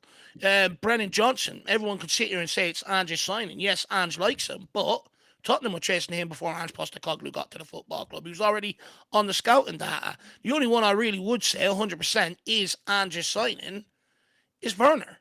That one seems to have come out of the blue. Tottenham were never interested in that guy before. Maybe Solanke as well. But when you go through a lot of the signings, which I will be doing over the international break, I'll be dropping a video on it. A lot of the signings, they're not his. Like, we could sit here and pretend Archie Gray and Bergvall are his, but they're not. He didn't walk in here and say Bergvall and Gray are going to bring me to a title challenge. He just didn't. They're ones that the scouting model has flagged up. That's what we operate on. And Ange basically justifies it. He rings them up. You're here for the right reason. Right, okay, you can come on in. He has the last say in that regard. But like I said, I'll go through it. I just don't think... And also, Vicario, we were told, was another one flagged up off the scouting department, off the new data analytics and stuff like that. So a lot of signings we made under Postecoglou are not his... 100% his signings. And at the end of the day, people can sit here and say, why won't he say that? Okay. How did it end for Conte and Jose as soon as they said that? They were gone out the door very quickly after. So he's not stupid in that regard either. And he doesn't want to lose the job at Tottenham. He wants to make it work because he's took so long to get to the Premier League. Georgie Hill, thanks, George, for the support. And he's saying, big up, lads. We get weekend off at this point. I'm very much looking forward to. It's not really the weekend. It's sort of the weekend is when Dave and I are pretty much at our work, the most. But I am looking forward to a few days off from the madness, which was last week. Everything from the transfer deadline day to preparing for this Newcastle away fixture to also, the Europa League draw, and just plenty of stuff that's been going on with the channel. And it has been a very busy period. It's been great to have a busy period. And I am looking forward to, a few days off. Sadly, though, I would have liked to have had maybe a great result against Newcastle to sort of put a little pep in my step from it. But, can't always rely on Spurs to make your weekend now, can it, Georgie? And best of, hope you have a wonderful weekend, though. I think you have Labor Day weekend. Like I said, that's kind of what the job that Dave and I have. It doesn't really get to have all the same bank holidays as the rest of you guys, but I hope you have been able to enjoy your Labor Day weekend. Enjoy what left of the sun, what left of the summer that you may have. Enjoy some of the water if you're able to go out on a boat or go fishing or, go to a nice restaurant, have a few beers, whatever you like to spend your time doing. Hopefully you've been able to do that. Take your mind off of things and just enjoy, like I said, your long weekend. And George, send in your fan cam, man, if you want to. If you feel like, you have something to say that hasn't been said or you want to put it in a different way, because at this point, Dave and I have reached probably that brain melting point where we just keep repeating ourselves and, finding it hard to always make sense of these sort of frustrating results. And would love to hear someone else's opinion on it. Really would. And so please, if you would like to send in your fan cam, please. No, 100%. Sorry, can I just go back to throwing one more comment onto RST super chat Yeah, there? yeah, go ahead. Adoji, right? First two games this season, he was hauled off early because of soreness and fatigue and stuff like that. But when he got injured last season, it caused us so much of a problem. We put Emerson right out there, it didn't work. And yeah, we can sit here and say Jed Spence will go out there. But again, it's only going to cover the cracks for so long. I'm sorry, but no one could tell me Ange Postecoglou went into this window and not wanted another left back, knowing how much trouble it caused last season. Yeah. It didn't happen. So he'd be pissed off there. Same when Van de Ven went out, injured last season, caused us huge problems. And again, I'm pretty sure Ange Postecoglou would have said, "I would like another left-footed, left-sided centre back in here." Doesn't happen. And then so that because anytime like he papered over the cracks, he tried to use Emerson, tried to use Skip, but still Postecoglou took the blame. So he's not stupid enough. He would have asked for them, and the club didn't do it. Well, that's why I say he has no control over the transfer market. And then Hotspur G saying, since Ange isn't in charge of the signings and we wind up with 4 18 to 19-year-olds, only logical thing to do is give him more time then to bet them in and develop. Yeah. I think that's where we were sort of saying on the transfer deadline day, Dave, is that we're actually really excited by some of these younger, talented signings. But with that, you have to remember young, talented signings, they're not going to be able to perform on a consistent basis. And they will have periods where they'll drop off, or when you expect them to have a really good game, they'll actually disappoint you and they won't have a good game. And it comes with that patience as a fan, as well as just as a club, to realize that when you do sign talented but unproven or inexperienced, let's say, guys that are in that 18 to 21, 22 bracket, you do have to kind of bear the long road of, letting them develop and letting them sort of learn their craft and work on the areas that they're strong in, work on their weaknesses, and get used to playing in the Premier League at such a high level. And also, playing under such pressure, right? Because that's also what comes with being at a club like Spurs, that you do have to play under immense pressure from the fans as well as just the general media and Premier League fan base. And I think that's what's hard for us Spurs fans, is we want success pretty much right now, straight away. And with these young signings, we're going to have to sadly play the patience game, once again. And you just hope that the board, as well as, whoever's in charge of, this new project, you know, kind of can deliver that really with this, this sort of young, new project. Don't get me wrong, though. I think we have far more talent than we ever did before. When we had Jose and Conte, and, some of the signings that we made during that period were pretty dreadful. And I'm much happier with the signings that we make now. It's just this last transfer window for me. I just don't think we bought enough guys for the here and now to be able to walk into this first team and give competition to some of our regular starters from last season. I just don't think we did that. And we're going to have to play the patience game. And the thing is, I mean, like I've already alluded to, sacking Postecoglou, what's it going to do? It's just going to continue on the same old spiral we've been in the last 3 to 4 years. Changing manager, changing project, changing squads, blah, blah, blah, blah, blah, blah. They've built a squad technically efficient enough to be able to play the Postecoglou way. Bringing in another manager, he's still going to suffer the same problems in the forward area because it's not down to the system, it's down to the quality. But we'll only realise that once we make the change, and by then it could be too late. So look, for me, the only logical solution is to give a manager time to build up. I've said it, I said it once I said to everybody, if you want to get rid of Conte so bad, you have to give the next guy the opportunity to build it. You have to realise where we were at as a club. And look, I hate asking fans, especially Tottenham fans, for patience because we're the most patient fans inside the top six. We always have been. And I don't like asking Tottenham fans for patience, but unfortunately, if we want to get out of this spiral and we don't want the club to go backwards like it was, patience is required. And the reason why I say that is, we moan that managers don't come in here. As soon as they don't win anything, we want them out.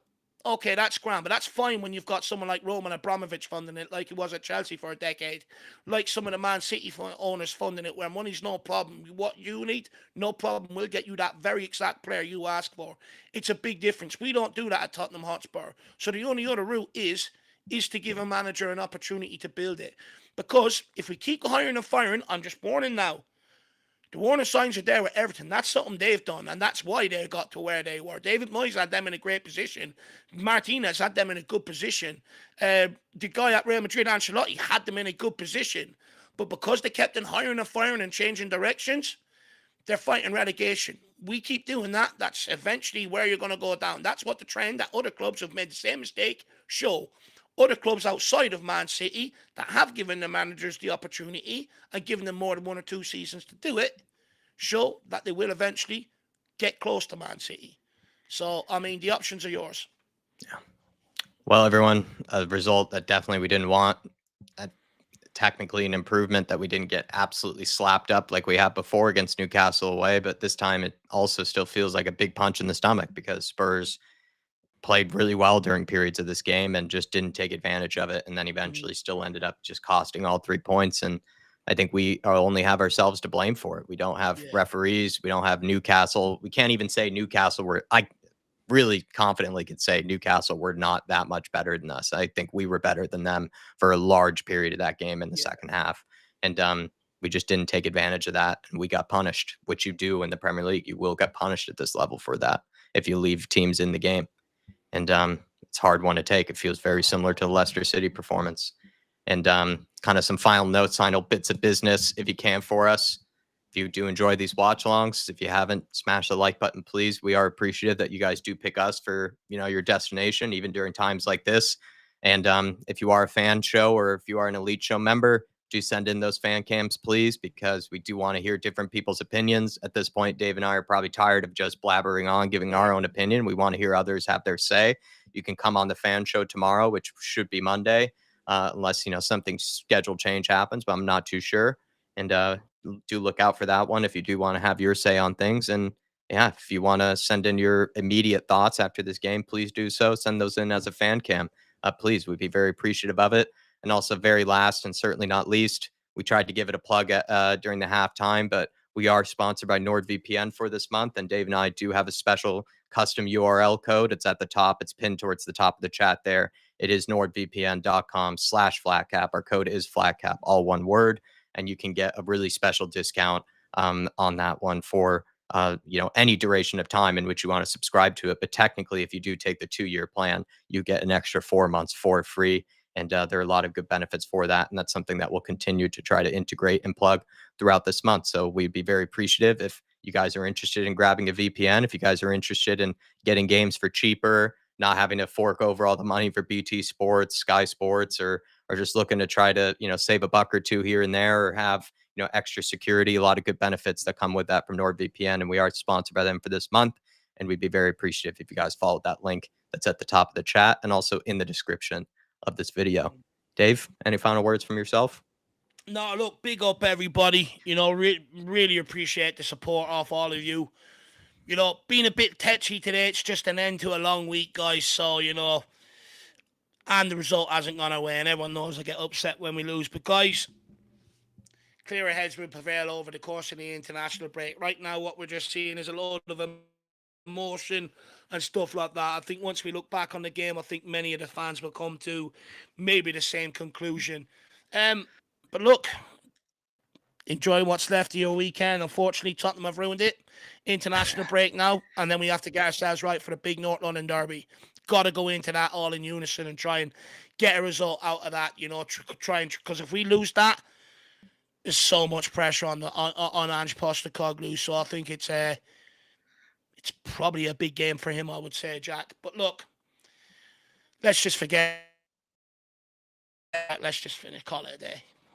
Thank you, everybody, for the support. As always, really appreciative of everyone who's sent in their comments, sent in their opinions. We try our best to honor those opinions and we try to see it through your eyes, but we're also not going to always, change our opinions or cater all the time. We try to give our honest take on things, and we're appreciative of you guys, hearing us out and, disagreeing with us while also keeping it relatively respectful as well. So just want to say thank you guys for all the support that you show us. We move on to the next game, onto the international break. Do look out for lots of content coming over that international break as well. We're going to put out tons of pre-records, tons of good members videos as well. It's a great time to become a member if you do want to get extra content to keep you company over the international break. But we will see you next time, everybody. Come on, you Spurs. Big Ange, we trust. We never stop.